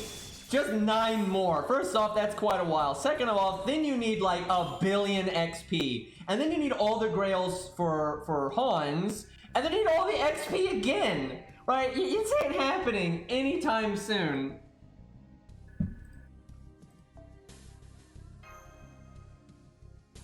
It's happening soon. You're just a nerd. Yeah, go auto farm to get that XP. That's like the only way you can do it in a reasonable amount of time.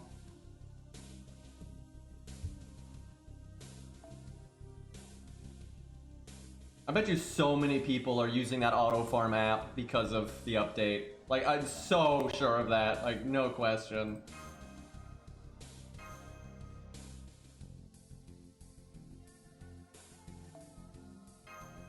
I'm so worried. I like the Fate franchise a lot, right? And it's not going anywhere, right? There'll be other games. Like, obviously, there will be other games. But I feel like the next big Fate game that has, like, it's gonna last more than, like, a few months. You know, something that's got, like, its updates and it's, like, you know, like an ongoing thing. The next time they do that, I think it's gonna suck. I think they're gonna make it super casual. The gameplay will have no depth. It'll be gear-based, right? It'll be grind. You have to just constantly grind to keep up with the gear, right? Shit like that, like Epic 7 and Genshin and all that. I think that's totally the route they'll go, and it'll suck. But, I mean, who knows? Maybe they'll hire, like, a really competent dev and they'll make a masterpiece. Yeah, it could happen, but, like I said earlier in this stream, I think there's a lot of nepotism going on right now between Aniplex, DW, and Type Moon. And nepotism never results in the best products, right? It never does. Not the best stories, not the best games, not so kind of worried about that.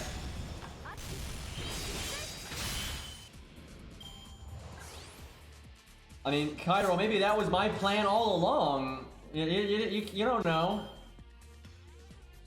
All right, what am I? I guess I art chain. Do I care that much?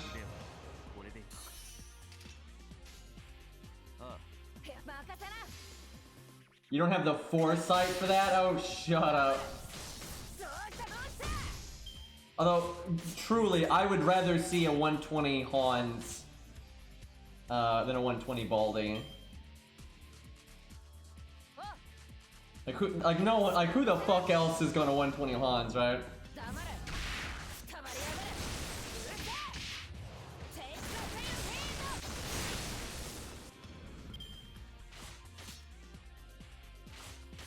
$120 Jekyll? Oh man.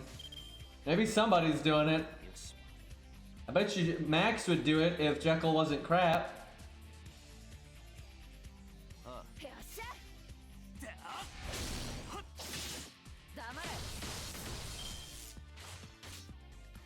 I do wonder how hard Hans can crit at 120. It's an interesting thought.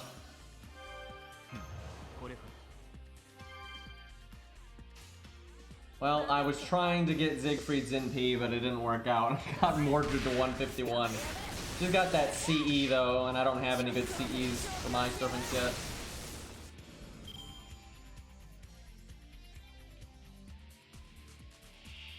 Oh fuck, those aren't Lancers. Uh-oh. Why didn't I use Ushi's first skill? Like forever ago. What the hell?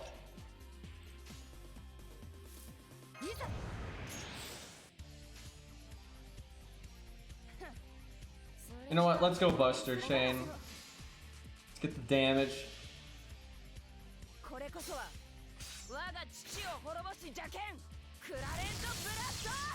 You know, Phantom will actually see a nice performance increase between his buff, because he's on an A, so he doesn't have the Phantom buff yet. But the buff removal buff, and they don't charm either gender, and then 120 in the passives, that will help quite a bit actually.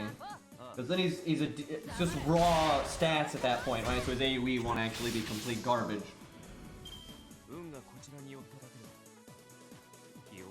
What's Phantom's third passive? Let me look this up. I kind of feel like they'll make it Assassin or something. Yep, it's against Assassin. Called it.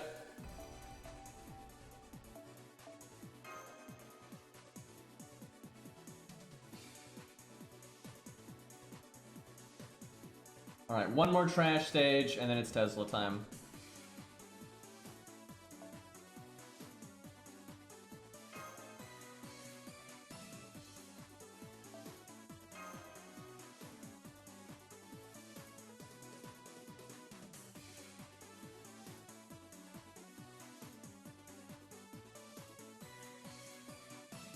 I don't see why it's necessary for you, before fighting Tesla, to just randomly fight, you know, all these just stupid trash mobs for no reason, right? It's so unnecessary. I so wish they would update these early stories. It could be so much more fun if they made them a bit spicier and cut out the filler. Maybe someday, you never know.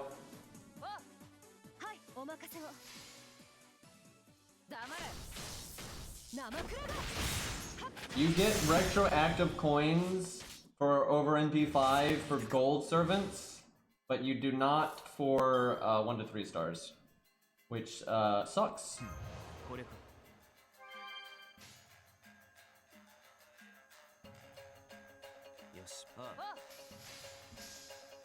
They basically did that so if you wanted to get like maximum coup, even though he's just a 3-star, if you wanted to get it right away, you'd have to wail a lot. Thus, me not having Ku's anti-berserker skill for the Fluffy video, which was pretty annoying, because it would have made a very significant difference.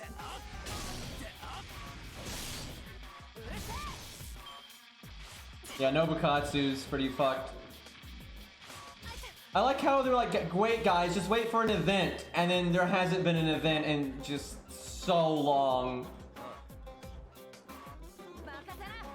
Why am I doing that? I don't need NP gain on Mordred. What am I doing? That was not right. Yeah, Izo's fucked, Mori's fucked, all that stuff.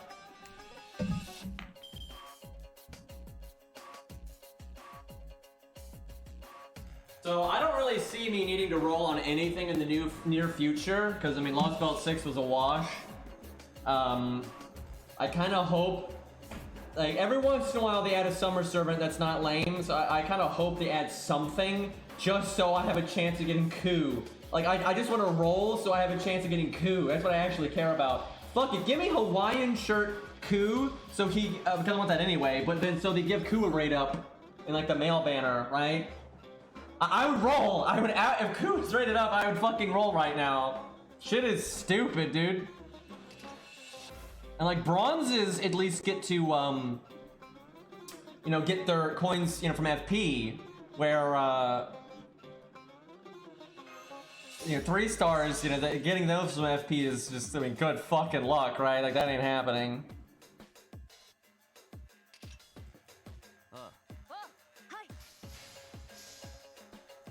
See you, Red.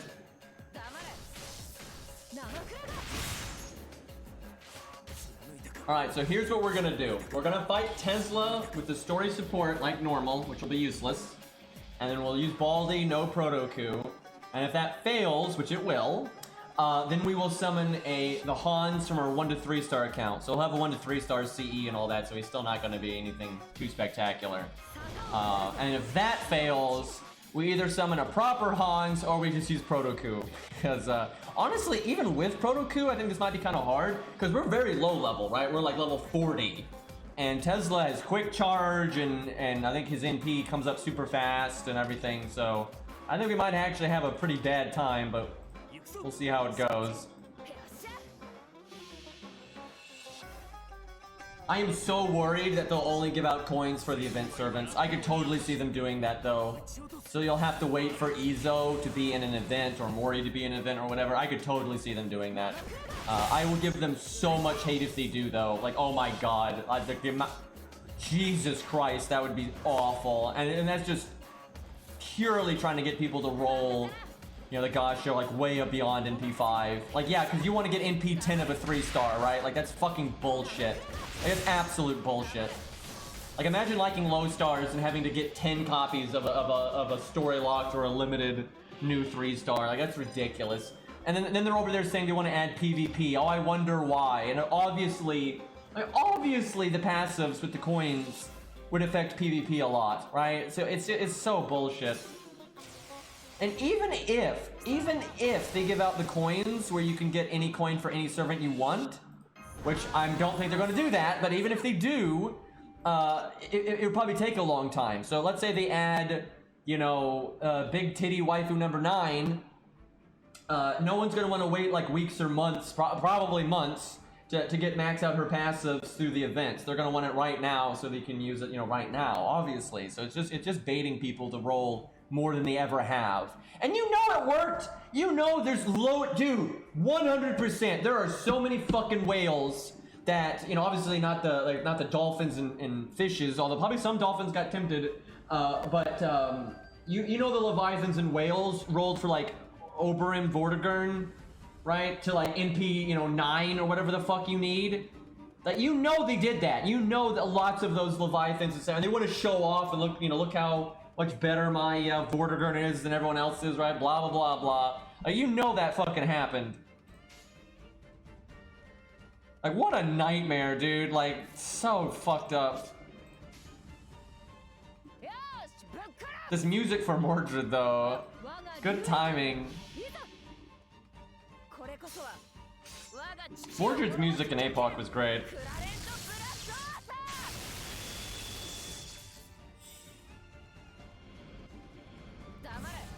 Alright.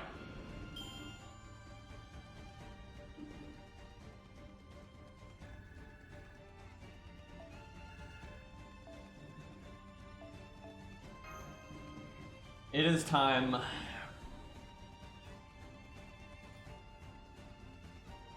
Real quick.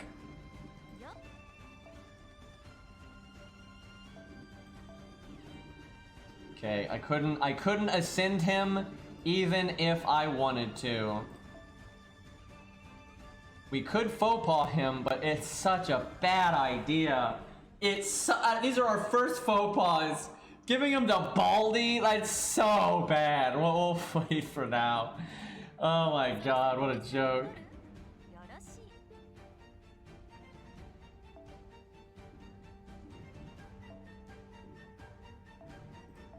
Oh no, why does Mordred gotta be on the team? I almost want to put her in the front to just cycle something, because she's gonna do nothing in the back. Let me look at what I got.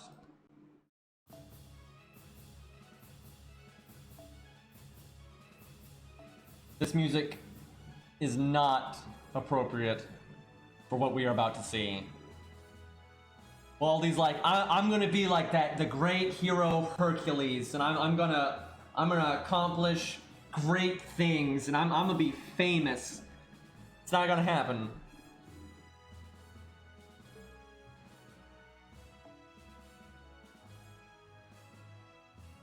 Oh, this is such a shit show.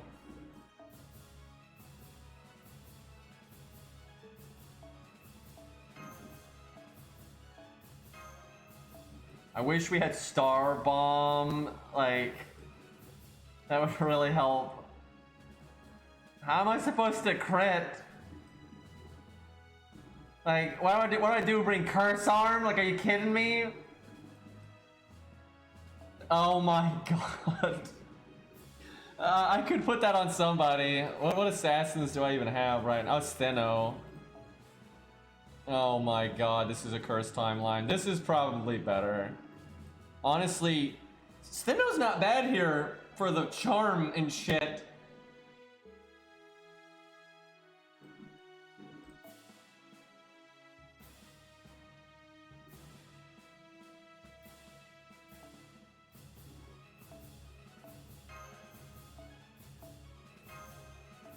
Send help chat. What am I doing with my life? There's no way. There is no, this is so gonna, like, if I did that, then okay, now we got a chance, right? But, oh lord. In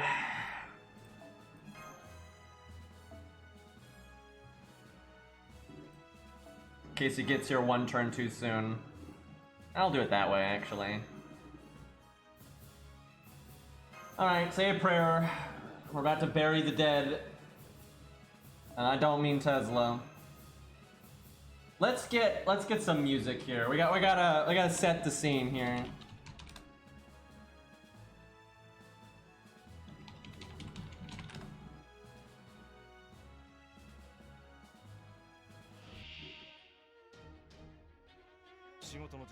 Wait, do you fight Tesla twice?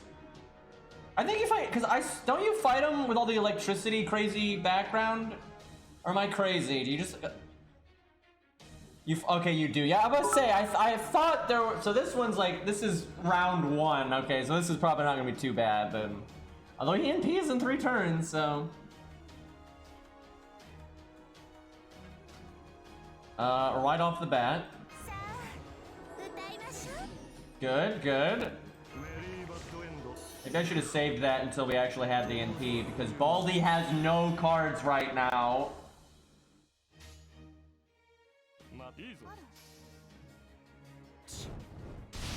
Hans, don't do me like this. I should have done art, quick art. Fuck.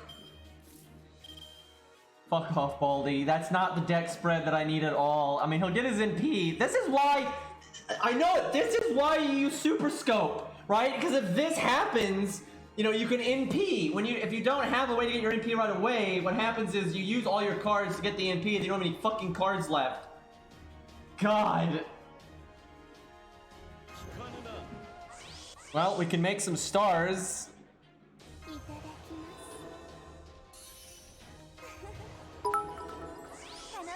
I have the high nickel ground. You guys are never giving up over there. Look at all this money I'm making from the nickel wars. I could buy like a soda, chat. Actually, I don't know how much soda costs these days, but you couldn't hit Baldy one time. You couldn't hit Baldy one time. It's already over. It's doomed. We've gone through the whole deck, and we haven't even NP'd yet. It'll get better though when Hans has his upgraded 3rd skill. That'll normalize a lot of the bullshit, because we'll get the gain and the more stars and everything. So better things are to come. Maybe the deck will shuffle. Okay, that was lucky. That was super lucky. What do I do here? I think I want Hans to die. I don't want Steno to die. He will give himself evade, so I do this. Maybe he crits here. Like, imagine that. Imagine if he lands a 20% crit here. And see, if Hans' skill's upgraded, we could kinda have a crit chance right now.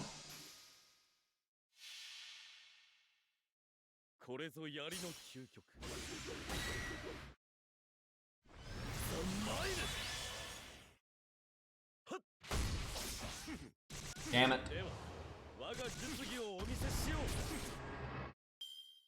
Why does his quick up only last 1 turn, by the way?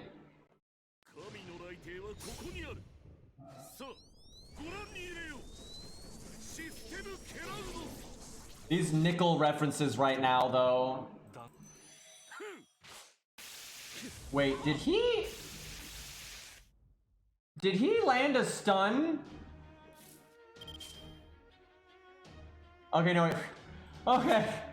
Jesus Christ. I would say if he stunned Baldy there, I was gonna lose it.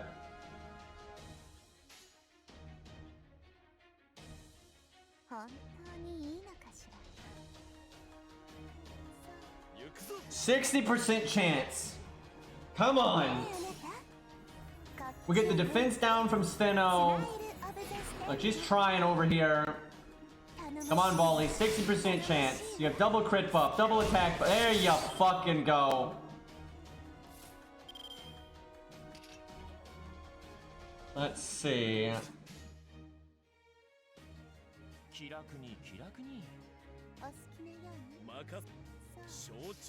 Gotta get our MP again. Time's already up.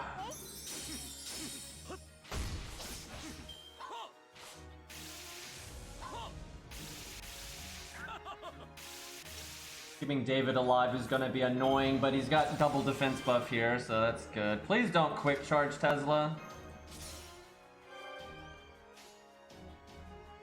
Ooh, this is good.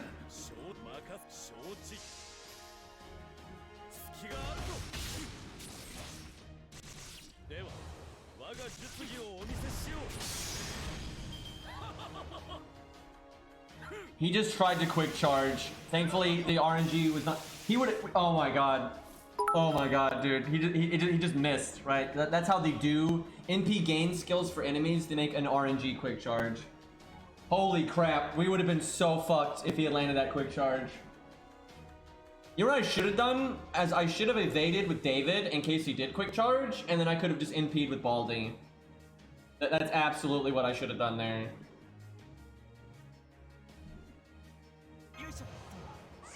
I'm not sure do I NP with Baldy here? Because this is not a good hand.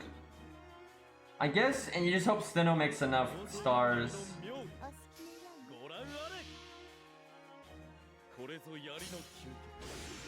I can't even imagine how many nickels have been thrown at my face because Poi Poi and Persona are throwing memes at each other.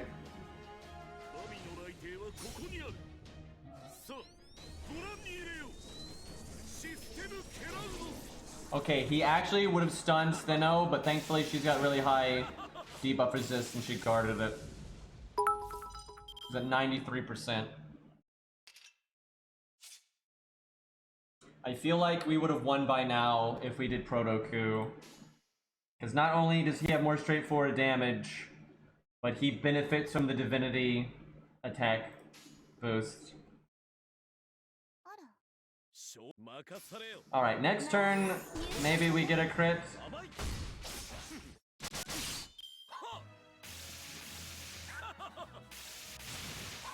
Steno getting smacked. Steno's actually doing a lot of work though. She is slowing Tesla's NPs down quite a lot. Like she's charming and battery draining and everything. She's been really good. Wow, okay. And we can charm again next turn. Seriously, Steno is fucking carrying.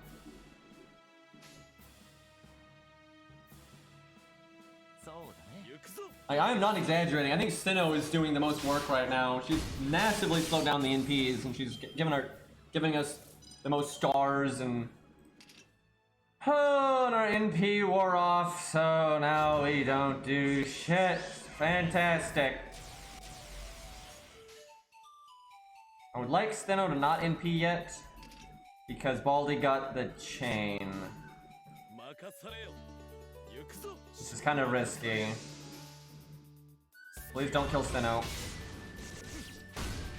There we go. If only he had divinity. He missed the quick charge again. We're getting pretty lucky with that. No, no, no, no, no, no, no. I can remove his guts. How about that?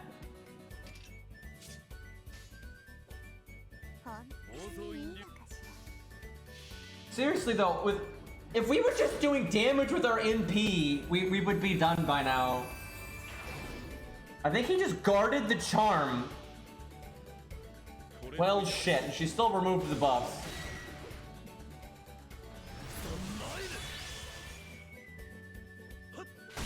Charm would have been nice there because then he couldn't. We just got so lucky with that crit. But if we charmed there, oh my god, that'd have been so good, dude. If we had charmed there, he would not have been able to quick charge or anything. We still would have had our evade because it lingers, and then you'd have to NP as the next action, and our evade would have blocked it. So if we had landed the charm there, that'd have been huge. Steno did great. She did super good. Thankfully, I had the foresight for this, and I brought Mash.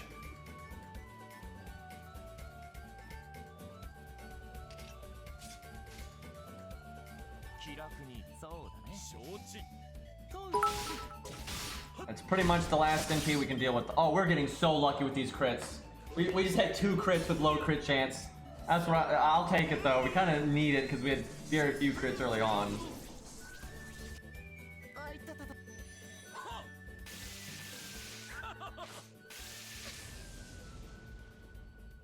Okay, well we won. That's actually better than I thought, to be honest. But that's not the real fight with Tesla, so we'll have to... I'm not sure when you fight him again, but probably pretty soon.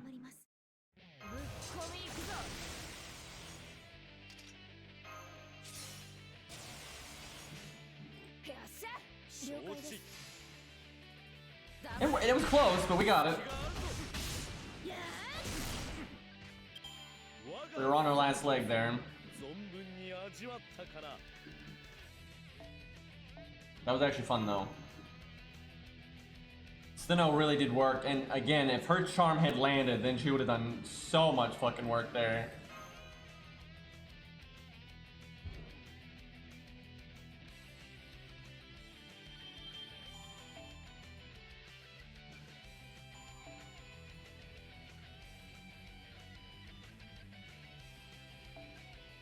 Alright, let me look.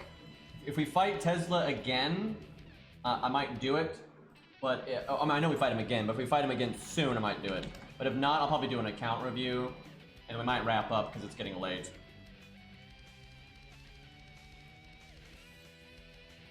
Let's see, what are we on? We are in chapter... Oh, and final chapter. Jeez. Oh, look, it's more trash mobs, and then more trash mobs, and then Tesla again. Actually, the next fight with Tesla looks like he's got less health. That's kind of weird. But then you've got Lantoria and Solomon. Okay, we'll probably save that for the next one. The next stream will be kind of fun then, though. I might do these 2 trash stages off stream, so the next stream just gets to be boss, boss, boss, right?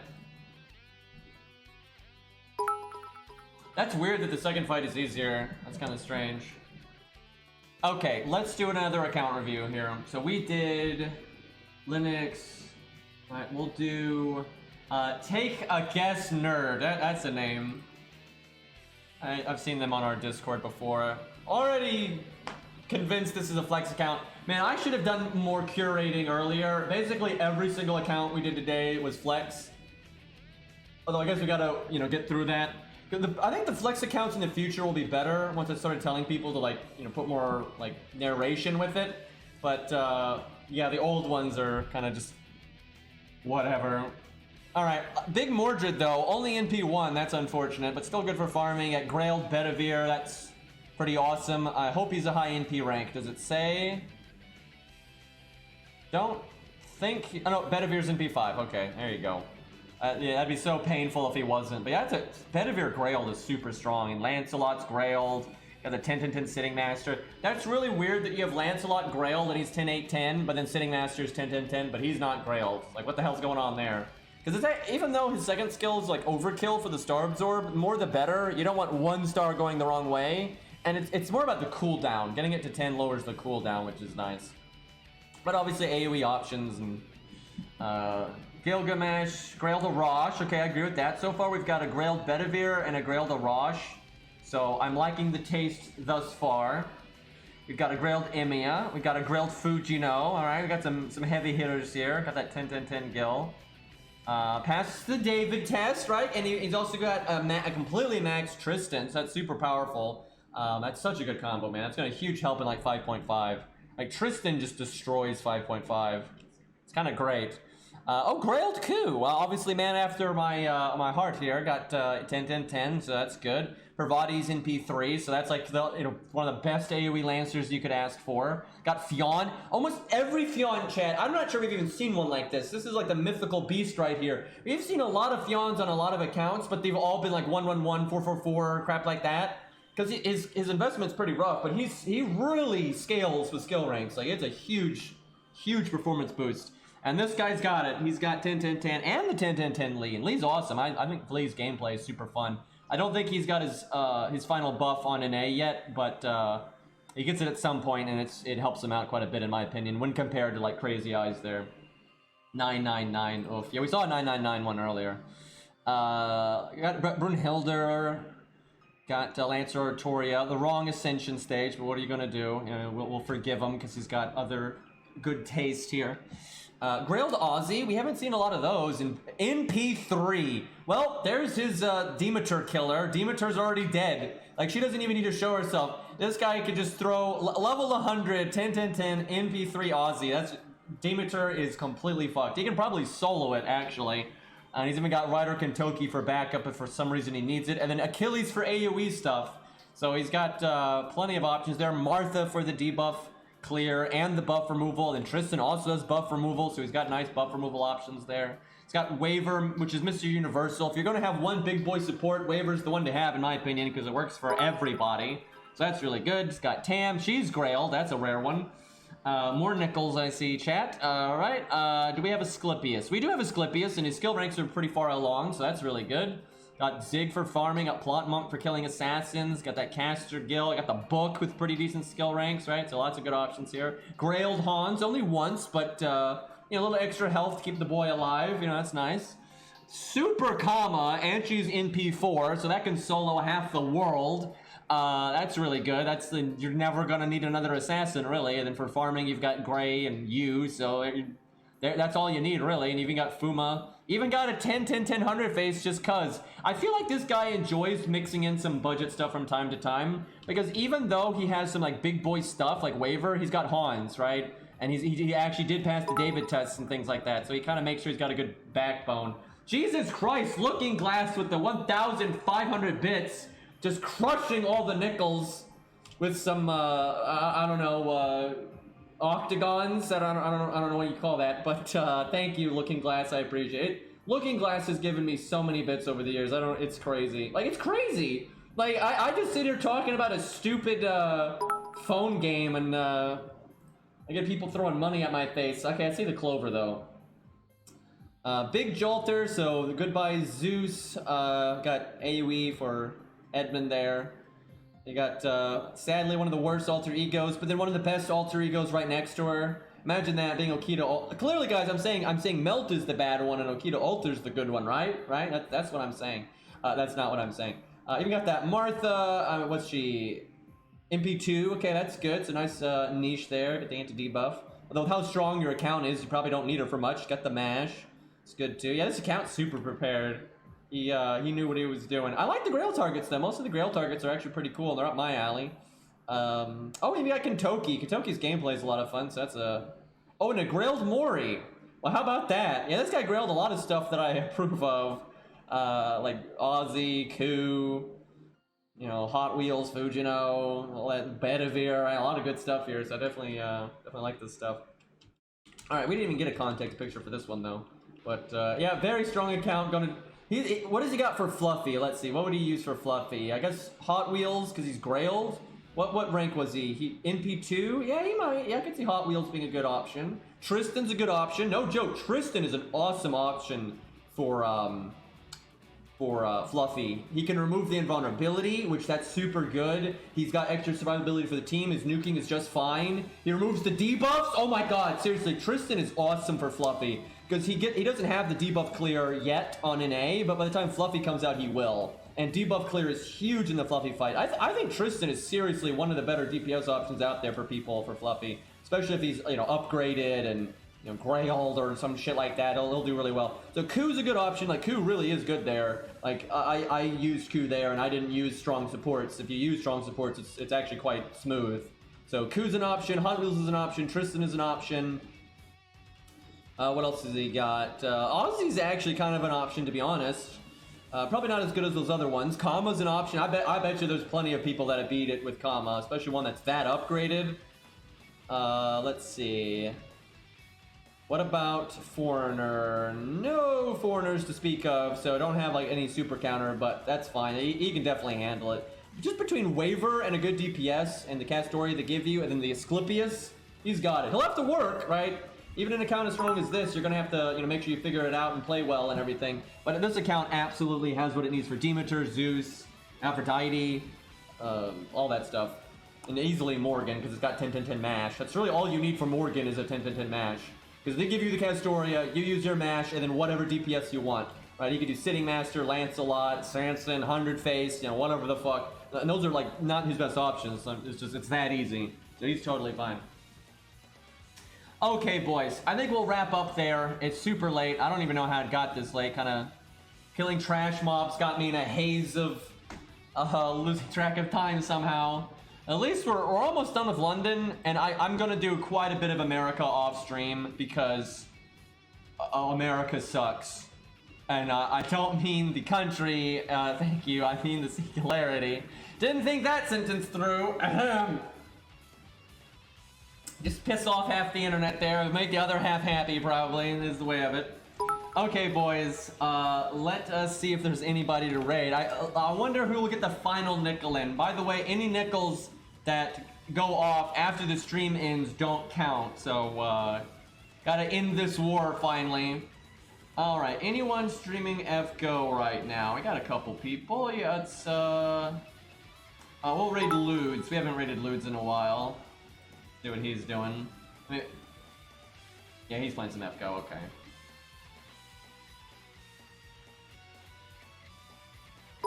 War never ends. Chat, I don't want to come back here tomorrow and see a bunch of fucking 5 bits. I mean, I'll take the money, I guess, but we don't need that. All right, we're raiding now. I'm out here, boys. I will see you all tomorrow. I see that Sonic reference. All right, who's gonna get it? I'm clicking the button.